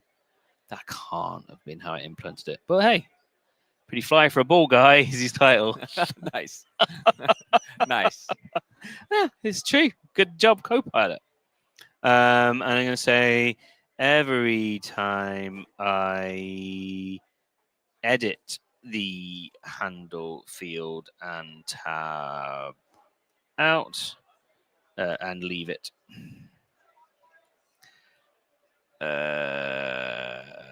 Oh, well, maybe I don't want to do that. Maybe I want to be able to... It's an interesting question. I think you should be every time you tab. Yeah, but yeah, unless there's some data in there. Like, do you want it to overwrite data that you've already put in? If you wanted to, anyway, let's do this. We can always change the functionality later because it's easy because it's agent mode. Okay, and then and then I think we're gonna. What we'll do next, if this is working, what we'll do is play with the formatting of the PNG image, and then we'll try and get the web serial working if that works. And the PNG image is going to come from the profile picture, right? No, no. Actually, no. Sorry, the PNG image that I'm talking about is within the form field. This here is a preview of the e-ink screen. You see. So the PNG is the actual. Yeah, so I'm just going to create a PNG, which is this. Got it. And we've seen that export PNG is actually working all right. You know what we're going to do? We're gonna do some vision mode. Ooh. Oh, let's see if this will work. No, what are we gonna do? Okay. Okay, let's do this. This is gonna be awesome. Okay, so I'm gonna take a photo of my existing badge, and I'm gonna do. Well, let's try and get it without shadows. Let's see if we can do that in a second.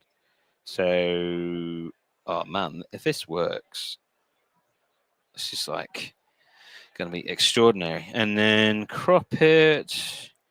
Come on. I have faith in vision mode. I use it a lot. I take screenshots when my spacing, things are wrong, when I'm dealing with CSS, even when I get errors on web pages. Like, I just don't even want to type the error. Yeah. I'll just screenshot it. Yeah. So there we go. So that's that. Share that with my Mac. And then, I'm afraid it's Mac Day as well because with GitHub folks in. So if anybody's, we had some complaints earlier in chat that we didn't have PCs. Didn't have Macs. So that we didn't have Macs. Yeah, there were complaints yesterday about there being too many Macs, and then there were complaints today about not having Macs. Well, I was getting grief on Monday for having a Mac. So okay, apologies. There we go. I brought a PC with chat. me as well, but yeah. So that's the preview of what we want to get to. So, this will be amazing. So let's come into here. It's about last change that we were doing. So let's hit refresh again now. So I'm going to do Martin Woodward. Hit tab. That works. Look, and it's gone VP of Developer Relations as well. It's great. That's pretty nice. And then I'm going to do Berg Holland. Hit tab. That's pretty good. Looking good so far. Right. So now what I want to do is, this is going to be, if this works, dude, this will be extraordinary. Make the preview image look like this. Use the Mona Sans. Nah, I think you're giving it too much. You're giving too much context here. Just go off the screenshot. Oh, okay. Okay. Go on then. Let's see if we can figure it out. Did you attach the picture though?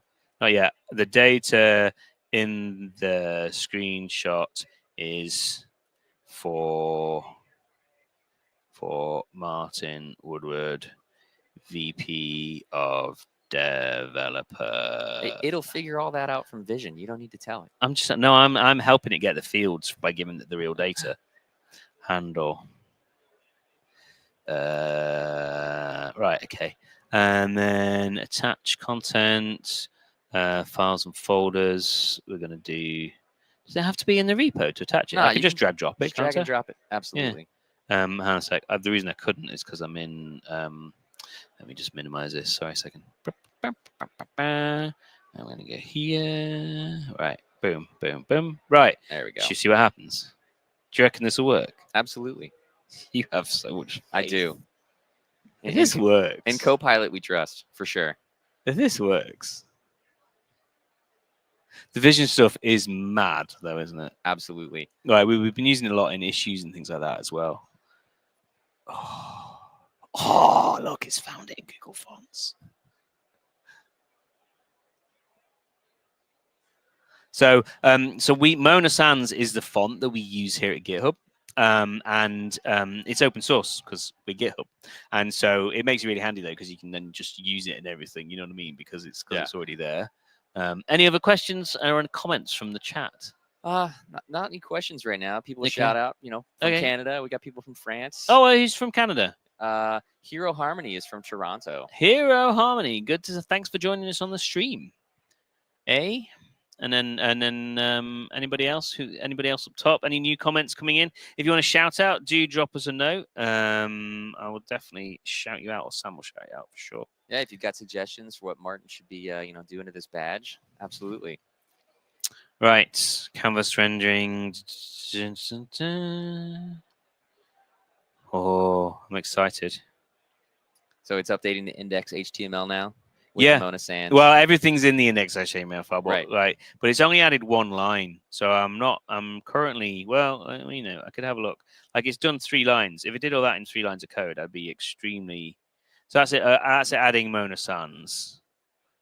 Right. Okay. That's it. Adding Mona Sans. Let's update the CSS badge preview. This isn't. I don't think this is working, dude. Well, we'll see. We'll have faith. have faith. It's just taking a little, Yeah, we'll yeah, have yeah. 3.7's going to take a little bit. Yeah, If you maybe I wanted a should faster response, bounce go it down 4.1. to 4.1 or something. Yeah, that's not worked. Well, it's not done yet. You got to wait for the agent to actually finish before you judge the results. Judge results. I get a bit judgy sometimes. So we were during the keynote on day one. A guy called Damien Brady and I were backstage while Kadesha was doing her demo and just making sure things were working okay and being the shadow. And we'd done that. She'd done that demo so many times of like responding to when Satya creates his thing, and we were sort of starting to, because it was all done live, like it was completely live, and it was the real thing. And so we're sat there looking. You can see with the Copilot agent stuff, agentic coding. What are we supposed to call it? It's not part of one. The Copilot coding agent. Copilot coding agent. Thank you. With that, we can you can look at the view session and see what it's doing, and we're just watching it, and we've done it so many times we could like know if it was correct or if it was got going off on off a script. tangent. So most of the times it was good. Right, okay. I don't want it pre-filled with my information. Claude 3.7. Right, okay. That to me doesn't. Well, I'm gonna hit say it. That doesn't like. So what seems to be the problem?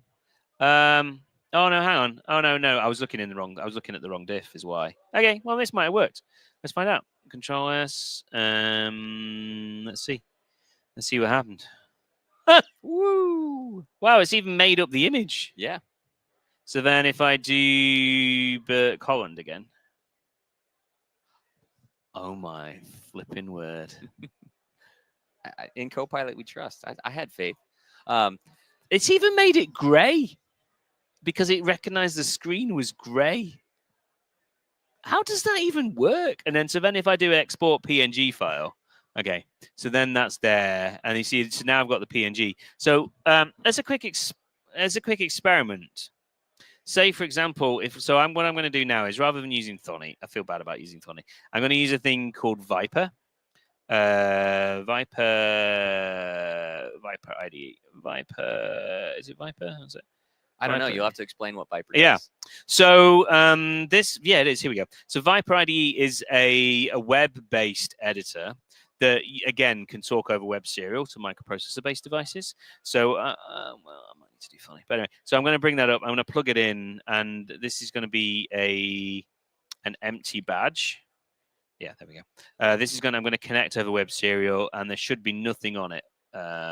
Board in FS mode, connect. So now I'm connected and there's no files there. So then I'm going to go to downloads and I'm going to download, we had that preload folder. Yep. New Finder window, source, Bodger. Did I call it Bodger? Bodger, there we go. Preload, badge.png there. And then we've got main.py. So what I'm going to do is drag over, that didn't work. See if I can do this. Can I upload files from here? I wonder. Plus. No. Well, I'm just going to use Thonny then. You were giving grief earlier about a JavaScript pop-up, and I believe I just saw that on this website. Oh, that's because these people are evil and they shouldn't have. Can I do that? What's that do? Test.py. You know what? I'm going to not bother this. What I was thinking is I could copy the image. That's what I'll do.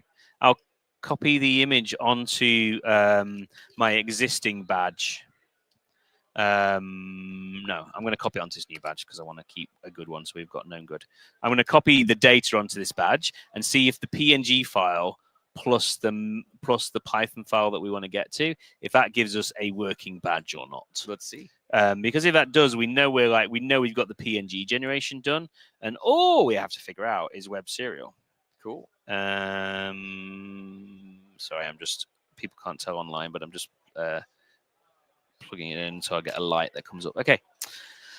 So let's come here. Preload, right, that's great. So I'm going to use Thonny again because the Viper thing let me down. So Nixon Flax also just brought up, they just learned that you can attach images to Copilot. That's been around for quite a bit, so that's awesome that we're learning. But yeah, definitely very cool feature. Oh, it's so handy for doing UX and stuff, isn't it? Absolutely. Yeah. And like I mentioned, you know, I even do it for grabbing screenshots of errors and things and just throwing it into Copilot so I don't have to type. Right, so I'm going to copy over. I'm going to upload that to root. So I've got a badge.py, and then that the Burke badge here is currently badge brackets 3.png. I'm going to call it badge. Oh yeah, whatever. And I drag it to my desktop. No, I'm not. I'm going to drag it to here into preload. I'm going to say badge mw.png. We'll call this badge.png. I'm not using Copilot enough here, am I? No. I could have just told it to rename all these things for me. Yeah, you could have. Right, I'm going to come in here and I'm going to do that again, and I'm going to upload badge.png to here. Upload to where? Okay, yeah, replace. And then I'm going to switch the badge off and on again. Reset. You got to show that to the camera. Put me full screen. Put me full screen. Full screen. No, press that button. I know. I've done it like 4 times. Click the wrong button. Look. Burke Holland. So Burke, if you're here, you can come by and pick up your badge. Powered by Copilot. So we've got some data on. We got a round of applause. Thank you from like polite golf clap from 2 people in the audience. So we're getting places. Absolutely. Right. So now we have an image. Now, this is really exciting. Okay. So what do we want to do next? Should we try and get web serial working, or should we try and make the image look nicer? How long have we got left? We've got ages. We're only 45 minutes in. How long do we have to? How long are we doing this for? An hour and 45 minutes. Okay. So we got some time. Now to go. Right. So we're gonna get. I think we're going to probably get web serial working, but this might take us a while. Let's get deep with web serial. Yeah. So web serial is basically we're going to talk over the serial protocol to this board here. Now this board's running a thing called MicroPython on it. And then what you can do with MicroPython is you can actually fire up a serial connection and like talk to a REPL that runs on the badge. Okay. And then so you can speak Python to the badge and it'll execute that code for you 1 line at a time. And you can do that over a serial connection. Very cool. And so what we're going to do is we're going to try and do that to actually copy data to the badge. Okay. So, and we're going to hope we can explain to Copilot what, like, this isn't something there are any examples of on the internet, really. This is Martin's theory that you can do this over web serial. This isn't like a common thing that people do. Okay. Like literally, like it's not done. Well, why don't we ask Copilot if it's possible before we even go for it? Should we do it in ASK mode? I would even do agent mode, although agent mode will probably take off and yeah. Should we do 01? Because I've got 01 requests to burn. I don't know. Should we do it with GPT-4.1? I would do it daily driver, GPT-4.1. Yeah. How would you copy data over web serial to a RP2350? RP2350 running MicroPython. Now, because you're in ASK mode, you need to kind of give it. You have to apply the context. Versus agent mode will go and figure out the context itself. So you might have attached your README, although it does grab the Copilot instructions automatically. Yeah, so it would have figured it out. I could have just said, "How do I copy data onto this board?" I guess, but yeah. Let's see if it knows. Yeah, format your data as a string. Send the data. MicroPython side, read the incoming data. See, that's not how it works. Yeah, okay. Well, so we disagree with the response. Yeah. So what I think we want to do is use. I want to see, and what I want to do. Again, I know this is like not fashionable in vibe coding. I'm going to look at what the code, how it's written, and see what's been done. Okay. And then from that, figure out like what I want to tell it to do, if you know what I mean. So export as PNG is working. We can see that's working. Okay. So that's all good. So the thing that's not working, connect to badge, seems to be working. This bit is all working. Set up a reader and a decoder, update the UI. That's all pretty neat. Start the read loop, read from badge, send badge data. Right, okay. So then we're going to go to send badge data. And then this is format the data of the MicroPython infrastructure convert the data, JSON data. So that's pretty neat. Convert the JSON data to string. Write, send data to batch. Okay, so this is taking my instructions incredibly literally. Okay. So this is what this is doing is it's sending over the serial connection. It's just sending the raw data. That's not going to work because that's not how MicroPython works. So it's kind of just made that up because again, MicroPython is totally not something that's particularly well known. Mhm. So I'm going to have to give it a bit more context on how MicroPython works. Now I could probably point it at a web page. So That's what I would do. would you? Yeah, I would point it like the MicroPython docs. Yeah, this is where it's interesting because it might not be able to. We might be saying, how would you use a REPL to write files to a MicroPython board? So I'm going to use my favorite search engine or whatever. Write file via serial REPL. So this is like a using the REPL. So open the file, write it, close it. Open the file, write it, close it. Yeah, that's expected. The hosting system, thank you very much as always. Right, so that looked to me like the right thing. You actually have to write some Python code to write it to the file system. So I'm going to sort of do this. So if it were me, yeah, go on. What do you? I would go to agent mode. I'd grab that link and I would say implement this. See, that's not the best example. Okay, getting a MicroPython REPL prompt. Or I would say using this as an example.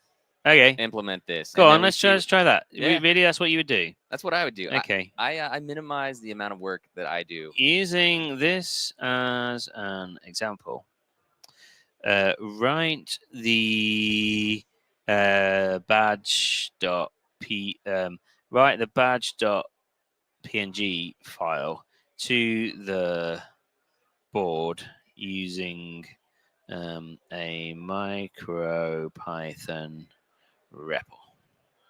And don't forget to switch to agent mode because you're still in ask. Thank you, ma'am. I'll do that so many times. I did that for 10 and you minutes just sit there and you're on like, why is this Monday. not working? Did you really? Yes. Oh, I'm sorry. Pierce was like, you realize you're in ask mode. And I'm like, oh my gosh. You're a more helpful moderator than Pierce is what I'm learning from this. Well, he only let me go for 10 Yeah, minutes. It's this is fine. amazing. He said this was amazing.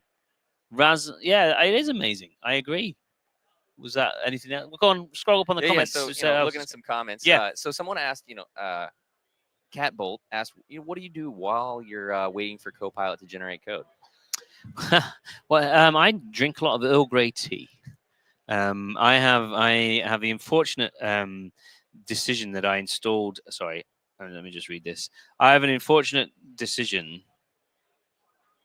Base 64 encoding it, base 64. So is it? But yeah, okay. Let's see if this works. Because writing a binary file is actually tricky because MicroPython doesn't include a base 64 encoder and decoder. Like it's a super low tech version of Python. Okay. And so I think it might have figured that out. Should we see if it worked? Yeah, of course. What am I even asking you for?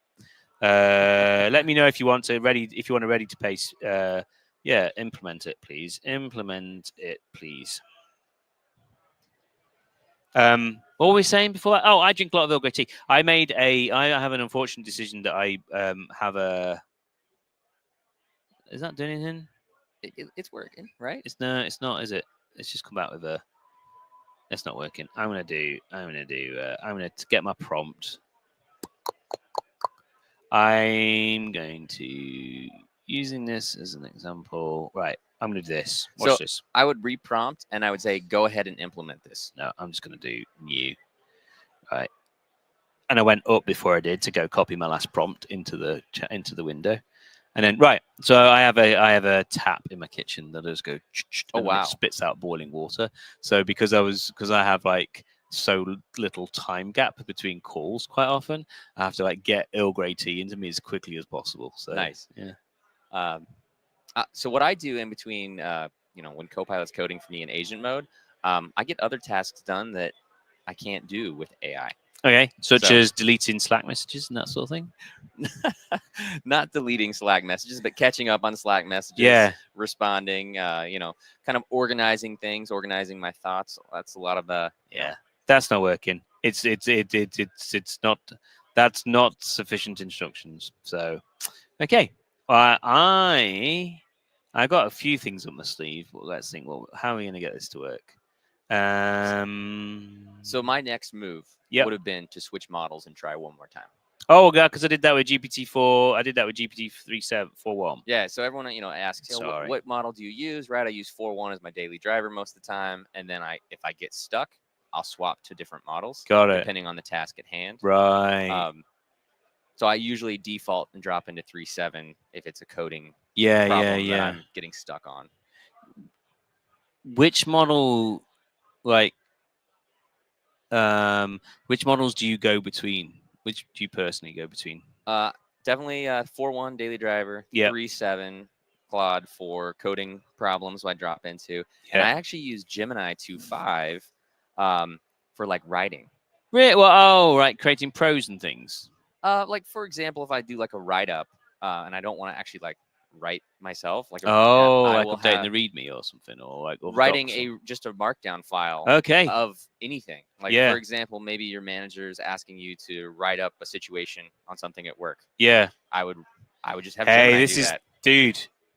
You've so what we've done here, everybody. This is a great tip, Sam. We passed it an answer where we'd found like somebody doing something that was roughly correct, and we said, using this as an example, go do it. This to me, this might work.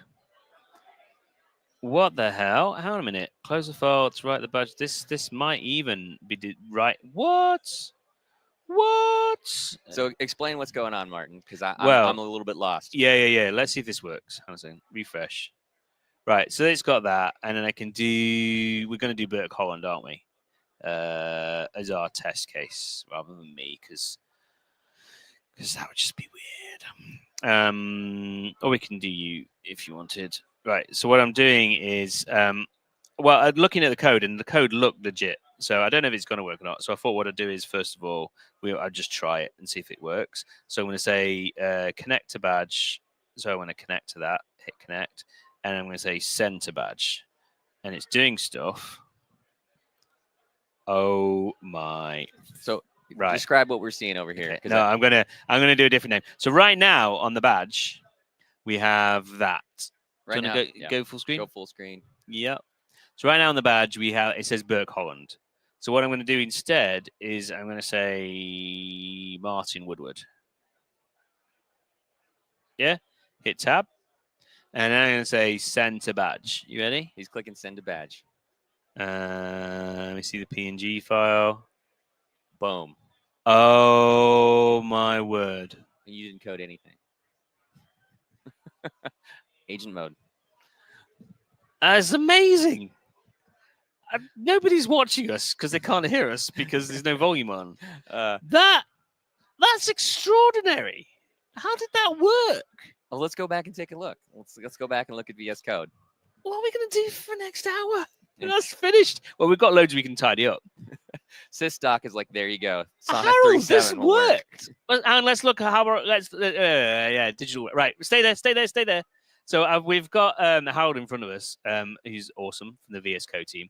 So what we're going to do here? Do you want to put? Yeah, you got me screen sharing as well. Yep. So digital. Is this Howard?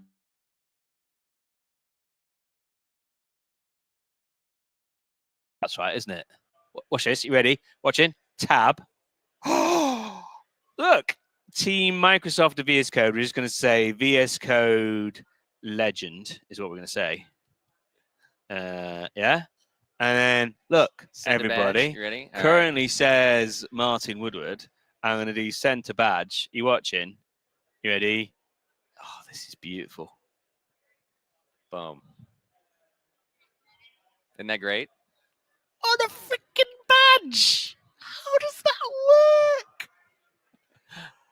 This is amazing. This is extraordinary. Well, you get a badge, Harold, is what happens. But you've already got one because you're a universe. But yeah. Right. So what we're going to do then is we're going to, wow. So let me just show, can you put me full screen for a sec?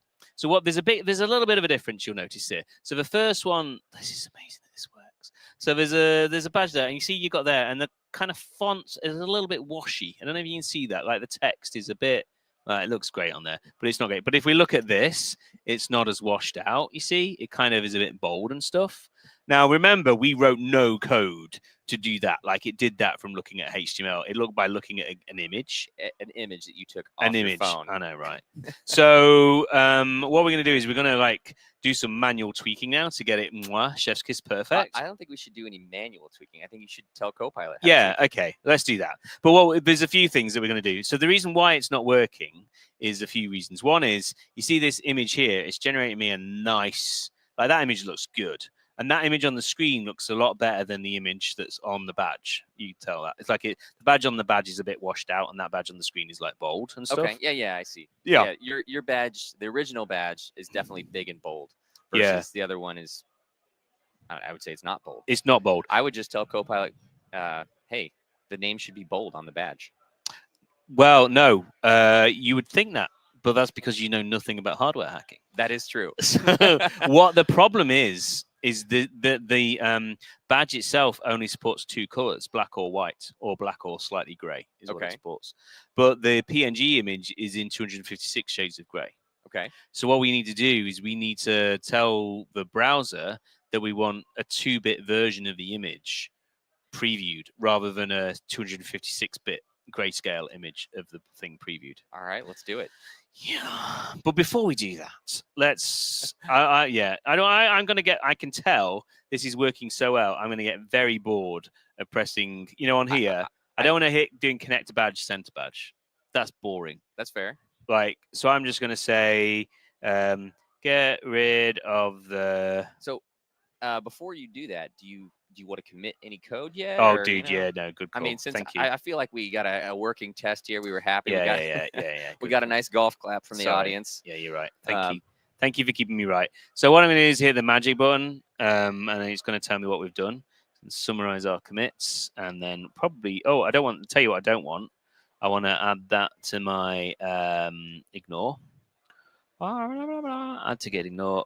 Come on, let's make sure we're add to get ignore. We don't want a DS store file, do we? Right, okay.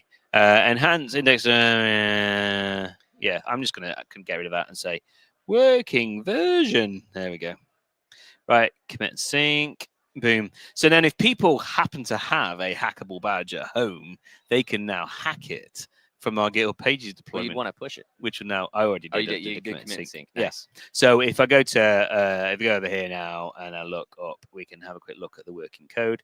And that's a good point that Sam made there, actually, that we need to keep doing these regular checkpoints. It's very easy to get carried away when you're in agent mode. Oh. And now undo does a remarkably good job, but sometimes it only undoes what you last did, and sometimes you'll break stuff without really realizing that you've broken it, and then you'll be like, where did this go? And then you're in the whole world of hurt. So, yeah, I mean, just like you would when you're manually coding, right? Yeah. Is that what we're calling it now? Manual coding? Manual code. Right. So I'm going to do a couple of things. First of all, what I'm going to say is the background for the. No, I'm not. That's amazing. Right. So what am I going to say? I forgot what I was doing. What was it doing? So we've got we're going to get rid of the button. That's what we're going to do. Thank you. Get rid of the what's the button called? Connect to badge button. There you go. Get rid of the connect to badge button. When I press copy to badge, automatically connect, and then disconnect after we have copied the data and reset the badge. I'm just going to show you some how the code works, because the code is actually extraordinary that it's done the right thing, because it's doing not only. I'll explain how it figured it out in a second, but I just want to get rid of this badge. So we'll do that. We'll get rid of this. We'll do some stuff. And then I'm just looking for people who are walking by to see if they have GitHub handles on their badges, because if they do, I was going to do a badge for them. Yeah, we should have probably done a pre-check to make sure my profile was set up. Yeah, because you can still set it up, but we'll do that after the show, maybe. For sure. We've got time. Right. So doing some things. So the big difference there was in our prompt, we decided to go use Claude rather than GPT-4.1. That Yeah. was so, and then that's not surprising because like the MicroPython code is like, have you ever coded in MicroPython? Like, no, nobody does. You know what I mean? It's very, very niche. I don't think I'd heard of it until today. Yeah, exactly. And so it's not surprising that it needed like a more specialized, model kind of thing to go work on some stuff. So it's all good. I'm hoping. Yeah, I'm glad you made me do the commit now because I'm looking at what it's doing. It's taking a lot of. It's changing a lot of stuff, and I'm worried. Again, Claude will. So I notice a big difference when I'm using Claude versus GPT-4.1. Claude will just kind of continue to go. Right. Versus, like sometimes you want to have to like pause. Right. Pause, Yeah. Stop going. Versus 4.1, it's sending. The way it's working, it'll stop sooner, even though. It'll basically stop sooner is what it feels like. Yeah, and what it's done is it's taken me very, very literally because when I told it to get rid of the connector badge button, and it's got rid of the entire connector badge method and like put all that code into one. I would have personally, if I was implementing this, kept the connector badge function and just had it be called by the functionality that gets called when I press the button. If that makes sense. So. You see, look, it's removing, it's like renaming send PNG to badge is what it's doing. So it's created a brand new function that does all of the logic into one. This is interesting enough. We'll see how it goes. And then you see anybody with that gentleman there with a can of Coke in front of us who can't hear us, I don't think. No, they turned us down because there's another presentation going on nearby. Oh, fair enough. So for people who are watching back home, we're in like a very, very, very public space. And there's a stage in front of us, but there's people just answering questions on the stage. But still, they've finished on the stage. We should turn ourselves back up again. Let's do a little bit more volume. Yeah. Hey, can everybody hear us out there a little better? Now? Go over the tote bag and the can of Coke. Can you hear me? What's the volume like? Hey, Jeff, can you hear us? No, they can't. No. Okay. Right. Jeff sort of looked over here. Yeah. You can hear us? Okay. Cool. So is it louder? Is it too loud? Yeah, man. We got a bit of a shrug. It's like you might get in trouble again. The people on stage are gonna come over and turn us down. So that's that. We're gonna hit Control S. We're gonna actually see if this has worked because it seems to go a bit rogue on me. Right, we've only got copy to badge now. So we had Harold a second ago. So we're gonna go back to doing Martin Woodward as our test. We're gonna unplug and plug just to make sure we've got a brand new connection. So speaking of Harold, have you ever seen Harold vibe code?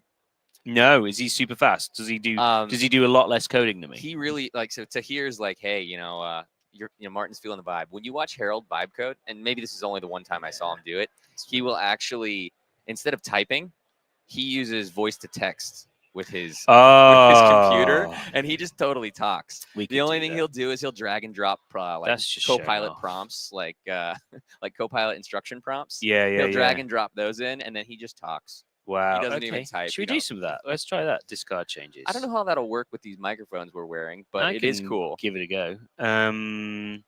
Right. So I'm going to do a new prompt here. Right. I'm going to say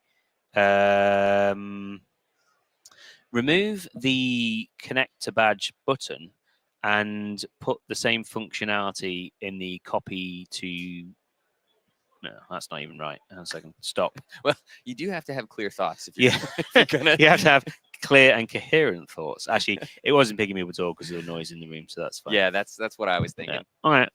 I'm gonna hit refresh. So I did a rollback because it didn't work, and I didn't want to like. I'm gonna go back to what I was doing then of like fixing this canvas. Let's do that. Okay, what we're doing for time. Right.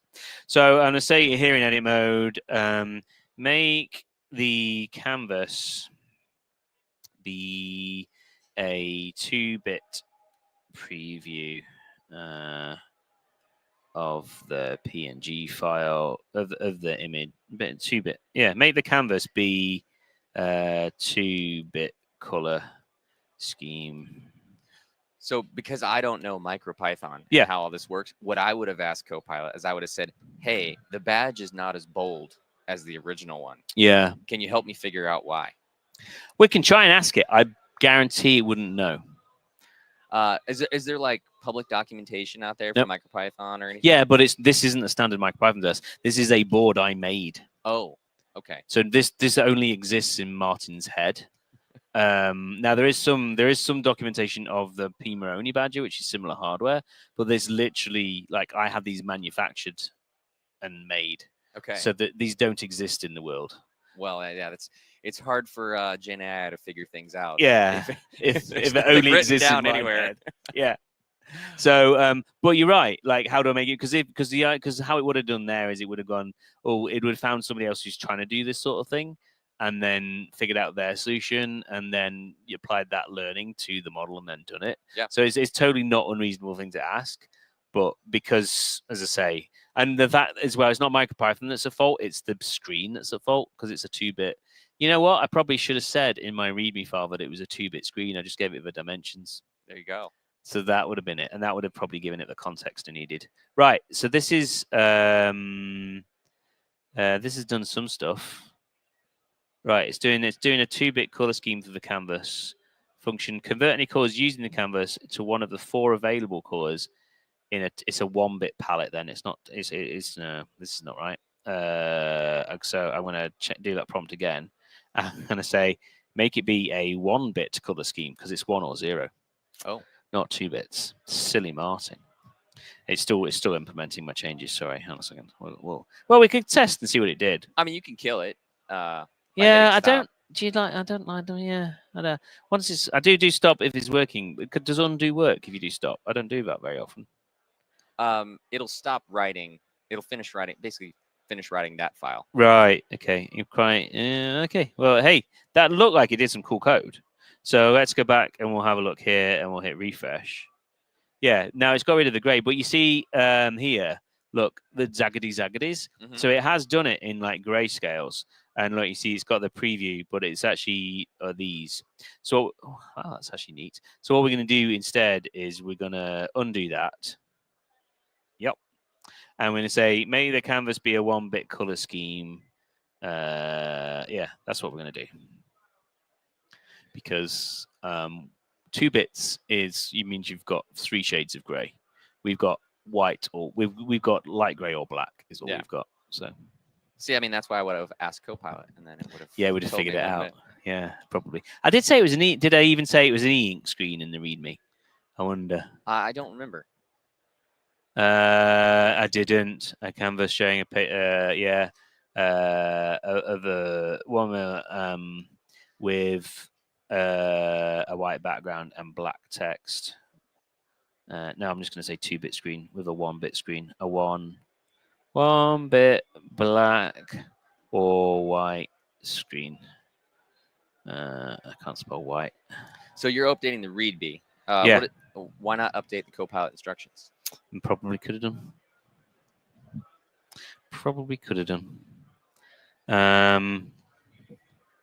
I guess, well, yeah, probably could have done. And then I can, because what I'll do is as well, what we're going to do in a second is get Copilot to update our README now based on what we've built, because it can relook at the code and redocument it for us. Absolutely. So we'll do that. But yeah.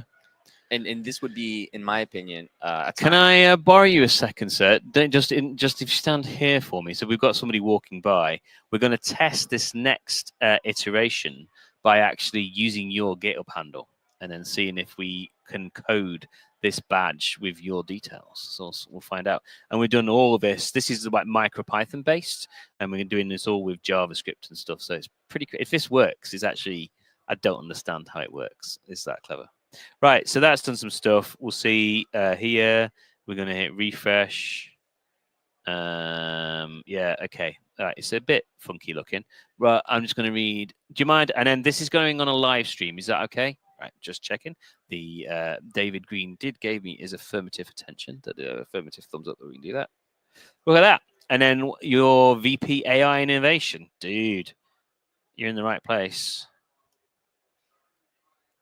Yeah, and then that looks good. And then I'm going to do connect to badge, connect to the badge, connect. Should we do like a big full screen? Should we do like a ta-da moment? We don't actually know if this is going to work now. You ready? Send to badge. He says center badge. Did we break it? Oh no, it's doing it. It's doing it. Damn it! I might have broken something. Ooh, it's still got Harold's name on. Oh, David Green on the badge. Isn't that amazing? Isn't that? Do you want it? Would you like a badge? There you go. I'm going to give my first badge away. There we go. There you First are. badge. Sir. Yeah. You're welcome. Take care. Right. Let me get another badge out of my bag. Da, da, da. Cool. I know, right? So yeah, I've got some more in here somewhere. I hope. Otherwise, this is going to be a very, very short live stream. And Rascal Nikov says, unfortunately, couldn't make build this year. Save a badge for. Save a year. badge for you. Yeah, okay. Yeah, I can do that. Well, we're currently redesigning the badge for next year's universe. Ooh. And we're looking at going with a color LCD screen so Very that we cool. can. So then we won't have to deal with this 1-bit, 2-bit. This 1-bit, 2-bit nonsense is absolute nonsense. But also, basically, because I got Doom running on this badge. You got Doom running. Yeah, but Wow. we can, not using Copilot, by using a lot of hacking. But the only problem with that is it was 2-bit and the screen refresh rate was terrible. So how did you even control anything? Or could because you? it's got buttons on it. Oh, there's buttons. That's very cool. I thought that was just, Yeah. some kind of.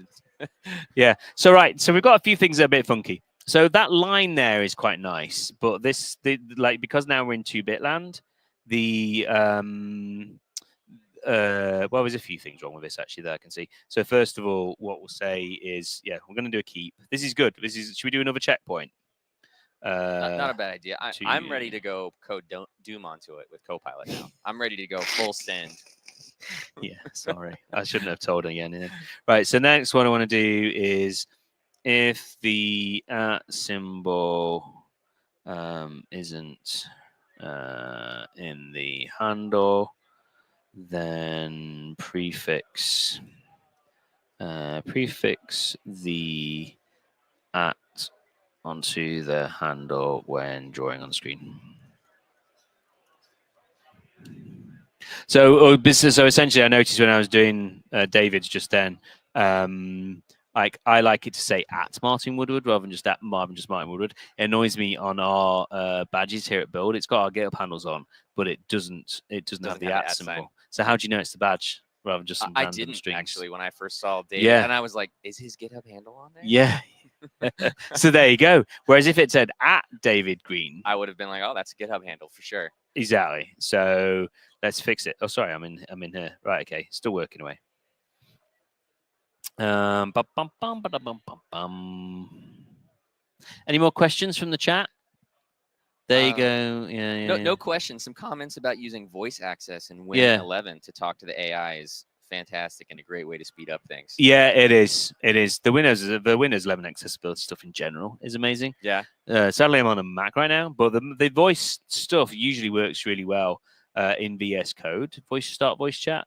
But again, unfortunately, I am in a very noisy environment right now, which you can't really tell on the live stream, I don't think. Right. So, okay. So let's see if this has worked. So I'll go back to here. I'm going to hit refresh.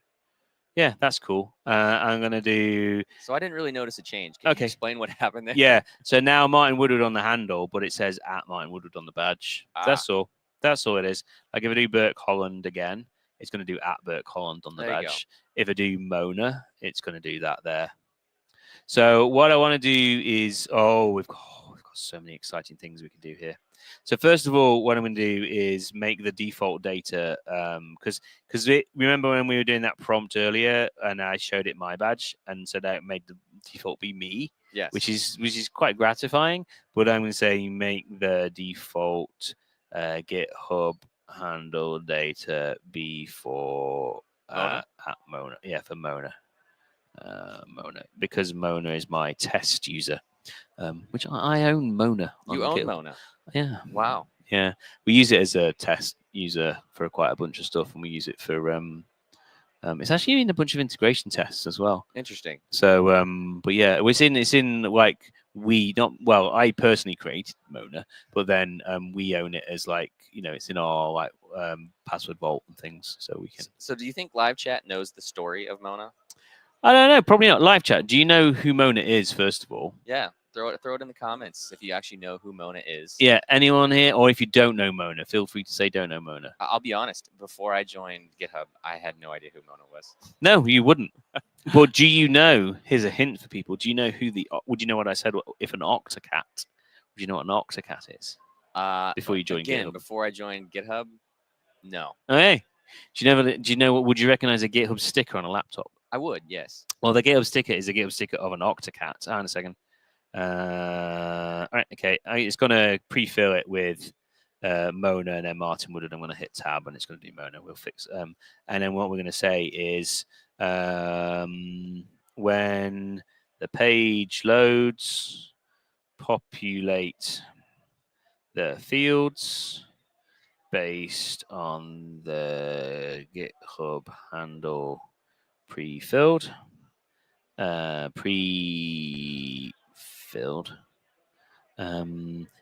The GitHub handle can be optionally passed as a login equals handle URL.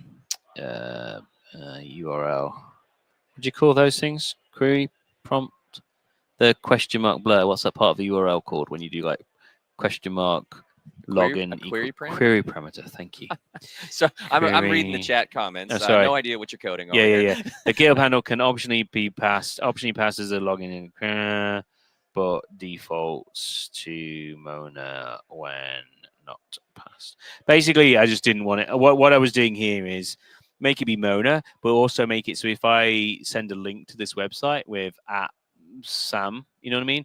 Then it'll look it up on the it'll just so I could send a link to somebody with a URL in a their GitHub handle, and it would pre-fill their data on the web page, and then they could press copy to badge. Very nice. Yeah, that'd be quite neat. That's quite neat bit of functionality if this works. Sorry, what we got in the comments? So in the comments. Oh yeah, we're talking about Most people octocats. don't know the Mona So- or the Octocat. Yeah. Ahuda says, hey, it's the next AI cat. That's not a bad suggestion, Ahuna. So the Mona is the internal name. So if you see an octocat, so it's the GitHub mascot. So if I go to is it Octadex? Yeah. So these are the GitHub octocats.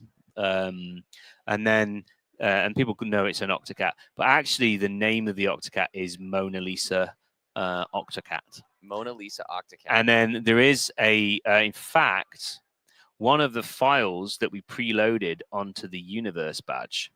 If I go to github.com, what is it? github.com/badger. Badger. So we preload a bunch of files, and that's maybe what we can go do onto the universe badge at GitHub Universe. And one of the files that we load is a book, the ebook of the story of Mona. So what is the story of Mona? It was a story written by one of the children of an early GitHubber to explain who the octocat was. And that was once upon a time, there was a cat whose name was Mona Lisa. Mona Lisa and her owner went to the beach. When the Mona Lisa got to the beach, her owner, Kelly, gave her goggles so Mona Lisa could swim and see what was in the ocean.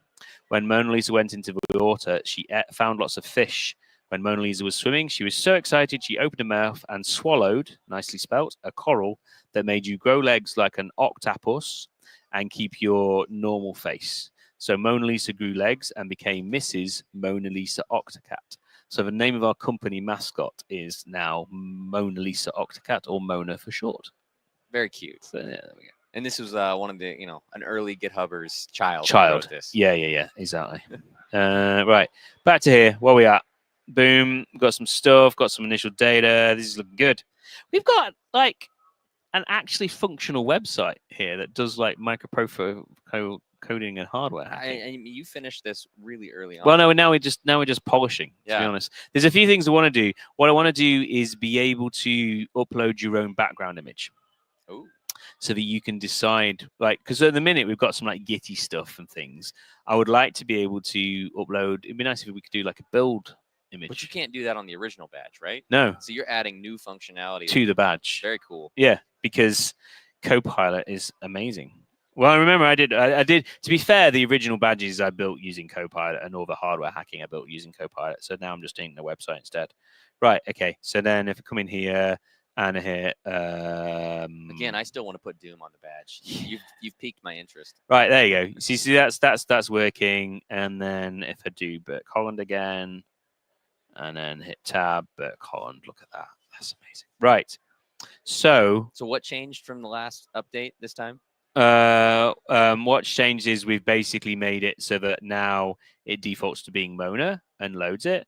And then also I can go here and I can say login equals Bert Holland, and it will preload the web page with Bert Holland's data instead of or login equals. Throw mine in there real quick. Sam Q Bush. Have you fixed it yet? No, I still don't have any information, but you can at least see the query parameter works.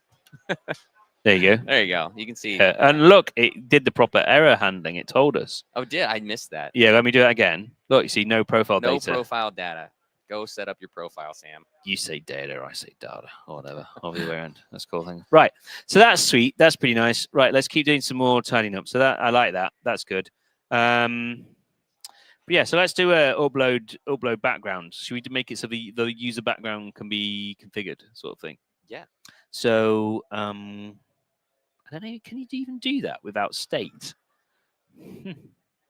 You know, in a static HTML file. I wonder if we can even do that. So, I'll say what we're going to do. This. Tell me, Martin. What are we going to do? So we're going to do here.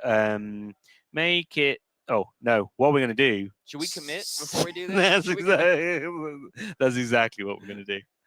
Yeah, because I was just about to do something insanely stupid. Well, I mean, we do get carried away, right? Because it's so fast at building out features and things, we forget to commit. Because a normal feature creation, we would be committing and doing pull requests. Here, we're just working off main, commit.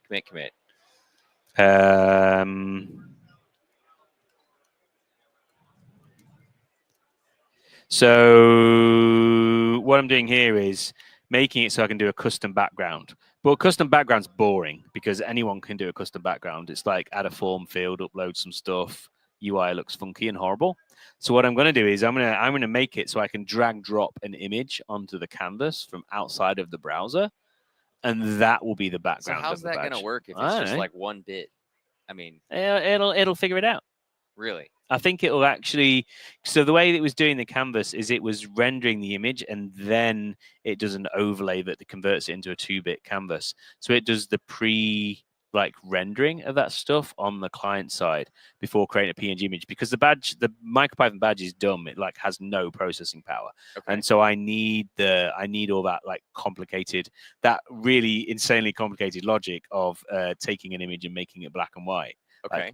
The badge would struggle to do that amount of processing data, so I'm doing that in the browser instead. Okay. So I think it would work. We'll find out. And then what I've done is I've got a. I happen to know in my Badger Bodger folder over here, as well as preloading books, I also have images. Is it in here? Probably badges.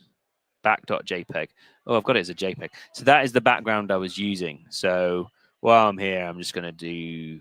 Oh, do you reckon? Should we see if Copilot will convert that from a JPEG? Absolutely. This would be crazy. Let's see if this works. Right. So I'm just going to download that, and I'm just going to download the raw image, raw file. Oh no, I'm not. No, I'm not. No. Oh no, we can do that. Can we do that? Is it what do we do? Do we do it's raw? You should just be able to click the download button. Yeah, no, but watch this. Oh no, can you you can get the raw GitHub content, can't you?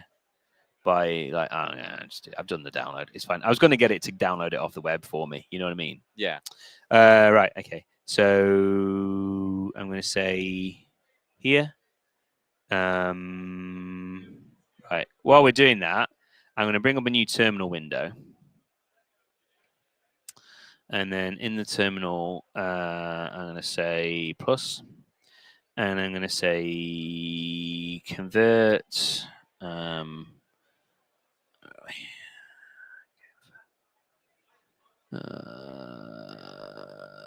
you see the full file name there? It's in here somewhere. There we go. I definitely can't. Not on my screen. Right. Sorry. Hang on a second. Right. I'm gonna do. Right. There we go. I'm gonna do CD downloads ls CD. Is it like how are we doing for time? 15 minutes. Okay. Back1.jpg. Right. Okay. So while we're doing this, what people don't know is, I don't know if you know this, if you do Command I in the terminal, you can bring up Copilot inline. Do you know about this? Yeah, I do. Okay. Convert on you clever. Convert the image in tilde/downloads/back1.jpg to back template.png.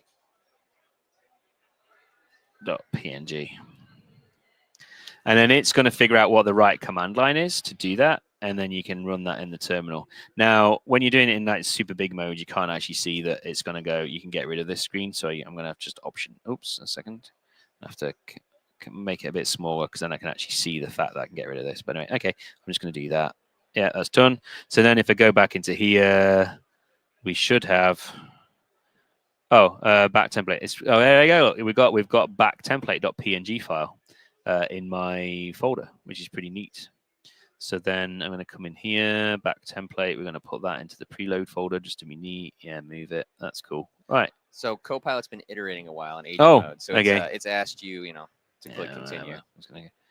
What was it? What it got confused about? It didn't get confused. So just basically after a certain number of actions as it's moving through, it'll stop and say, hey, I've been working a while. Do you want to keep continuing with what I'm doing? Yeah, quite often when it's doing that, it's got into a bit of a loop in and 3.7 does this more than 3.5, doesn't it? Where it goes into a bit of I would say the slower models end up doing that. Right. 3.7, right? Yeah. It's not usually I don't find it as a loop. It's when I'm having big edits. Okay. Huge edits where I'm editing lots of different files, adding a feature Yeah, I mean, this is a big chunk of functionality it's doing because it's also having to refactor the code because when I drag drop the image in, it's then having to re-implement the apply 1-bit filter image. So it's actually refactoring all that out into a separate function and stuff. Yeah. So it's doing a bunch of stuff. So what it's doing that. What I'm going to do is I'm just going to do some tidy up because badge.png was this pretty fly for a ball guy thing, but I'm going to get rid of that now, delete that, and then back template. I'm going to rename that badge.png. Badge.png there. That's good. And then John, can one of you two come over and I'll try burning a badge for you in a second as a test. Actually, you've got a million of these badges. You got to stand in front of the right in front of Martin. So you let's can bring. see I want your GitHub handle. I can't remember what your GitHub handle is. So if you stand here for me, go stand right in front of the screen. Yeah, if you don't mind, Kurt. What I'm going to do is I'm going to take your badge in a second. I've just had an amazing idea. Tell me. I'm going to do it. We're going to do it. Okay, we'll do this first. Sorry, keep that. Right. Let's see if this works. First of all, we're just going to do this quickly. Let's see if this is working. So Kurt, are you okay with us sharing your username on a live stream? Just give us a thumbs up if that's good. Can you hear us, Ashley? Can you ask Kurt if he's okay with sharing his username on a live stream? Just give us a thumbs up if you're okay. Otherwise, thumbs down. Thumbs up. Confirmed. Thumbs up. Right. Okay. He's like, what did I just give a thumbs up for, right? Exactly. So I want KDOWSWELL. Is that right? I've got my glasses on. Yeah. Yeah. Look at that. Awesome IT guy. Right. So that's the badge. And then what I'm going to try and do now, right. So what I could do, Kurt, is watch this. We'll do this one more time because it's exciting to the crowd. I'm going to hit send. Oh, come on. Right. Okay. Copilot can't help you plug pigs in. Sorry, Martin. Yeah. All right. Wake up. All right. Is it back up? Right. Yep, it's back up. Let's try doing center badge. Dude. Connect to badge. I thought I'd told it not to do this, so maybe I forgot to do that. Right, send to badge. So on the GitHub page, Martin's just clicking send a badge. So that didn't work. That didn't work. We're gonna have to debug here. Oh, it's worked. I think I just. Well, hold it back up. Sorry, I was like, yeah. Oh, sorry. There you go. Live. Isn't that exciting? Right, so that's cool. But what we want to try and do is, you know, you can get that badge in a minute. Yeah, I got a golf clap. If I come here, badge.png, all I want to do is drag drop that onto here. Ooh, that didn't work. It kind of did work, but it didn't clear it. It like did it over. It overlaid kept the it. original image as well behind it. Yeah, well, that's amazing, but not helpful. I mean, well done, you, Copilot. Well, all you have to do is make sure you tell in agent mode, say, hey, make sure you remove the background image when you upload the new image. Yeah, let's do that. Let's do that. Let's say when. And you've got Make sure you remove the background image after you have uploaded the image into the canvas. Well, that's stupid. Stop. Right. Make sure you remove the previous image when uploading a new background, and then redraw the text onto it. Yeah. See if that works. I mean, you've got 8 minutes to get this correct. Yeah. I did have a crazy idea. What was the idea? That I could bring up a webcam, and then from the webcam, look for the badge name, and then use GitHub models with GPT-4.1 vision model to get the username out of it. That would be cool. I'm not sure if we can pull that off in 6 minutes, but yeah, I know, yeah. So we've got 9 minutes according to Jeff. That extra minute. So, all my favorite people are outside. This is quite exciting. Yeah. It doesn't want me. It needs me to pad out the entire stream. Right. Sorry, I was not paying attention. I was still working. We're good. Yeah. We're chatting. Copilot's doing all work. Sorry, I made this a bit too. While we were talking, I made that a bit too small. There we go. People can actually read what's going on now. Yeah. All right. Yes, we'll see if this works when this gets done. So yeah, we could do the webcam thing. The webcam thing, I would need to go grab a GitHub token. So I need to make sure I'm not. We can do that. We can not be sharing the screen. We can go full screen when I go grab the GitHub token. So what do you need a GitHub token for? You need a GitHub token so you can access GitHub models. Because I don't want to like go build a whole like infrastructure. But anybody with a GitHub handle can use GitHub models, which has like all these LLMs you can just use for free. It's mad. Like, it's this feature that nobody knows about. Yeah, So, why don't you bring it up and show it? Yeah. While this is working. Yeah. Oh, in fact, it's finished. Never mind. So let's just try doing this again. So I'm going to come in here and drag drop badge.p and what? Oh, yes. Yeah. Oh, no, I didn't hit refresh, dude. Did you also click keep on the code? It don't need to, do you? Like, yeah, that's not worked, does it? That's not worked. This is bad. Instead of looking at my screen, I'm like looking at the live screen over here. Yeah, I just didn't do that. I'm going to come back in a second. Should we try one more time and doing this? I'm going to try one more time because I'd kind of got distracted by chatting as to what we were doing. Yeah, I'm going to give it one more try. So I'm going to say, make sure you remove the previous image when uploading the new background and redraw the text onto it. Actually, what I'm going to do is set the default background for the image to be blank.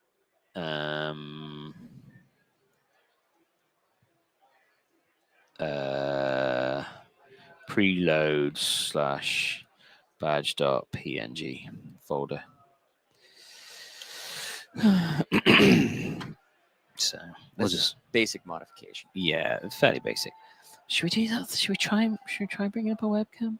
I don't think you have time. I really don't. I think it'll take you. I mean, creating a GitHub token is going to take you at least 2 minutes. Yeah, but we can do that while it's doing everything else. Let's see if we can do it. All right. All right. That's not going to work because /preload / badge.py. I don't know, Martin. I always get excited when I'm when I'm live streaming with tokens. Yeah. Copy the badge.png file into the app folder and display it from there. So this is an important thing, is that like you're still supervising the AI. You know what I mean? Like, so you're asking it questions and it goes off and does stuff, but like you still use your expertise as Speaking a. of, right now, Okay. it's asking you. Oh. It wants to run some commands. Oh yeah, there we go. Because obviously it doesn't do crazy. It doesn't do crazy things without you giving it permission. Yeah. Who's in the chat right now? Any good comments we've got? We've got people entering the chat from Switzerland. So hello, Switzerland. Nelson. Guten Abend or whatever. It's very late. Guten nicht. I don't know. Mein Deutsch ist sehr schlecht. But he might not be from the German part of Switzerland. Yeah, so. I learned Spanish. I didn't learn German. Ah, okay. Don't know. Right. I'm actually just I just mashed. Yeah, go run it without even reading what it was doing. Copy that. I didn't want to do both of them. Never mind. I shouldn't have done that one. I'm just going to undo that. Let's just delete that. Delete. So what did you end up deleting? I copied. I had 2 badges in my preload, and it copied both of them, and I didn't really need that. So okay. Yeah, I'm going to keep that. So then I'm going to come back in here, and I hit refresh. It's still not done it, dude. Why is it not setting my background to be this? I mean, I would ask Copilot. I would say, hey, it's still not doing this. Let's debug this together. Would you? That's what I do. If preload param equals, oh, wow, that's clever. Oh, okay. So, wow. So how it decided to implement this, which is mad, is it look to see if I could do here, if I did a thing of preload equals circuit. So what it was doing is it was giving me, apparently it didn't work.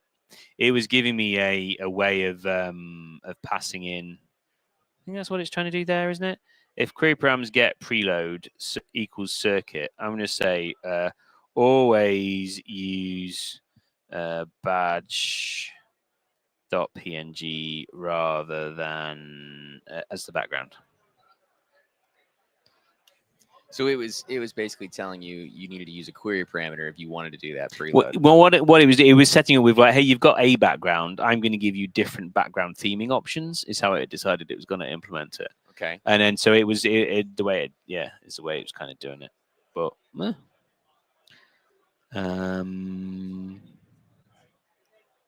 yeah, okay. Regardless of any URL parameters, yes, it's taking that out. Oh, but we could totally bring up a webcam. We could probably get it to bring up the. No, is that too much work? I've got 4 minutes. Okay. Yeah, I think we need to wrap this, get a nice commit, and create. So people can use it back home. We need to create Kurt's badge. We need to do a good badge for Kurt. Yeah. It just bothered me substantially that. In fact, what I want to do is take off that black border as well. So let's do that, and then we'll wrap it up. Okay, we've done the files changed. So you mentioned about saving mode. When you're in agent mode, you shouldn't need to save. It just saves normally for you, doesn't it? Now the badge will always have the badge.pny. Yeah, oh, that's totally not working. I can figure that out later. Right. What else do we want to do in the time? We wanted to do Kurt's. Anything else we wanted to do? I think we should print Kurt's badge for sure. Okay, well, I've already kind of got Kurt's badge printed. I could just give it to him. Kurt. Where did Kurt go? Is he still here? Yeah, he's still here. He's not gone. Kurt K. Dowswell. Kurt Dowswell. But we still have. Is the image broken? Right? It should look like that. Yeah. Oh, should we just say, hang on. Let's use vision mode. Right. So we're going to say, right, we've got an upload background image button now. We just drag and drop. Okay, that didn't work either. Right. Let's come here and we're going to say, fix this background image. But how should it fix it? That's what I'm going to show it. It should be the same as badge.png with the text on top. So is there a reason why you didn't do pound and then point to that file? No. That would be a better thing to do. But it can figure it out. Yeah, because agent mode does figure out that context. Like if you're used to using edit or ask mode, you do need to add that pound. Yeah. Context. Agent mode always has at workspace attached, so it always kind of figures it out. And the fact there's only one badge.png that it kind of might be. And so if we go into used references, we can see here, it's got the instructions. Look at that. It's got the pasted image. Now it's trying to. So what we were doing here for people following is I took a screenshot of the error and said, "This sucks. Go fix it," basically. Exactly. And then we're seeing if it can figure it out. And I did that by just doing a quick screenshot and then dumping it in. Yeah, it's fixing the duplicate image and removing a second call. So we haven't really used MCP servers at all, but I mean, if anyone knows of an MCP server where you can just like do that automatically. Yeah. Yeah, cool. Yeah. Okay. Yeah. So yeah, the MCP stuff is awesome for doing tools, and you can actually there's an MCP server into Playwright you can use to go grab whole web pages and take them. There's a fetch MCP server, Ooh. which will just fetch a URL and bring that into context, and then you can obviously use GitHub URLs to do this as well. So for example, I'm going to do. We should probably wrap up pretty quick. We should wrap up. So let me do. We're going to see if this works. What I'm also going to do. Yeah, let's see if this works. Yep. I think we can do this, and I'm going to hype up next person, and I'm also going to update the README and do a commit and push. So we're going to do this super you quick. have 1 minute to do It's all fine. that. Well, what we're going to do then is while that's doing it, so asynchronously, I'm going to come into here and I'm going to load up Copilot, and I'm going to say, come on, I'm going to say, create a PR to update the README based on the implementation. Yeah. Yeah. And then what that's going to happen now is, because we don't have time to do this, Copilot's going to create a PR and it's going to do it in the background, and then I can come back later and just merge that PR for me. So that's how you can do things like asynchronously rather than just vibe coding everything. So that's going to go do that, and then that's finished now. So now let's see if we go back to here, and then we come to here. We're going to hit refresh. It's not kind of worked, but hey, this is going to be nicer than the one we have. So then we have KDOW.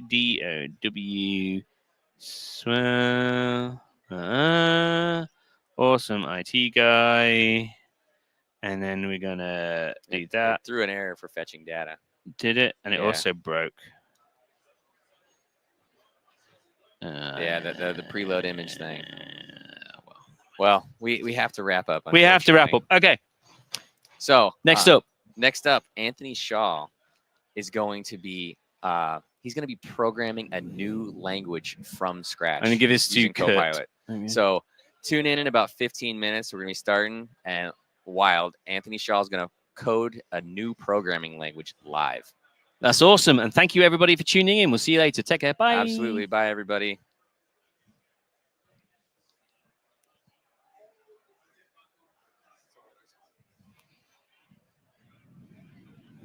Great. Yeah, well, it's just, yeah, I can. Yeah, I totally can. Promise. Sorry, should have stopped after 45 minutes. Ashley graciously offered me hers, and I was like, "What?" Because it looked time. That was fun, man. Dude, hold that. Give that back to Ashley for me. Okay. Let's get you a new badge. You are. My rocket chat was way more interactive. Like so great. Yeah.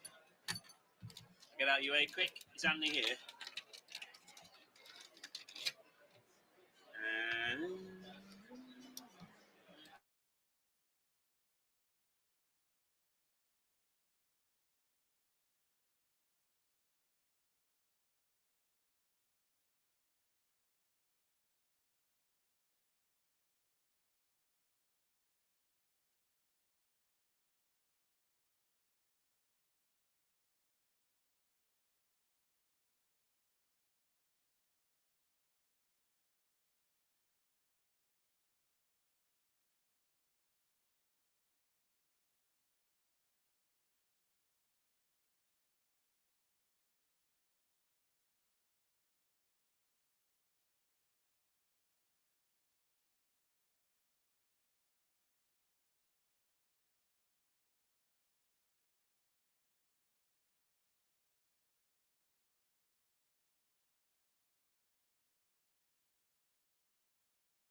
muted. Hold on. All right, now we're not. Hey, everybody, and welcome back to Vibe Coding here at Microsoft Build. This is day 3, and this is actually our last Vibe Coding session. Oh, what a shame. What a shame, but Gonna go out with a Anthony, bang? we're going out with a bang, Yeah. as I've heard. So do you want to intro what we're doing, talk a little bit about your ambitious project here? Okay, so we're going to be vibe coding for the next hour and 45 minutes. And I was told 2 things with this session. I was told, 1, make sure you prepare, and 2, keep it simple. So we're going to do neither of those 2 things. I prepared nothing. And we're going to try and write a new programming language purely by vibes. And we're going to try and vibe code it live. We've only got an hour and 45 minutes. So we're going to have to try and keep it quite simple. Yeah, we'll keep it simple but fun. We'll also be reading everything that you're saying. So give us suggestions. Let us know what you'd like to see out of this. And let's get into it. Okay, cool. So yeah, like I said, I was supposed to prepare beforehand, but I have not done that. So I've made a folder called New Programming Language, and that's as far as I got. I've got some rough ideas as to what I'd like to do with a programming language, but I'd love to hear from the chat to see what you would like in it. Like I said, we've only got an hour and 45 minutes, which is reasonably ambitious to vibe code a working demo of anything. But I think we can do it. And you mentioned you already have a couple of ideas. Like, what are you thinking? Well, I want to get Hello World working first. I think that's like... It's a good start. That's your first goal with a programming language, is to get Hello World working. So that's goal number 1. And then maybe we can get some variables in there. And then maybe if we've got time, we can get it working in a loop. I think to keep things simple, we're probably going to do an interpreted programming language instead of a compiled one. So yeah, like I said, we only have an hour and 45 minutes, and we're going to just see how it goes. So yeah, I'm going to start off by asking Copilot to guide me on this ridiculous idea. So I've committed writing a new programming language. Live on stream, please help me make it work. We're getting some folks who do not want us to keep it simple. They want the chaos. Actually, and also apparently with AI, if you kind of motivate it by saying you're going to tip it, or there's some other kind of danger element into it, then it comes up with better ideas. Let's keep it reasonably simple. What questions should I ask? Should I answer before we start? I like that setup. Like, you're kind of asking it for a bit of a roadmap here, and also figuring out what we should take into consideration before we even get started with this. Yeah, and like I said, we can give it some motivation. So I only have 90 minutes, let's say. And also my performance review is on Friday.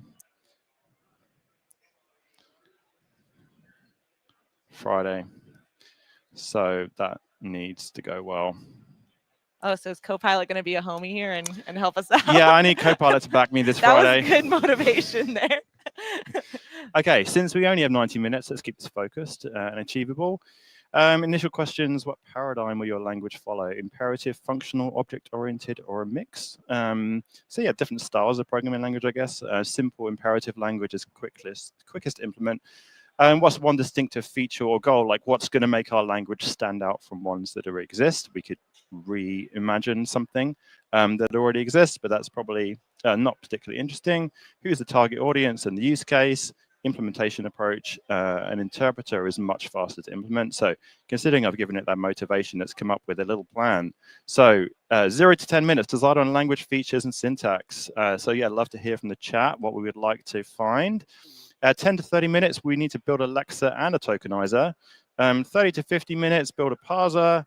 50 to 80 minutes, build an interpreter. And 80 to 90 minutes, demo with some simple programs. Oh, all right. It makes it sound so simple, doesn't it? It's like, yeah, 10 minutes, just demo the whole thing, like you're chilling. Yeah. What could go wrong? What could go wrong? So for a successful 90-minute stream, it recommends a simple imperative language, Python-like syntax for readability, basic types, integers and strings, variables and assignments, if statements and while loops, basic functions implemented as an interpreter in a language you're comfortable with. Would you like me to scaffold some starter code? Yeah. I mean, Sure. yes. Why Sign not? me up. All right. It's funny that it mentioned Python as well, because I think our original title for this was. It's already bailed on me. Come on. What? Okay, which type of application or project are we looking to build? All right, I'm going to give it a bit of a nudge. What do we think? Let's ask it in agent mode. Ooh, turning it up a notch. I want you to scaffold a simple interpreted. Let's go back to my instructions and just jumping ahead. So it says 0 to 10 minutes, decide on language features and syntax. Okay, let's do that first. Let's not just jump ahead. So let's go back to chat mode. And we're going to say, okay, help me decide on language features. I want to at least demo Hello World by the end of the stream. Bringing back that motivation again. Yeah, you got to keep nudging it, you see. You got to keep telling it why it needs to go well.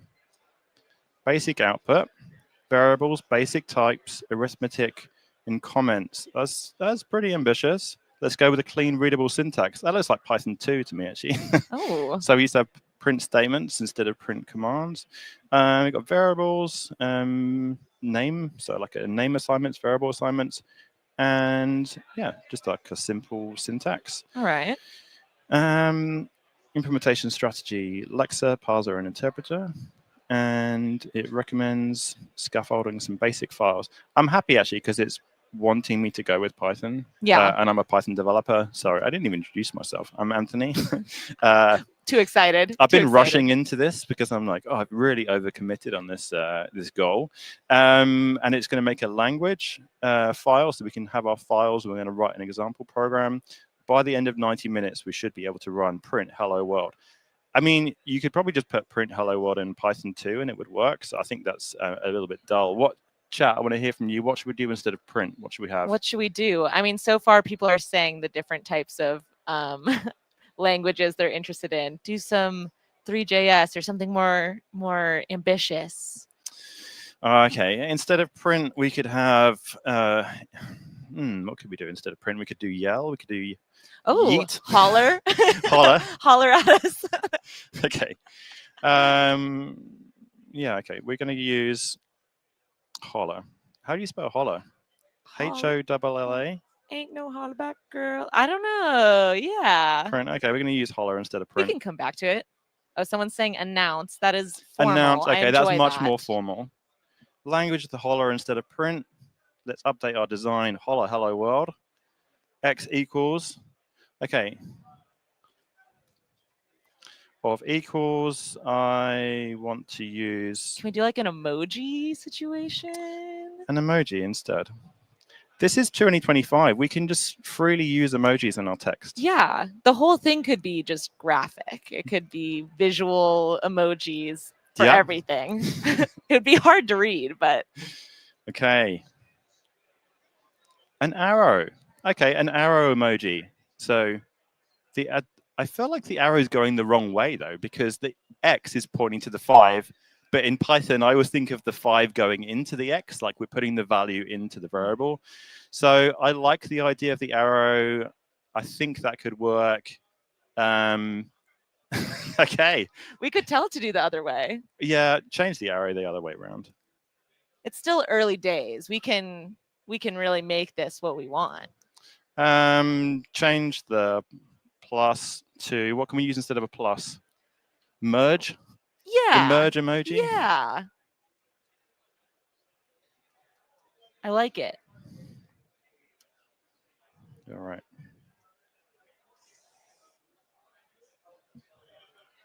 All right, what's next? Oh, nice. Okay. It's actually given us a revised Lexa. So it's jumping ahead. It's saying, actually, it's probably keeping an eye on the time because I think it said I need to get on with Alexa by the first 10 minutes. Hurry up. Come on.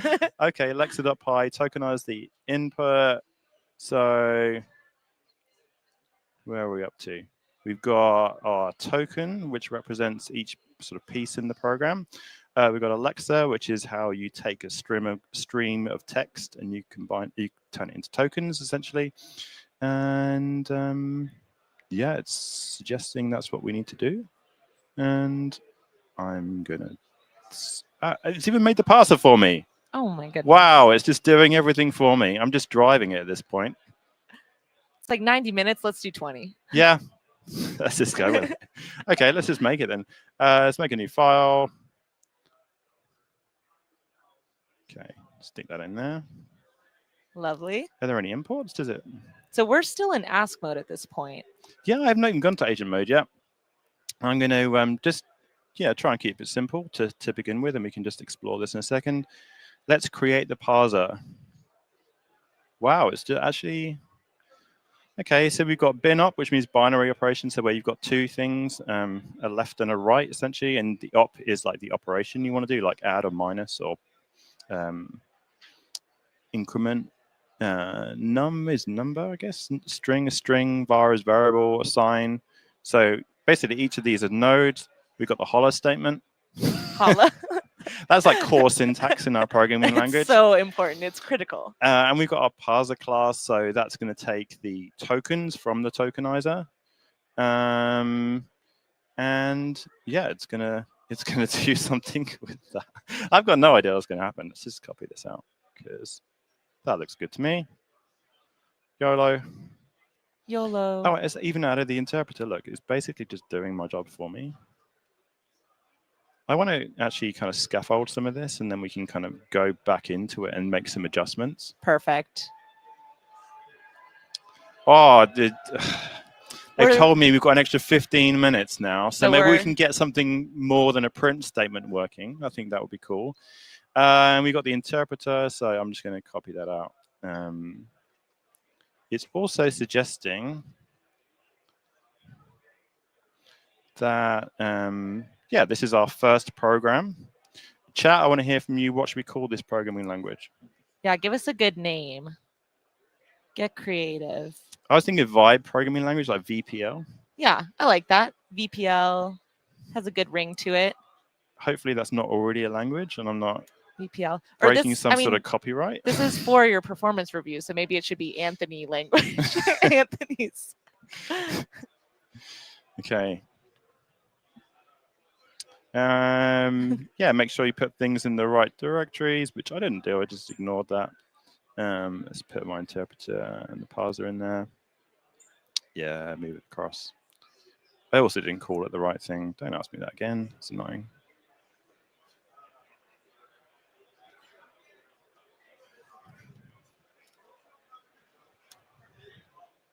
Okay.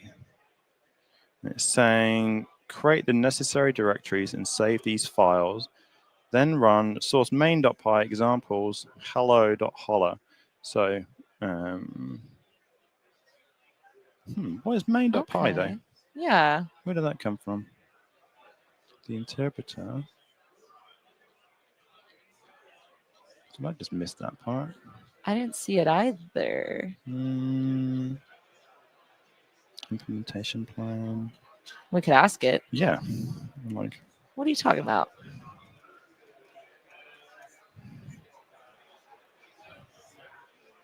Is it going to just give me a general answer?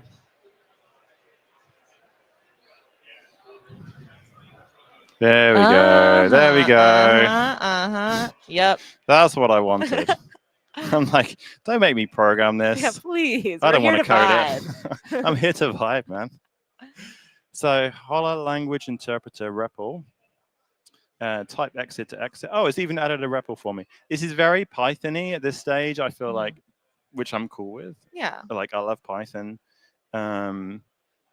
This file provides file execution, run programs from files with Python source main.py. Okay. Someone's saying we should just make another JS framework at this point. Hey. Oh, make another JavaScript framework. Why not? Re-implement JavaScript in Python. We've only got an hour and a half left, so I don't think that's a good idea. No, an hour 15. Yeah. Wait, no, 45. Sorry. So we have a solid chunk of time. Okay, what have we got? So we got tokenizer. We've got the Alexa in there. We've got, okay. We've got the parser. Mm-hmm. We've got our ASTs and our basic structure. We've got so the Lex is not actually in there. It's in the, where did it put it? The tokenizer file. So let me just update that.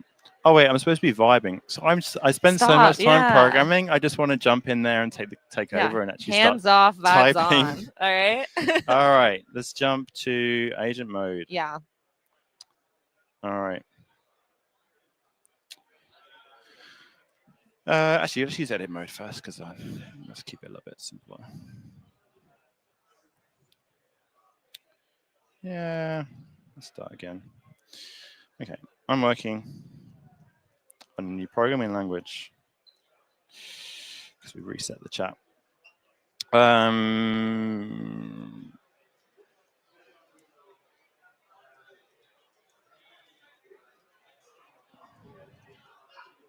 I like how role-based you make these prompts. You're like, I am this, and you are this, and I'm we're trying gonna to separate do this. myself. So if this plan goes really badly, then at least I can. Perfect. You're like, no, this was your role, but my role was to do What this. have you done? What have you done, AI? I asked you to do this. Okay, that's what I wanted. Thank you very much. Nice. I probably could have changed an import statement And myself. what was your thinking on the edit mode for this? Oh, I like edit mode for small changes. Yeah. Because I'm like, I just want to make a little change, like when I'm Targeted, refactoring yeah. stuff, introducing a new class or a new concept or something. And I kind of like edit mode because I can just make a simple change, and also I can see the change and go back, and if it makes multiple changes, I can kind of accept and decline different ones. Yeah. So I'm so keen to actually just run this and see if it works. But I need to slow down and read what it's done, and also read what it tells me, because it's like, whatever you do, make sure you do the thing. And I just skim over that and just jump straight to the end. I'm like, no, I want to play. Oh, it's like when you get like a presents at Christmas or any other holiday, and you get the instructions, and you just kind of want to put the thing together, and you just stick the batteries in and skip the instructions. My parents would get mad at me because they'd be like, okay, the card goes over here. I'm going to open the present now. Card comes later. Okay. And I feel like once we've kind of set this up, then I can jump into agent mode. And what I really want to do is actually test agent mode and see if I can go, okay, I want you to start adding language features. Mm-hmm. And then at least we've got like we've got like a feedback loop. So we've got like our test program, which is called test.vpl. This is our vibe programming language. And this is our first Holler program. We can see if that works, see what happens. And then I've got some sort of way of feeding back to agent mode. So feeding back to AI, okay, like let's test it and see if it works. Totally. And it can keep looping. So like agent mode is really cool when it's got some sort of feedback. Because I often find that when you ask it to do something and implement something, it'll get it slightly wrong the first time. And then VS Code is like, hey, there's some linter errors, or actually that test doesn't work properly, gives the output, so like the error back into agent mode, and then agent mode goes and fixes it for you. So, all right, it's still gonna be red. What's it complaining about? Why is it mad? Oh, I've got like super pernickety Python mode in my VS Code. Oh, so yeah. It's being picky, but I think it's fine. Yeah, I think we're ready to go almost. Let's have a go and have a look through. So chat, for those of you who've never written a programming language before, which is probably pretty much every developer apart from a small handful. Let's kind of step through this and actually see what's going on. So main.py is the one that we're going to run. So if I just run this, it's going to run main.py. It's going to run the main function, and I should have at least told it what file I want to run. It's going to give me a REPL, vibe language interpreter. I'm going to change it. And it's basically going to go around and loop and then give me an input, and then I can type stuff into it, and hopefully it should run whatever I've put in. And for each input, so the line, it's going to run this run function that it made. It's going to give it to Alexa, not the sorry for setting off everyone's voice assistants. It's going to give it to Alexa, and then that's going to spit out basically a stream of tokens, which is like, so Alexa is like a way of taking the actual text, so like here we've got from, which is a keyword, and we've got a space, and then we've got this, which is like a name. So it's kind of breaking it up into smaller pieces. Those pieces, which are called tokens, then go through to the parser, and that parser takes some tokens. It walks through those, and then it breaks that down into these nodes in what's called a syntax tree or an abstract syntax tree. I had done work in programming languages before, so I was gonna say, I can tell this isn't your first rodeo. I'm like, whoa, you already know what's happening here. So I've only tried this once before, and it was years ago. I was on a really, really long flight from Los Angeles to Sydney, which is where I live, which is 15 hours, which is unnecessarily long. It is quite a long way. That's fair enough. And I had 15 hours to spend. So much more than 2 hours. Like, I had a lot longer. I had 15 hours to burn, and I was like, I'm just gonna try and also there's no Wi-Fi on the plane, so it's like it's fun to just do stupid stuff like this and try and write a programming language. We do have one confusion point here. So someone's saying, wait, but you're still programming in Python though. Like what's going on? Well, okay, so if you're writing a programming language, you need to write it in a programming language. Yeah. Yes. The inception of it all. Yeah, so I think that so let's pick a couple of examples. Like Python isn't written in Python, it's written in C. C originally was actually written in assembly. So in order to create programming language, you can't write it in that programming language. You need to write it in one that already exists and actually works. And then I think once that programming language is like mature enough, then you can get it to make itself. Yeah, and it seems like they tend to get more like abstracted as you go along. Yeah, so I think Go famously is now written in Go, but obviously that wasn't possible when they started it. So they kind of wrote it in, I don't know what they wrote it in originally, maybe C++. And then once it was good enough, like they swapped it out, so it was written in another language. So this kind of feels Python-y, but I just want to get it to say hello world, and then I feel like we can build on that. Make it work, and then we can break it. Yeah. Okay, so we've got our parser. Our parser is the thing that takes the stream of tokens, turns that into like different nodes, which is a tree of language. Let me do a Python AST visualizer, because this is going to make a bit more sense to the chat if we try and do this live. Hopefully this is like a website. We can just do it. How to install stuff? No. No. I want an online one. AST Explorer. Okay. Okay. Is it? Oh, this is a bit more. This is a bit more text based, I guess. But yeah, if we put some Python in here, it's showing you. Okay, like this is it's a tree. So like this is the program. You've got like the body, and you've got the statements in there. So like basically, it turns the program into like its individual components. So this is an expression in Python. Inside that, we've got like a call, which calls the print function. You've got arguments in there. You've got a string literal. So when I say that AST, basically what we're doing is we're turning a stream of text, which is the actual code, into a tree.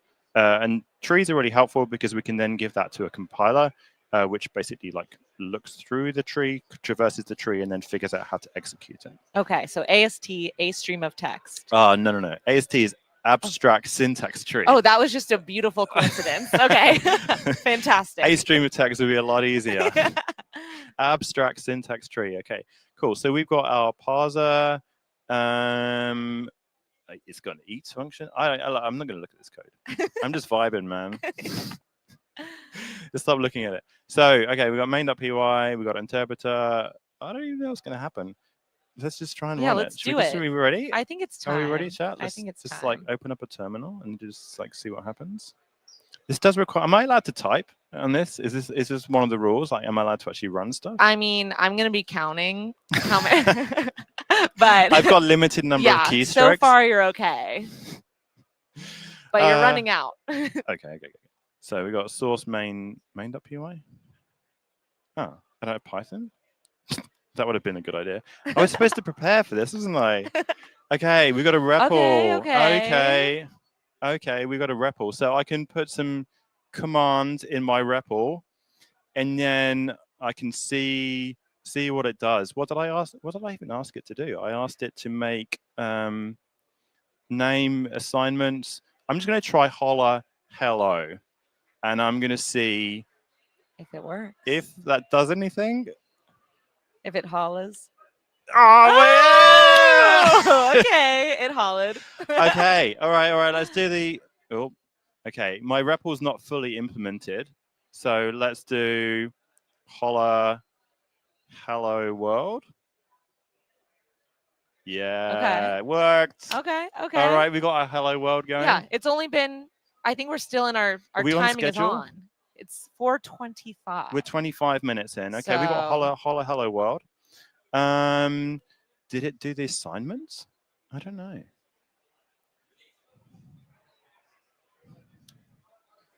Maybe. Perhaps. Name is not defined. Oh. Uh-oh. Wait a minute. It's got errors? Wait a minute. Wait. How does it have errors?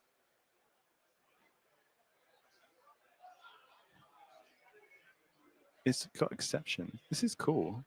How is it doing that? Okay. Right, so we got our holla statement. Can it do numbers? Let's see. Holla 2. Okay, I guess that's Python-y, so it's just like giving it to Python. So can I print emojis? I don't know.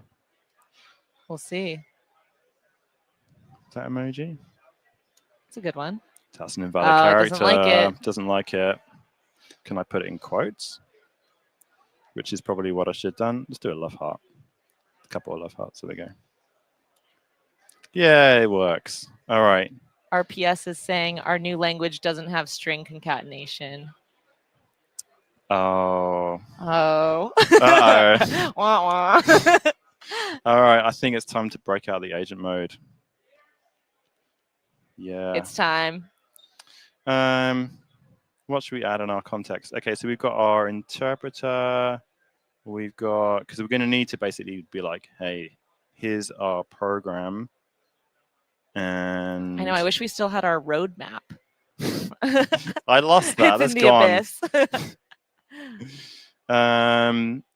And you know what? Actually, I'm just gonna tell it to do what I want. Which is I've got this test.vpl file. I'll explain what we're doing. So we're making a programming language.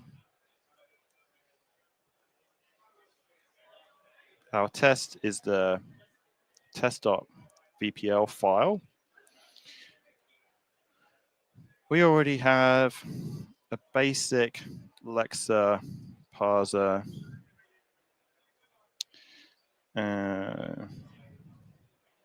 tokenizer and REPL, but not all of the features in the test file work. Can you implement those? Fantastic. And while it's working, we do have a couple questions. Number one, is Copilot free? There is a free version. Yep. So go check that out. Number two, how do I go to agent mode? Well, it kind of depends what editor/IDE you're using. So we're using VS Code right now, and I believe it's rolled out to every VS Code user. Yep. So you should be able to flip it once you're in that Copilot panel. There is an agent ask and edit option. Okay, nice. Yeah, I mostly use VS Code for pretty much everything these days. I occasionally use Visual Studio when I'm doing some C# work, but and agent mode is now in Visual Studio as well. It is, yeah. I saw that actually. That's available. I was it's using technically off by default, but it's super easy to flip on. Just go into your settings. Okay. Bada bing, bada boom. All right, so I think what's important when you're using agent mode is you give it a lot of context and you say like, this is what I'm trying to do, you know, go and do it for me, and also be nice to the AI when you're using it, like not just give it bossy instructions. Exactly, yeah. All right, so it's looked at the test file and understood the structure. There's a comment, there's a variable assignment, and there's a print statement. Let's check what's already implemented by examining main.py file to understand how to run the program. Let's try running the test file to see what errors we might encounter. Okay. All right. Oh, I know what it's done. Oh. Because I don't. Yeah. See, it made the same mistake I did. For some reason, I don't have the Python alias. Hmm. You got to run Python 3. All right, I see the issue. There's a parser error at line 3. Let's review the existing code and identify what needs to be fixed. Based on the error and based on examining the code, I can see that we need to make some improvements to handle multiple statements in a file. Current parser can only handle a single statement, but our test is 2 statements, an assignment and a hollow statement. Let's update that to handle multiple statements. Okay. Let's do it. I don't know. That sounds good. That sounds good to me. Yeah, why Thumbs not? up over here. Oh, okay. So it's actually going to go and say, I don't even need to do anything. I can just sit back and just keep pressing enter. Yeah. It's saying, let's run the program again to see if our changes fix the issues. So it's kind of made some changes to the code, and then it's figured out. Okay, all right. It says in its changes, it doesn't see any output, but no errors. So that's a step forward. Let's check it. Okay. And let's run it again with our debug output. I love the little like reporting it's giving us. Like, Yeah. oh, I'm not seeing this, but let's try this. Like, let's do it. Let's make our debugging more robust. Come on, AI. I feel like I'm kind of pushing the boundaries of what this was supposed to be doing. Somebody had to. Okay, run it with better debug output. We should call that like, oh, I can see output. I can see output. Okay, okay.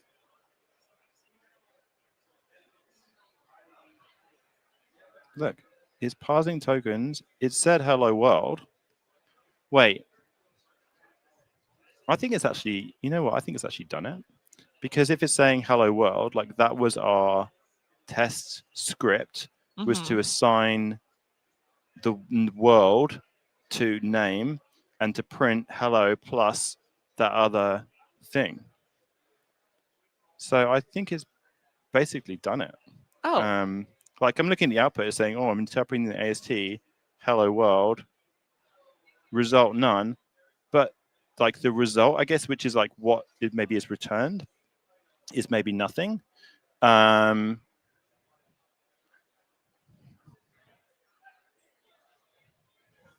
run our debug script.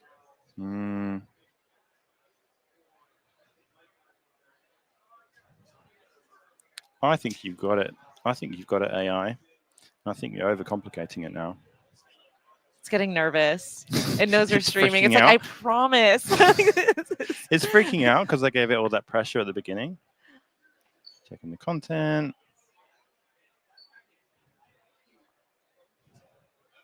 So we have some issues with terminal outputs. Try different approaches. Try and simplify our code to focus on just getting the interpreter working first, then the parser and interpreter. It's stepping in. It's like, hey, it looks like you've had a few attempts at this, and Yeah, you're kind of just going around hold in it right there. circles. So it's kind of stepping in and saying, do you want me to take over? Do you want to keep going? I'm going to pause because I think what it's doing is, so it's, I don't even know what it's doing now. It's like, it's trying to introduce way too much debugging. So, I mean, ooh, this is nice. So let's have a look. Ooh. So it's added all these print statements, which is cool. And I'm actually going to come back in a second. I'm just going to keep that because, you know what, that seemed to work. So let's keep the changes. Yeah, that looks fine, whatever. I'm just vibing. The new mantra. That's cool. So let's run that command again. Interpreting hello world. So we've got variable assignments. We've got a print statement, and we've got a binary operator with a plus. So it's kind of working now. I feel like this is pretty good. And I feel like we've got a basis to start building on top of this and adding some more features. I feel like we're ready. Alright. We've spent an entire 35 minutes, And here we are. and here we are. We've got Hello World working. I feel good about it. So okay. However, I am a professional developer. And so I feel like at this point I should probably save my work. Yes, So definitely. I kind of felt sorry for that poor person online who was vibing their way for an entire month and then vibed themselves out of their project I didn't see that. and lost everything. Nightmare. No, let's save. So let's initialize our repository. It's added some stuff that I don't want, which is PYC files. I don't want PYC files. This is like, oh yeah, sorry, PYC files are like compiler cache things. So startup PYC and O and dunder PyCache. I don't want those either. All right. And all right. What was that? All right, let's check those in. Initial Just vibing. initial commit and publish. New we called it, what do we call it? Vibe programming VPL. language. VPL, baby. VPL. I'm actually pretty paranoid that I'm going to find out the VPL is like is either trademark marked or just means something really offensive in a language that I don't speak. So Vibe programming Ignorance language. is bliss. We're good. I'm going to publish it to my own GitHub, which is Tony Baloney. That's because I'm a super serious professional developer. Ship it. Okay, so we've got that. And also, okay, we've got our basic concepts. What do we want to do next? What do we want to add to our language? Chat. Any suggestions? The dog. There's questions about the dog. That's super vital. Okay, so we got two buddies vibing with us today. Hold We've got on. a white dog and a fox as well. All right. So yeah, Do they have names? This is VS Code Pets. You can actually do a roll call. I don't want to spend too much time on VS Code Pets, but Quick I think roll call, then we'll. I think if we do like, how is it called, roll call? Then it tells you their name. So Banjo is the white dog, and he's saying every dog has its day, and today is Woof Day. And Arizona is the red fox, and the fox is high. So those are our buddies we're vibing with today. Cool. Okay, so let's add something more interesting. So this is our test program. All right, so I feel like agent mode now knows what it needs to do to check that our program works, which is it's going to like basically run the program. And it's an interpreted language. So it is running it via Python, if that makes any sense, because you need something to bootstrap it. We could, I don't know, we've got an entire hour left. Yeah. We could make this compiled if we wanted to, but we need to introduce a bunch of new things on top of this. So at the moment we're interpreting it. So we're basically taking our new Vibe programming language and then we're breaking it down into a tree, which is an AST, abstract syntax tree. And then we're like traversing through that and running each of the statements. So that's our option 1. What would option 2 be? Option 2 is a little bit more complicated. Option 2 is you make it compiled to like machine code. Okay. So like the machine code on this machine, actually this would be doubly complicated because I'm on a Surface Laptop 7, which is an ARM 64 processor. So what this would actually need to spit out is ARM binaries. So it would actually need to spit out basically assembly code for ARM 64. What do we think in the chat? Should we just tell it to just compile to machine code and see what agent mode does? I feel like that's what do you think? Anyone? I mean, we could always ask and see. I did save it. I did commit it. So if this goes We're terribly safe. wrong, Yeah, we can always pull it back. If this goes terribly wrong, we could just revert our changes. You miss 100% of the shots you don't take. So change this from interpreted to compiled. This is really hard for me. One of the hardest things about this is doing this in 1080p because I'm used to having this big widescreen dev monitor and I'm working on my little laptop in this glass booth on a 1080p resolution. From interpreted to compiled.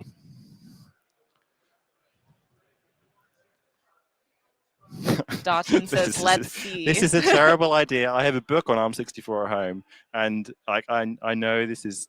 I don't even know this is going to work. This is ridiculous. Could when we, you like- change this from interpreted to compiled, it's a simple question. Just figure it out. Could we reference the book?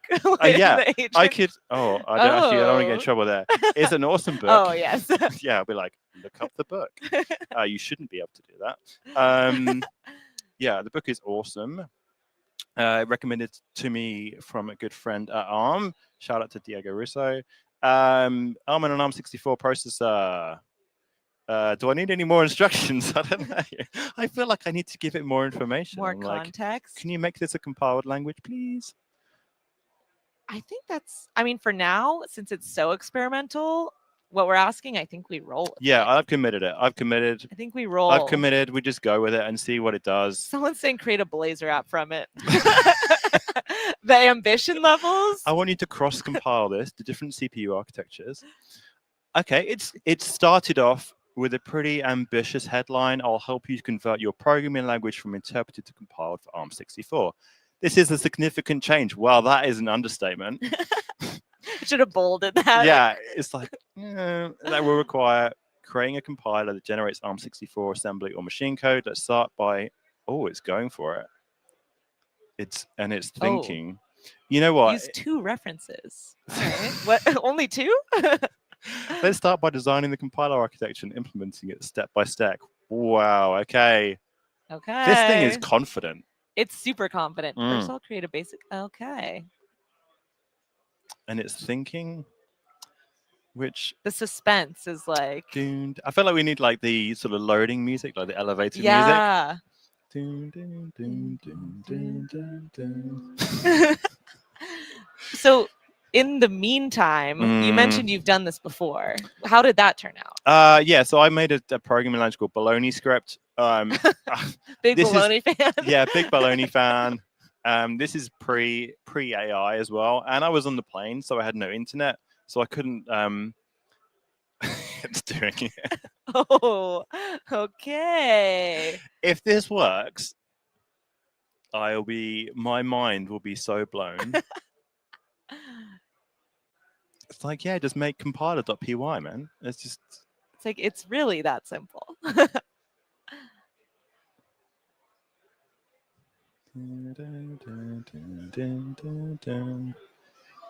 Okay. Okay, it's made it. It's done it. Okay, it's saying our initial approach might be too complicated. What it's actually probably going to do, we've got our abstraction set tree, and it knows how to like interpret each thing in that to run it. What I think it's going to do is actually, it's not going to spit out zeros and ones because that's not how compilers produce like assembly code. What they normally do is they have like an intermediate language. So there's like something just above machine code, which is like lower level instructions, or so this is intermediate language or an IL. So what it might do is it might spit out an IL. That's one option. So Python actually has like an intermediate language, Python opcodes they're called. Or it might, what I'm hoping it does, because this has a much higher chance of working, and this is what I did with Baloney Script on the, I didn't tell it about this. I'm just seeing what it does. What I did with Baloney Script, because I was on the plane, I got it to spit out C code, and then I just stuck it in the C compiler, and then it compiled down. That's kind of cheating, but it's good enough for a plane ride. It's good enough. It's far beyond that. Okay, it's Someone's saying try Claude 3.5. Why 3.5? I've heard mixed things. I've heard that people love 3.5. More than 3.7? Yeah, I feel like if I'm going to push it to like the latest model as well, and pick something. Now let's create a more advanced compiler that uses LLVM. Okay, this is going to go down a very, very deep rabbit warren. I feel we like. saved our work. Oh, let's have I actually want to read this because I'm curious to see what it's doing. So what it should do is it should basically, so a tree, an abstract syntax tree, what it should do is it basically walk down the tree and visit like each of the things on the tree. So if you imagine like a physical tree turned upside down, So the tree The goes. roots. Yep. hmm So like the roots of the tree, what it should do is it should walk down the tree and visit each node. And then when it visits it, it takes it from like its argument. So we had bin up, which is a binary operator. And the only thing we implemented was like plus. So the plus, which is the token plus, which in our test.vpl was just the plus symbol, although we might change that later. It's going to visit that, and then it says, oh, if it's a plus, then we take the left-hand side and the right-hand side. If either one is a string, we probably need to generate some sort of string concatenation, and then it will visit the left-hand node. So the left-hand node could be an expression, so it might need to then, look at the left-hand side as a string, but it might be multiple things in brackets, and then it might need to compile those down. So the way it works with strings, it kind of traverses down and then figures it out. It reckons it needs to save the left result. So by moving it into a register and then add the right to the left, and then I don't think that's going to work. This thing is confident. I was gonna say, where are your doubts coming from? I know, I should stop doubting him. You have to be optimistic here. Now let's make the compiler executables runnable. So it's actually been thinking about this, and it's saying chmod plus x, which means add executable privileges. Yeah, why not? I feel like it's been quite thorough. It's thinking about it. Let's create a README file. I feel like that's probably not down my list of priorities right now. I want to know if this thing's actually going to compile. And I'm going to give it a couple more minutes. And I feel like I'm going to need to reach in and pull it out of the abyss if it goes too far down this path. If it's already bringing up README, it's like side quest. It's like side quest. Let's add documentation before we do our machine code assembly. Exactly. Yeah. John said the agent is like, that sounds hard. Can I interest you in some other features? Yeah, that sounds hard. Would you like to renew your car's insurance? Much more enjoyable experience. Okay, compiling. It reckons it can do it. Okay. It's working. Let's create a script to demonstrate how to compile. To run a vibe I feel like if I'm going to run out of tokens at any point during the stream, it's going to be soon. We'll cross that bridge when we get there. Oh, it's made a shell script. Let's make it executable. It is pulling out all the stops. It's trying really hard.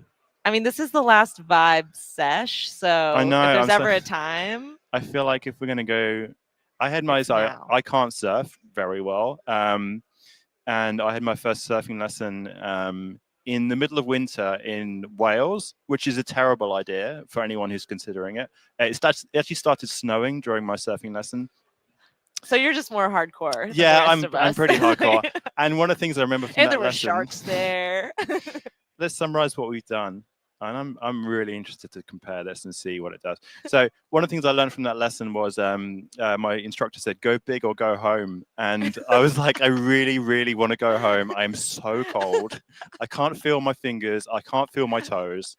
So you're saying we're subjecting the agent to that experience? Yeah, I feel like I've just chucked it in the ocean in Wales in the middle of winter and said, But to bring it back, did you go home? Or did you I stuck through the lesson, but my body was was seizing up. So well, if we're going along with that metaphor. All right, let's create a wrapper script to make it easy to use the compiler from anywhere.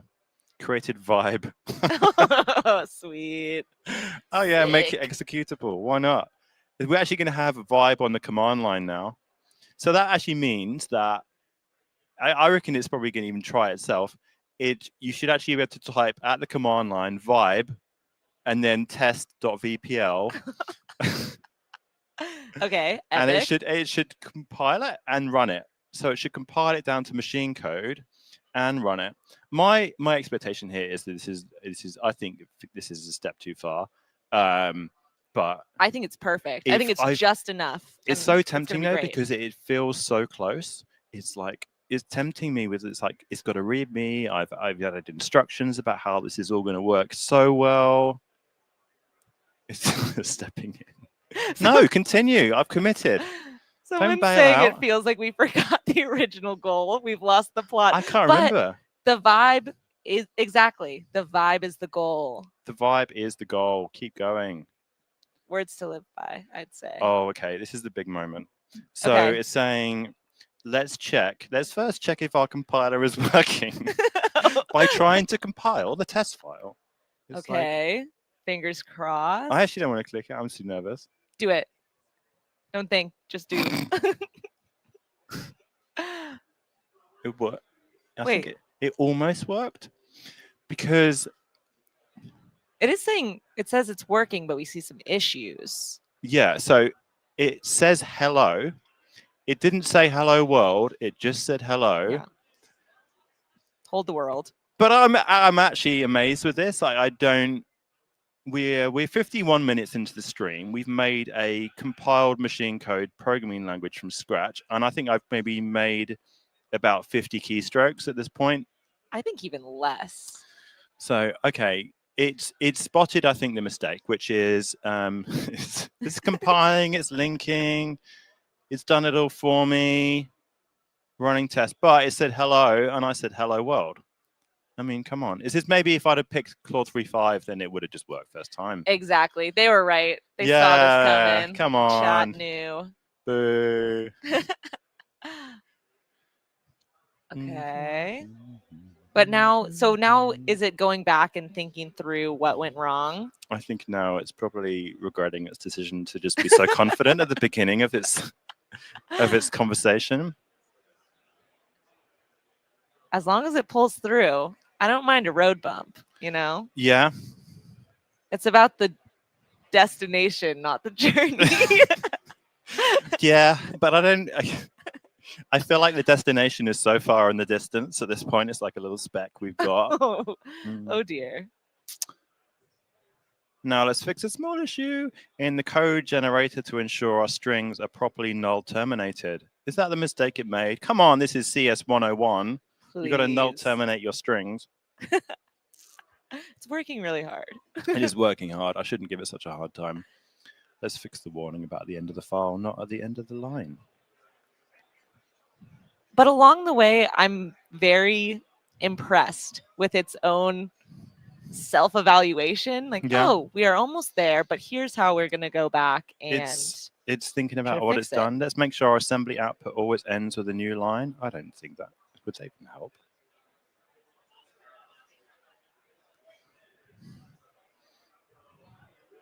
We're at stage 10 now. Oh, wow. What's the max you've ever hit? It's in deep. I feel like it's in deep now. Does it need a lifeline? All right. I know. Oh? I was happy. You know what? I was happy with Hello. Was that a song? I was happy. It sounds like one. You had me. Was it you had me at Hello? I can't remember. You had me at hello.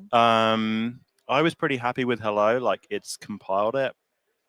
So let's Testing. It works. No way. And hello world. Great. The compiler is now working correctly. Oh, wait. The warning is what? gone, and we're seeing hello world as expected. Now let's try our more advanced test. How do I save this so it doesn't go off and just like? Okay, keep for sure. Right? Do you keep chat edits, or can you go like? Yeah. You know what? When you're playing a game, and you've just like. You're like just save. You've just like absolutely nailed some sort of like scene, and you've just like won the battle, and then you've just managed to pick up some more ammo or something, and you're just about to step into the next room, and you're like, this is the point to save. This is where I want to save my game. No. I should give in to the vibes. I should just give in to the vibes. Give in. Don't give in to the vibes yet. Save. Commit. Do I have a disassembler on my machine? Okay, no. I'm vibing. No, you're vibing. Stop thinking. Stop thinking this through. But I think you should save. Yeah, but let's have a look at advanced test. Wow, that is an advanced test. What? That is an advanced test. Yeah, Andre's saying keep. Keep. Please keep. Keep. I agree. Keep doesn't. But if if you keep and then you commit, does that not? keep. Can't you wait? Where's the? If you just keep. No, if you do this one, won't that keep all? Okay, you've gone through. Okay. I'm gonna Please. Please. If this was your surfing lesson, the sun has come out on our whales. And if I'm going to make it a little understated, you need to make your commit messages need to be descriptive. Yeah. Added machine code compilation. There we go. So what it's actually done is, I should probably explain what's happening for those on the chat that don't make. Yeah, let's have a little learning segment. Let's have a little learning segment. And I'm going to click continue. Okay, while it's working, tell us what's up. Okay. Oh, wait. Yeah. Go for it. Yeah. Go for it. You don't even have to ask. Just do it. Let's add a bit more advanced capabilities to our compiler.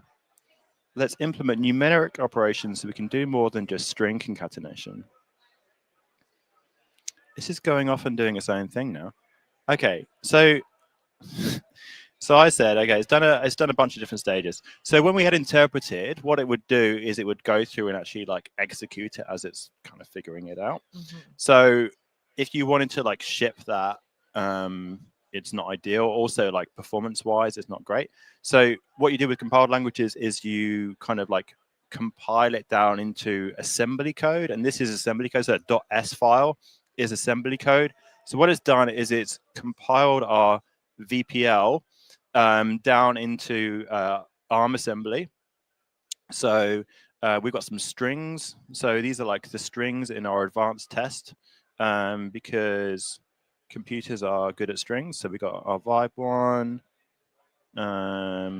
So yeah, and it's basically put those at the top. And we've got some numbers. These are variables. And so it's defined like what the variables are. It knows what a new line looks like. And then it's kind of figured out. Yeah, it's basically written some assembly code. Oh my gosh. This is what we've achieved in 58 minutes. It spat out some assembly code. This is triggering me. I had a class in college where I had to like on a piece of paper, they would give us assembly code and you'd have to basically try to figure out what was going on with pen and paper. Yeah, I've actually just been ignoring it. It's just going and implementing a bunch of features. But I did commit. It's the creative director now. Did I push? Oh, sorry. For anyone who's following along, there you go. There's the changes. You can ship that to production.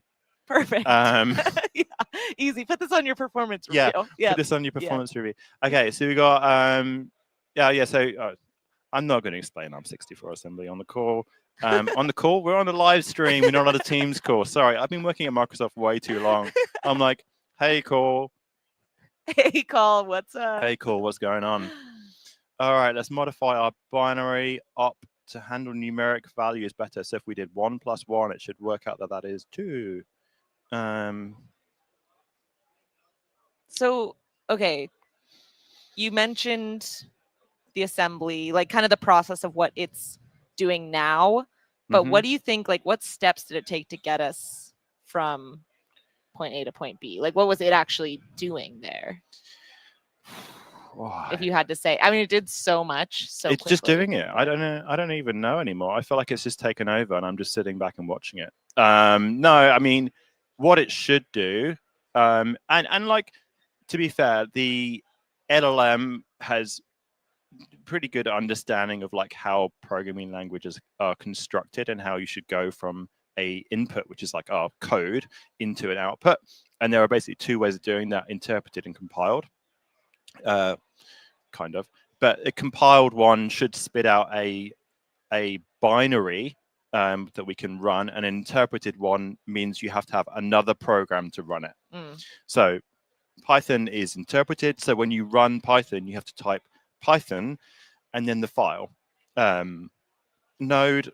So JavaScript, you have to type node and then the file, so it has to interpret and then run that at the time. So what have we done basically is I've said I don't want to have to install VPL on my production systems. VPL, yeah. I don't want to have to go and find the latest version of VPL.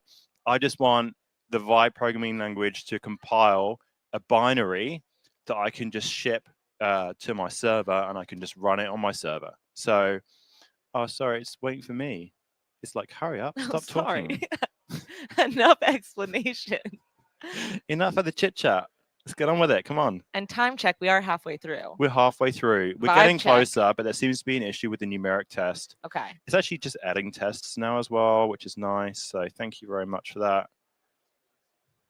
I feel like my hands are very much off the steering wheel at this point. Yeah. And I probably should have also added some more cool language features at the beginning. I know, because now it's just running. I feel like it's too late. I should have. The cool thing I like about vibe coding is that the AI can do the work, but the thing that you still need to do as a human Create is the path. you need to tell it what you actually wanted in the first place. Yep. You can't just be like, hey man, make a programming You language. can't be for like, me. holla. And our only instructions were like, it should have code comments, variable assignments, concatenation. I didn't even ask it to make the minus symbol, so it can't do subtraction at this point. Who wants to subtract anyway? Yeah, who needs to subtract? Just keep adding until it overflows back to the beginning.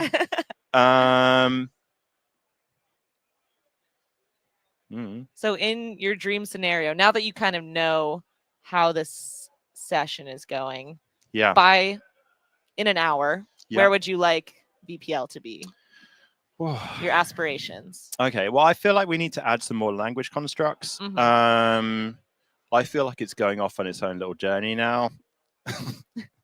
And we saved it at such a good moment. Like, we saved it at a great point in time.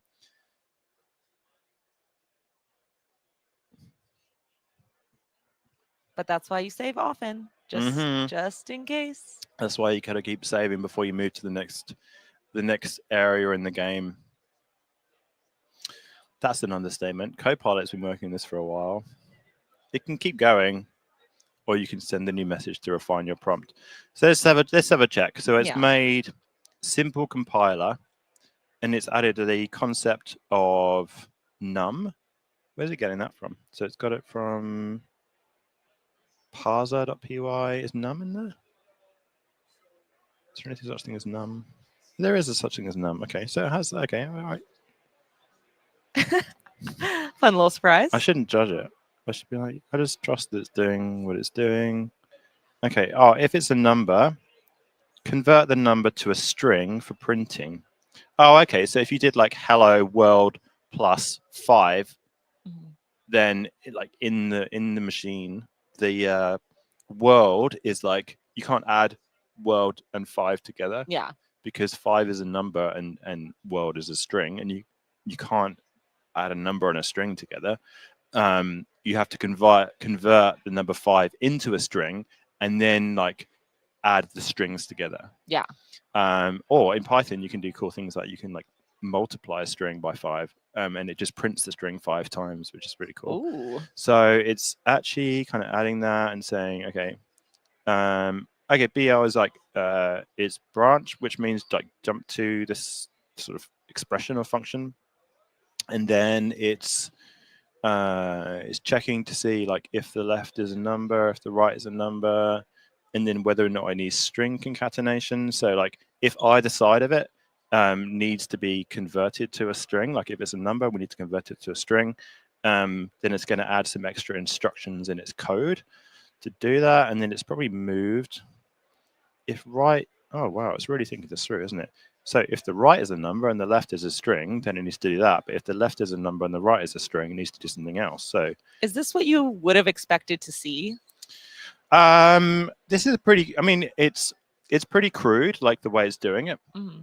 But, it's getting the job done. That's fair. This is not really how you would write, if you sat down and write the Go compiler from scratch. Which I'm doing tomorrow. Yeah, so. Which I feel like you would need to wait for Claude 3.9 to come out. Yes. Before you take something like that on. But yeah, I mean, this is pretty literal, but it does the job. And I think simple compiler is a nice idea. Like it's pretty verbose, and it's leaving code comments, which you know, is more than I can say for some engineers out there. It's describing what it's doing, and it's adding comments after its assembly instructions, which is nice. So like it's saying the first argument and the second argument. But I can see I have done work on compilers, and I've done work on assemblers as well, and I can see some little mistakes in there, but I shouldn't give it a hard time. Like the goal was ridiculous, and it's made a string conversion function. So before you you know, you don't really have functions in assembly. You just have a sequence of instructions. So before you do some other code, you kind of save your work. And it does that in putting them in registers. So it's saying, let's store what we've got in some registers, and then do the thing, which is change it from a number into a string, and then we'll probably get those registers back to where they were before. So like continue the program. Wow, this is a lot of code. Yeah. And also probably writing in Python. I mean, it's easy for me because I can read it. Wow, this is involved. Oh yeah. It's I really mean, it did quite a few iterations. I know. I was giving it a hard time about taking so long, but like it's really going for it. It's for a good cause. Yeah, it's for a good cause, and it's added a debug flag. So actually, it's helping itself because it's like, hey, continue. Stop asking me. I'm committed. There are people watching. All in on the process. My performance reviews on Friday, please. Extra motivation. At what point, if at all, do we take the wheel back? Or yeah, I feel like it it's pretty close. I don't even know what it's doing now. Like, I like this change. This looks cool, but to see the file content, what's it trying to do? Where did it get to? All right, well, we got it's a numeric test. So I like those changes. They look good. And we've got simple numeric test. So we assign, so we assign the number 42, which is, of course, the meaning of life, to num, and then we do holler num. So that should print num on the screen, which should print 42 on the screen. 42. Copilot's pretty deep. Yeah, so you need to make it a string before you print it, because when you print stuff, when you send it to standard output, it needs to be a string. It needs to be a sequence of characters.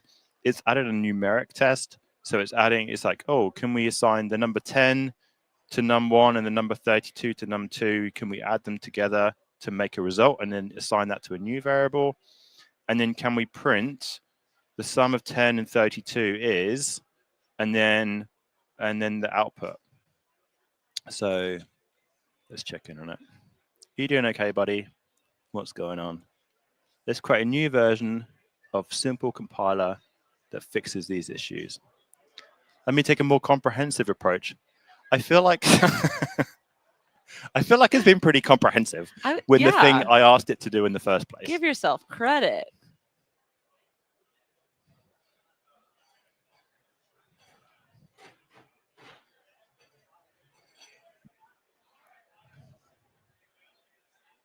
So yeah, we've got our two test files now. And we've got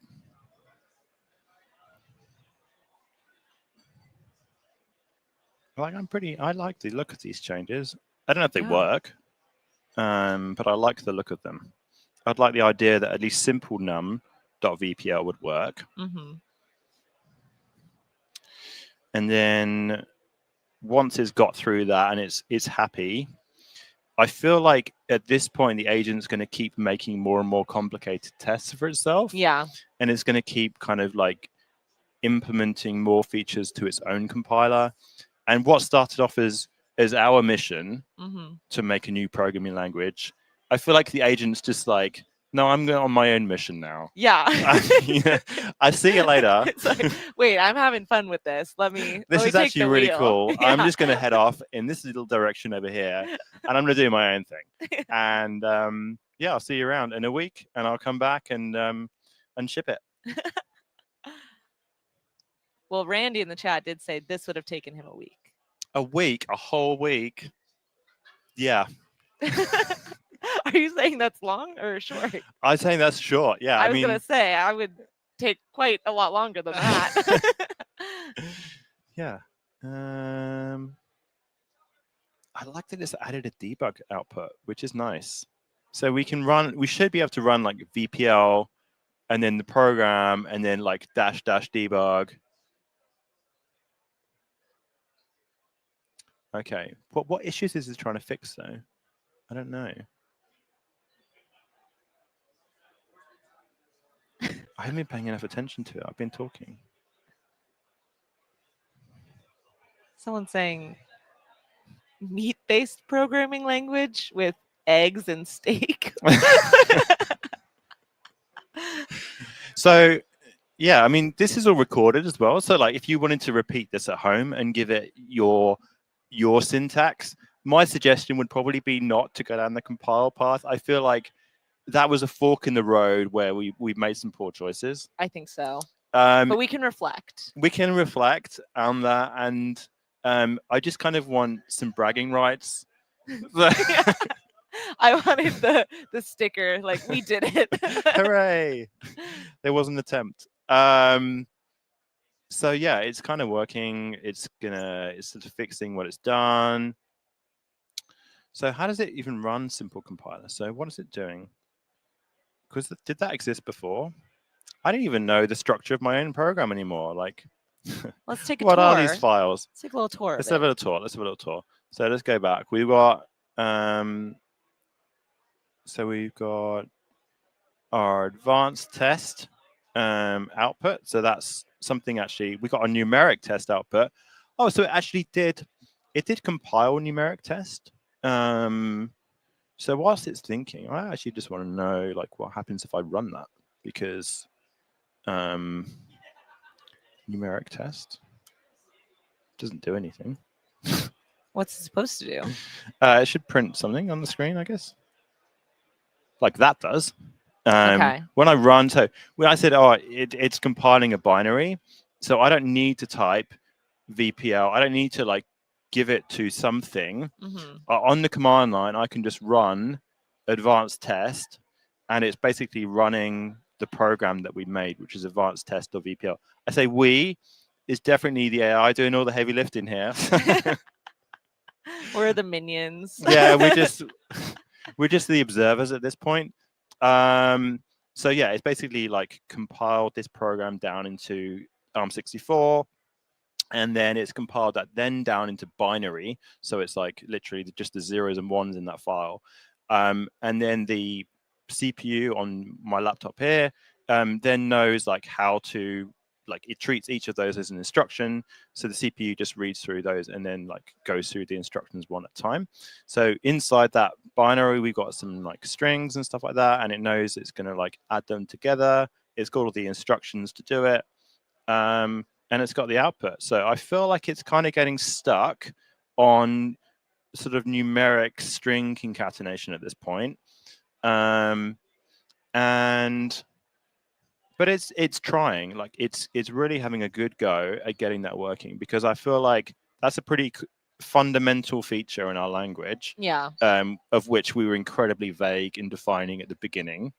But you know, that is part of the vibes. That's what happens. That's what you're supposed to do with the vibes. Do we need to bail it out? Did we vibe too close to the sun? I think I like where it's going, and I feel like this is another save point. Yeah. But I know we've been a little too sparing with our saves, I think. yeah. Keep. Please. Keep. Keep.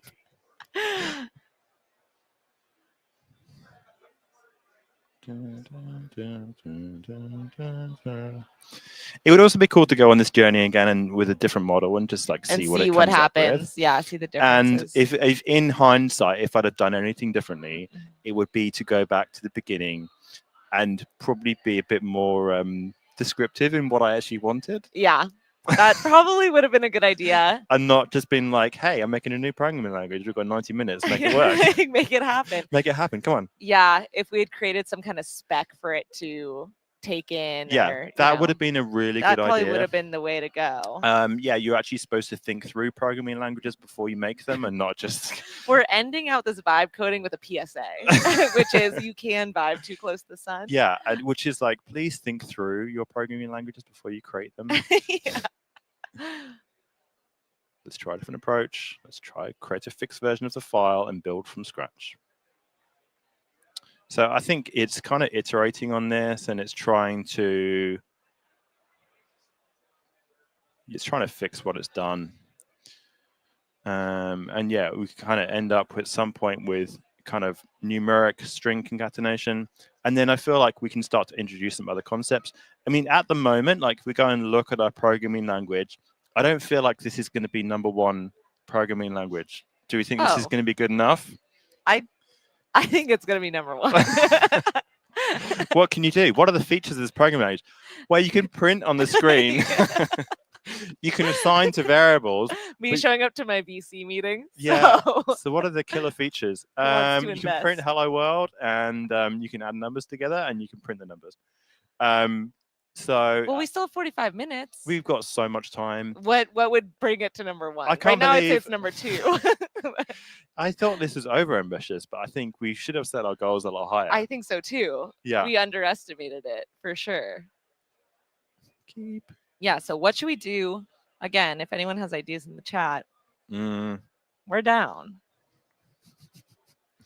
This is the point where I want Copilot to step back in and go, hey, it looks like you've been doing this for a bit of time now. Do you want to save your changes? Yeah. Because I think Keep is overthinking it now. I mean, you could pause it. How do we do that? pause. Pause? Yeah. Pause request. Then could you keep it, or does that freeze it? Keep. Do I like save? Does that work? There must be a way to.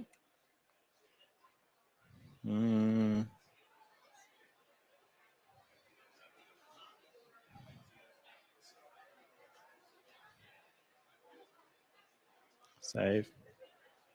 Those are the changes I want. These ones Yeah. are the ones that I want. Is that when you got this little sort of square with the dot in the middle? Pending changes. from Is that what it Copilot. means? So Modify. normally, like I've got my changes, and I can see like what's been added and what's been changed.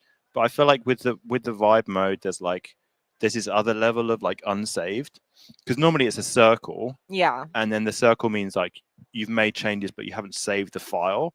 And I think the square. I think I probably should have found this out before. I went I agreed to didn't go on a know live where we were stream. going. I feel like the square around the outside means that the AI has made some changes. So, like maybe you've made some changes and not saved them, and then on top of that, the AI's come in and made some additional changes, and then you got to like keep those around. Well, I mean, we could see, like, if you were to commit these with the square, then go into your repo and just check and see what it's looking like. Save point. Save point. Save point. And we is pointing out that it is still working. Yeah, it is working on it. And it is working. It's working. Pause. How do I unpause then? That one? Oh, there's a little, yeah. Okay, Wait, I'll unpause it. did you unpause it? I think so.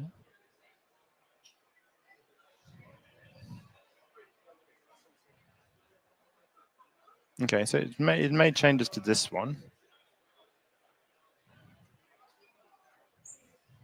I feel like I could check on my little machine as well. I feel like I'm pushing my little laptop a bit harder. Don't know. You probably deserved.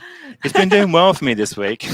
Probably deserved. So at Build, so we are here at Build. In where are we? Seattle. Yes. Yeah, we're in Seattle, Correct. which is in the United States of Where are America. we got so lost in the vibe. I got so lost, and my head is down here.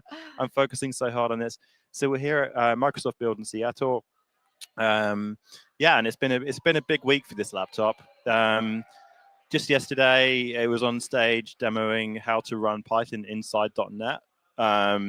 This morning, we were doing live demos of agentic AI programming, Oh. which I agreed to do like an hour and a half before it started. What? I think all of those are also available online. They right? are. Yep. The Python and .NET one definitely. That'll be available online if it's not already up on the build.microsoft.com. It'll be on the YouTube channel at some point. That was a session with me and Scott Hanselman, and we demoed a whole bunch of crazy stuff on that one. And that was not vibed. That was very That much was prepped. considered and Yes. thought through. We actually thought through what we were doing more than an hour before the talk. Lee is sorry for us. Maybe revert and try another model. You should be happy for us. I think we're succeeding. I feel like I've got a, when it's kind of like thinking a bit too long and a bit too hard, and I don't know where it's going now. So I'm going to stop it because I feel like it needs a bit of time out. This was one of my kids that had eaten way too much ice cream. This is where I'd be like, okay, you need to go and take a bit of time outside and have some fresh air and stop eating ice cream. Yeah, but in this case, we fed the kid the ice cream. It is I think it was actually kind our of our fault. fault. And they're like, okay, you need to go relax. Yeah. So it's saying, okay, we got our changes. It's kind of like introduce them. Here are the things I did. It's like, it's added comments as well. So it's like, here's how you use the thing. Because I don't even know now. I don't even know how to use it. Like, the thing I'm bugging me is the keep button stopped working. I feel like I've pushed it too hard. Keep all. Is there a keep all? I believe it would have been there with the files changed, but it's Keep all edits. But it's grayed out. View all edits. Keep. Does that one work? Oh, come on. It's not reacting. Keep all edits. Did it save? Did it save them? It looked like it did something. Please. That square went away, so I'm happy with that one. But I'm going to start to close down some files because I don't even know what this project does anymore. When your kids grow up. Yeah, I'm like, who are you? I was distracted for a couple of weeks, and they turned around and like they've got all these new skills and they can do all these new things, and you're like, oh, sorry. Leonardo's trying to figure out what's going on. We are creating a programming language. Oh, hi. Yeah, welcome to the stream. Like, what is going on? Yeah, we're creating a programming language just with vibes. And the AI is doing very much the heavy lifting in this one. Yeah, it was interpreted. Yeah, we started off with the sensible goal of doing an interpreted language, but got distracted at a fork in the road about half an hour ago. And the AI, it wasn't helping. It wasn't that friend that put their hand on your shoulder and said, I think it's time to stop. It said, we can do this. It was like, let's do it. Come on. Go big or go home. Okay, so where did we get to? Advanced test worked and simple test worked. So like those two advanced tests, I felt like advanced test was a pretty good goal. It's adding strings together. And which one didn't work? Like numeric test, did that one work? Let's try and do it. Yeah, test it. Okay, that doesn't work. Why not? Why not? How do you even compile stuff? I've been paying so little attention to what it's creating. How do we compile a program in our new VPL? Yeah, why am I reading? Why am I doing all this work?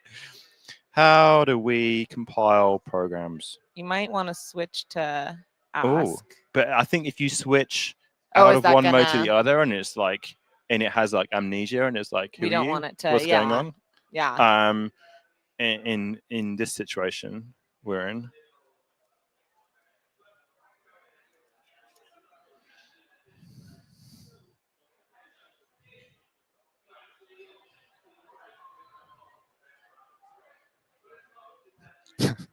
so formal. It's like, we have several options for compiling programs using the Vibe programming language. Let me explain the different approaches available to It's you. also working on our documentation as well. Yeah, I know. It's like, oh, you can use the shell script recommended. This is best practice for VPL, is to run the script. And I agree. I concur. This will compile your program and run it in a single step. So that's kind of like an interpreter, I guess. Using the Vibe command line tool. Where did that come from? I didn't ask for that. That wasn't in the spec. We didn't agree on That's this. what happens when you just say continue instead of reading. Yeah. what it does. In our planning meetings, I don't remember. Is this the planning meeting we had where I was not available? Because maybe that's what's happened. So we've got numeric tests. So if we get, I don't know, let's just paste that in. Did it add a debug mode? I don't know. Oh, no, I think maybe we didn't. We didn't do that. We've got a command line, though, which is pretty cool. Vibe compile numeric test .vpl. Cannot import name compile file from compiler. I think maybe what's it done? Is it undone itself? If we need to, we can always revert. Yeah, because we kind of got to a point where it was working, and then I felt like I interrupted it halfway through and stopped it, and then I've kind of stopped it from going down. Yeah, I think we cut it off at an awkward So point. which commit did I push? Maybe I need to revert that commit. Cannot import name compile file from compiler. But it was working on something called simple compiler. Oh, it's made a Vibe compiler. It's made a simple compiler. It's got a verbose mode as well.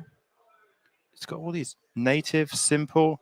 Oh, wow. Okay. It hasn't implemented one compiler. It's implemented 3. It's really, really trying to overachieve, isn't it? This little thing. It is. I mean, you gave it some strong motivation in the beginning. Yeah, and I gave it such detailed requirements to begin with. All right, so let's put it like that. It's going to do the same thing. Let's just type Vibe and see what it does. Okay, so let's actually read the instructions. Like, we should pay attention. Vibe programming language. Using Vibe, command, options, and file. So our commands are compile, run, and help. Our options to compile are output. So we specify like what the binary should be called. The compiler backend, we've got native, simple, and LLVM. I don't even. Very sensible. It's okay. This is wild. Which one was it working on? It's working on the simple compiler. Mm-hmm. Native is it implemented a native compiler? I don't think it did. And maybe that's where it got to. I think so which one does it default to? Vibe command, what command?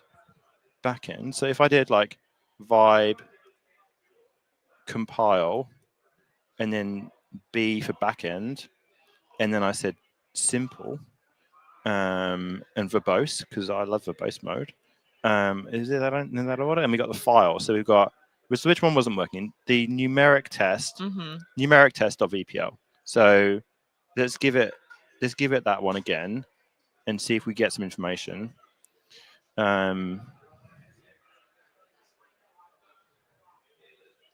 Simple compiler.py. Does it work in LLVM mode?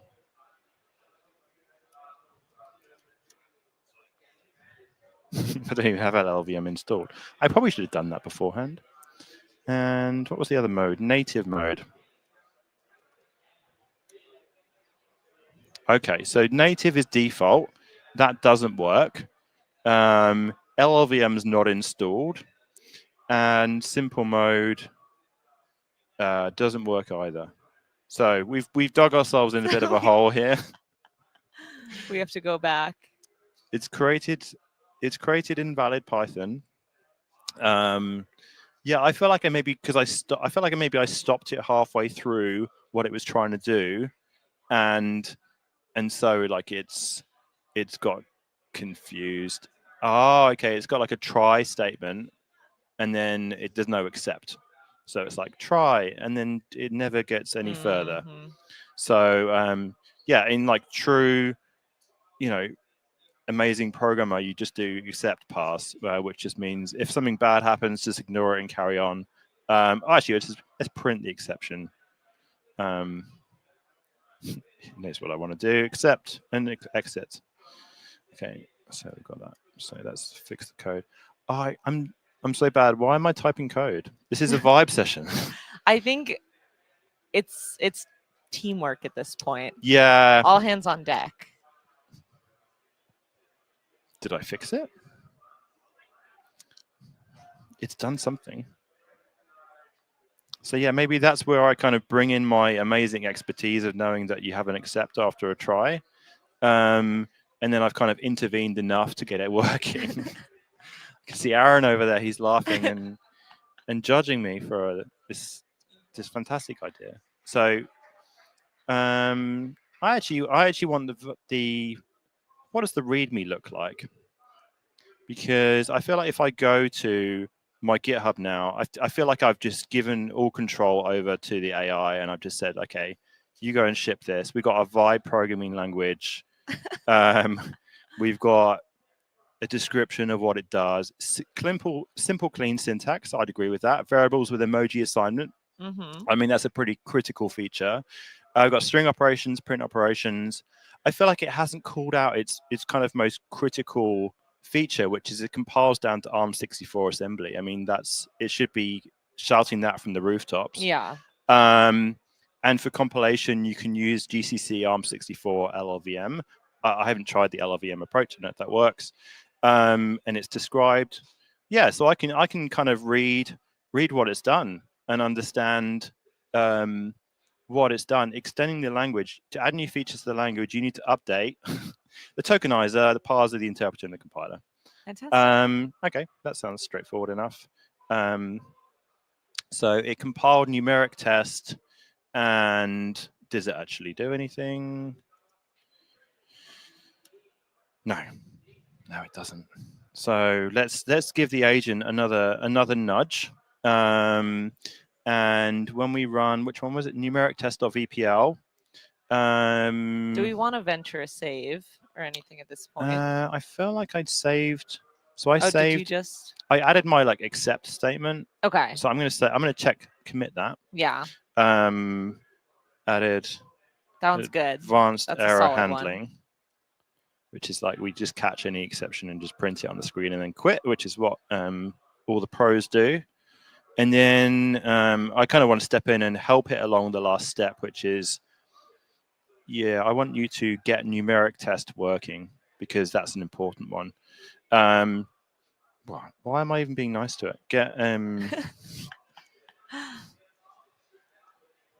VPL working in simple mode because I don't have LLVM installed on my WSL environment. Yeah, it should know what to do. How much more instructions does it need? Exactly. Make it work. Come on. A couple of people are asking, they want things drawn on screen. One thing at a time. Can you make it draw shapes on the screen? Wow, that is a... yeah, I mean, there are a lot of things involved in that.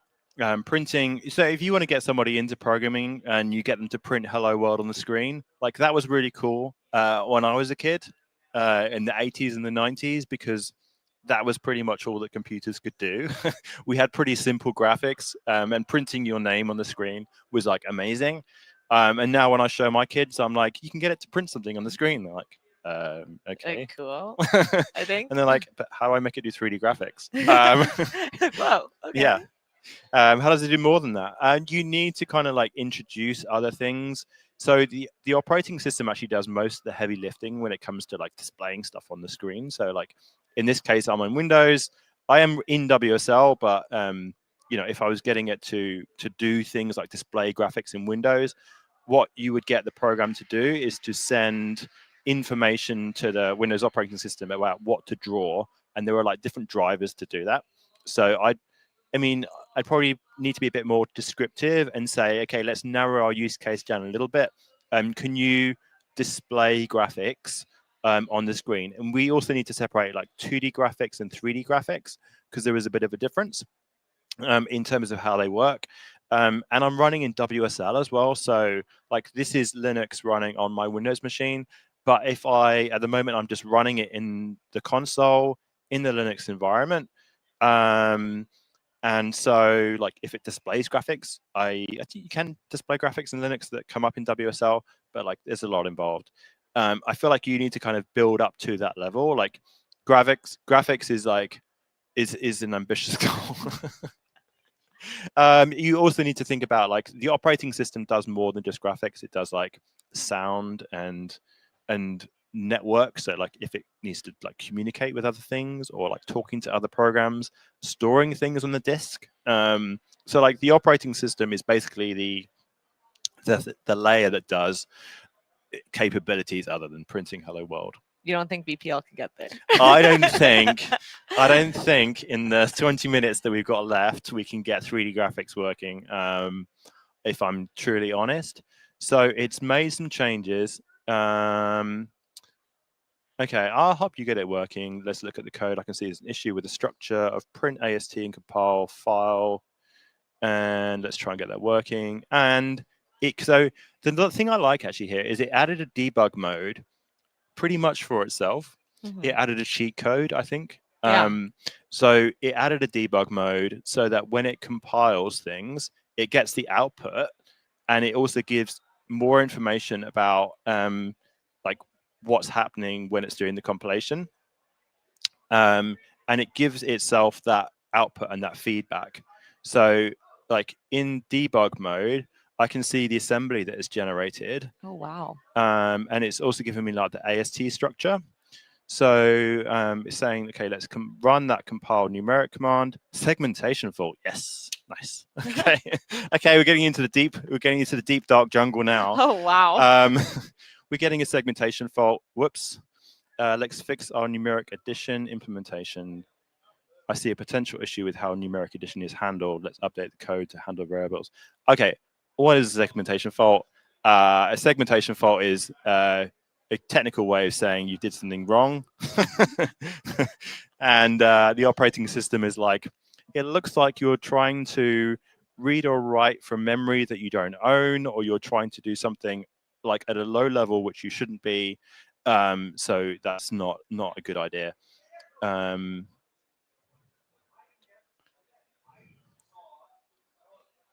I like these teachable moments. In some ways, this feels like a how not to make a programming language session. Mistakes were made. Learn from us. Yeah. Also, I didn't ask it to make 3 compilers. I feel like maybe because when I switched from ask mode to agent mode, I think it lost some of the context about our conversation. I was explicit in that conversation. I said, we've got 90 minutes. And I think the key piece there is that you shouldn't be making 3 compilers at the same time. And it's working away. It's introducing more commands now. Oh, wow. What is it doing? Let's fix the It's going down a deep dark hole.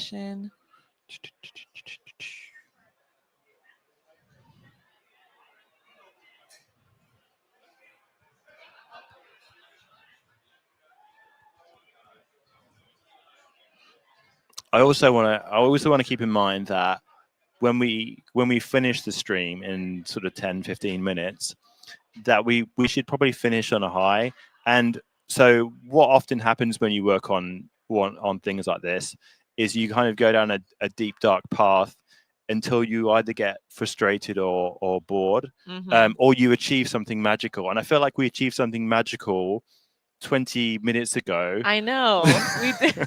We hit the high so early. You know, we peaked at lunchtime and then we kept going. So we need our afternoon coffee. Yeah, I feel like we probably need an afternoon break. But I did ship something that kind of worked. And we like achieved our goals, which was, I haven't tested the LLVM one. I'd love to test that. The ARM64 assembler, which is called AS, that's the thing that we've made. And yeah, this is what more do we need? I mean, if we had to put a bow on it between this point yeah, and kind of what we have ish now, yeah, how can we meet in the middle? How can we meet in the middle? I'm all about compromise, I think. Yeah. And I need your performance review to go well. I know. so- I'm like, I made a programming language that didn't really work. It kind of worked for printing strings on the screen, which was an ambitious goal anyway. Yeah, it brought good vibes to everyone involved, but but yeah, like it. You can't add numbers together. You know, I thought we could add, we couldn't subtract. do we really need that feature though? I mean, who needs to add numbers in programs? MVP. Yeah, Minimum exactly. viable product. The Okay. MVP diagram with the skateboard. We're like, it's only got 2 wheels. It's gone down the path again. Okay, it's created. It's created a whole new compiler. Where are you going? Another? It's created a fixed compiler. Lee says, at least it's funny. Thank Yeah, you. it is. I'm enjoying this. And I think, I mean, when we're talking about vibe coding, this is purely for fun at this point. I mean, Yeah. there's definitely ways to incorporate this in a more realistic setting. And, you know, Yeah, there definitely have been other examples on this stream where they've been more practical. yeah, we really Demos. were shooting for the stars here. But I you just know? wanted to have fun on the stream with you. I just thought it'd agree. be cool.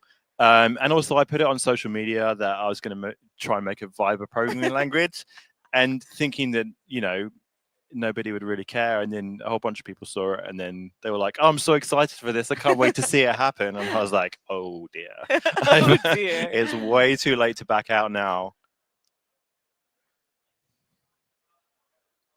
So it's looking at our file. It's chunking the compiler now. It's working on the third one. Yeah, what do we think? It's examining the compiler to see what is missing.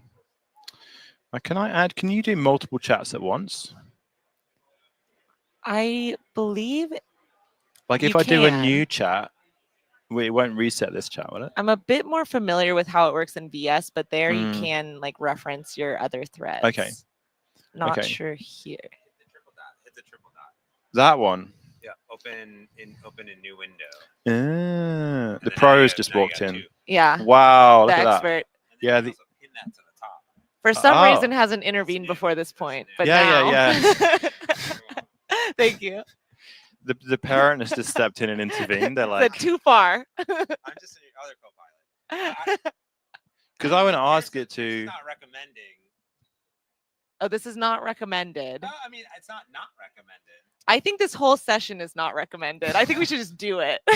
Oh, okay. So this is our original. This is like the original one that it was doing. Okay, cool. You have a new thread over here. So I've got a new thread because what I wanted to do is I wanted to. Two at the same time that you could run. Okay, And cool. compete. So could I like, I don't know, put GPT-4o? Yeah. Okay. So I'm gonna start off another agent. I'm like, I feel like Claude 3.7 needs a break, and I'm gonna ask Claude GPT-4o to I mean, I feel like README doesn't really explain the programming language in enough detail. It's really kind of just bragging about the fact that it wrote a compiler, which is fair enough. I mean, that's fine, but it's not really explaining how to actually write code in this programming language. Mhm. So let's kind of bring this back to something a bit more Let's ground practical. ourselves. Let's ground ourselves in something more practical. So can you create a documentation page for people to learn the Vibe programming language?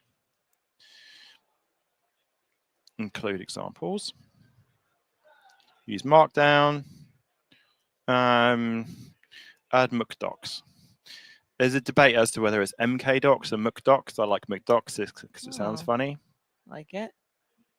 McDocs. Okay. Like McDonald's, but for But documentation. and it's more fun. Yeah. And it's more fun. Okay. All right, it's Learn Vibe. Learn Vibe. Okay. And it wants to install my favorite extension, which is McDocs material.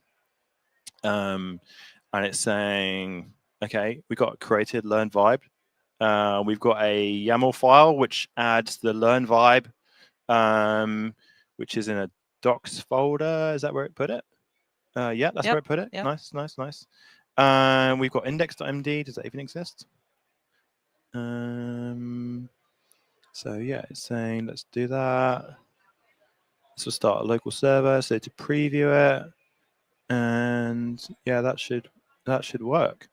Yeah, add GitHub Actions to publish that to GitHub Pages, because a cool thing about McDocs is that yeah, you can compile your Markdown into HTML, and then you can add in GitHub Actions, you can add a workflow which says, okay, now publish that HTML to an actual website. So yeah, like the super basic way of getting some documentation up and running, which is what I do for most of my projects right now, is I basically create a McDocs or MKDocs if you want to be fancy, McDocs configuration. I have a docs folder, and then I have my markdown files where I like explain how to do the thing. And then I have another workflow in GitHub Actions, which like compiles that to HTML and then publishes it to GitHub. So yeah, it's committed that for me, and I feel like that's a pretty good MVP. And then we had another window open, didn't we, where it was going off and doing stuff. And I'm going to kind of... And this is another... Wait. Oh, that's also... Okay, yes. Yeah, this was its like little side quest that we had, where I asked it to just make string concatenation and numeric stuff work. Let's keep that. I don't even... did it complete that mission? So Let's see. It's given us a report. Yeah. And because I'm a pro dev as well, I'm going to save my changes. But I think with changes, you want to save atomic changes. So like we made 2 changes because we were doing 2 different agents at the same time. We added documentation. And we've added those. That's the learn vibe. We've got our new workflow, and we've got our McDocs. So like add documentation. Let's commit that. And then we've got a whole new compiler. And we've got the fixes or the changes it made to the simple compiler. So it's moved some stuff around, and I don't really want to add fix compiler. I feel like that was like a step that didn't need to be there. Also, it's kind of like it's gone down a little path here where I feel like I've pushed it a little bit too hard. It's trying to add in, where is this? In the compile file, it's like adding a whole bunch of extra things at the end, which yeah, it's adding like assembly, the ARM like assembly compiler. It's adding a linker. It's creating the executable, and it's like then modifying the permissions of the file. So like, I feel like this is going a bit far beyond its remit of what I've actually asked it to do. So I'm going to push my other changes up. We've got documentation. We've got, what have we got? So in our Vibe programming language, we've got, you know, it does machine code compilation. Like, what more could you want? We've got our instructions. We've got, let's see if that pushed. Yeah, we've got docs. We've got our learn vibe now. So we've got, okay, introduction, getting started, basic syntax, some examples. So this is how you do variable assignments. This is how you do print statements. This is like memory lane. Like, yeah. I remember when we did that. I remember a whole 60 minutes ago where we set off on this journey. We've done so much that feels like a distant memory. Yeah, I mean, my brain needs a break. Yeah, me too. I don't know about you, but like, I agree. this has been exhausting. Simple math. It's introduced some simple math. I don't feel like it implemented parentheses. So like, I'm nitpicking here.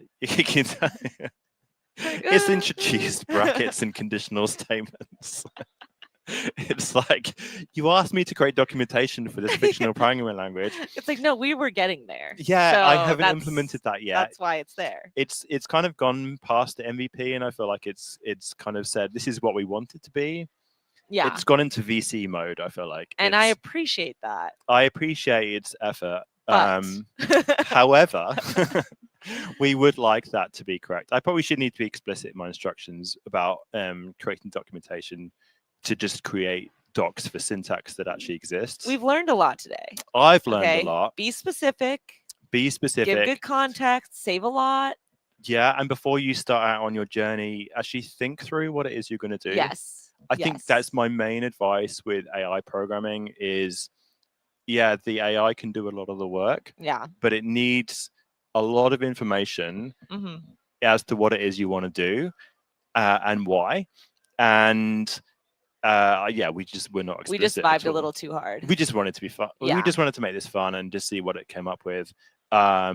Yeah, and it's created something interesting. It's creating ARM64 assembly and compiling it for us, which is nice. Which is pretty cool. And it's made documentation. Some of it is for syntax which doesn't exist, which is Well, maybe. What if? maybe that's because I interrupted it, and True. it was like maybe it's like, no, that was part it- of the plan. it's like, excuse me, I was implementing that feature. So yeah, I think that's the end of our journey. I feel like in an hour and 50 minutes, which is five minutes longer than I was contracted for. This is overtime. That we've achieved something pretty interesting and maybe pretty special. Was it a good idea? You can decide. I think it had its high highs and its low lows. Yeah, I feel like we kind of like got a high point about halfway through the stream. Yes. We rode that a little bit and we're not watching. And then the wheels kind of like came off our skateboard, and then we just hurtled down the hill, and we ended up in a place where I'm quite confused. But it has created something pretty cool.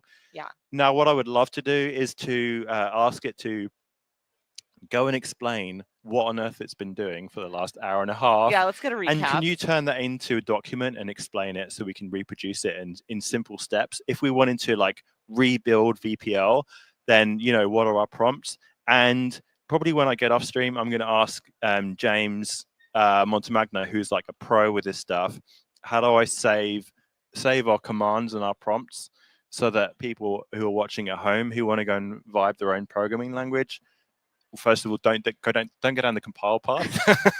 that's my main bit of advice. We should have stuck. That was we the should have- error of yeah, the that was day, the I'd mistake. say. Yeah, keep it interpreted, keep it simple, and probably describe what syntax you want in your language at the beginning. And yeah, you can, if you want to go and watch this again in slow motion, you can watch the stream again. That's the magic of YouTube. That's the magic of YouTube. Yeah. So it'll be available once we get off the stream. Mhm. Seems like we're ready to sign off. So Yep. thanks everybody for vibing along with us. This was our final vibe coding session of Microsoft Oh. Build. We're bummed to hear it, but there's a whole bunch of different streams and videos you can catch up on. If this was your first one, hello, I think there were 9 others. So Yeah. definitely go back and check those out. But thanks Cool. again. Thanks very much, everyone. It's been a blast.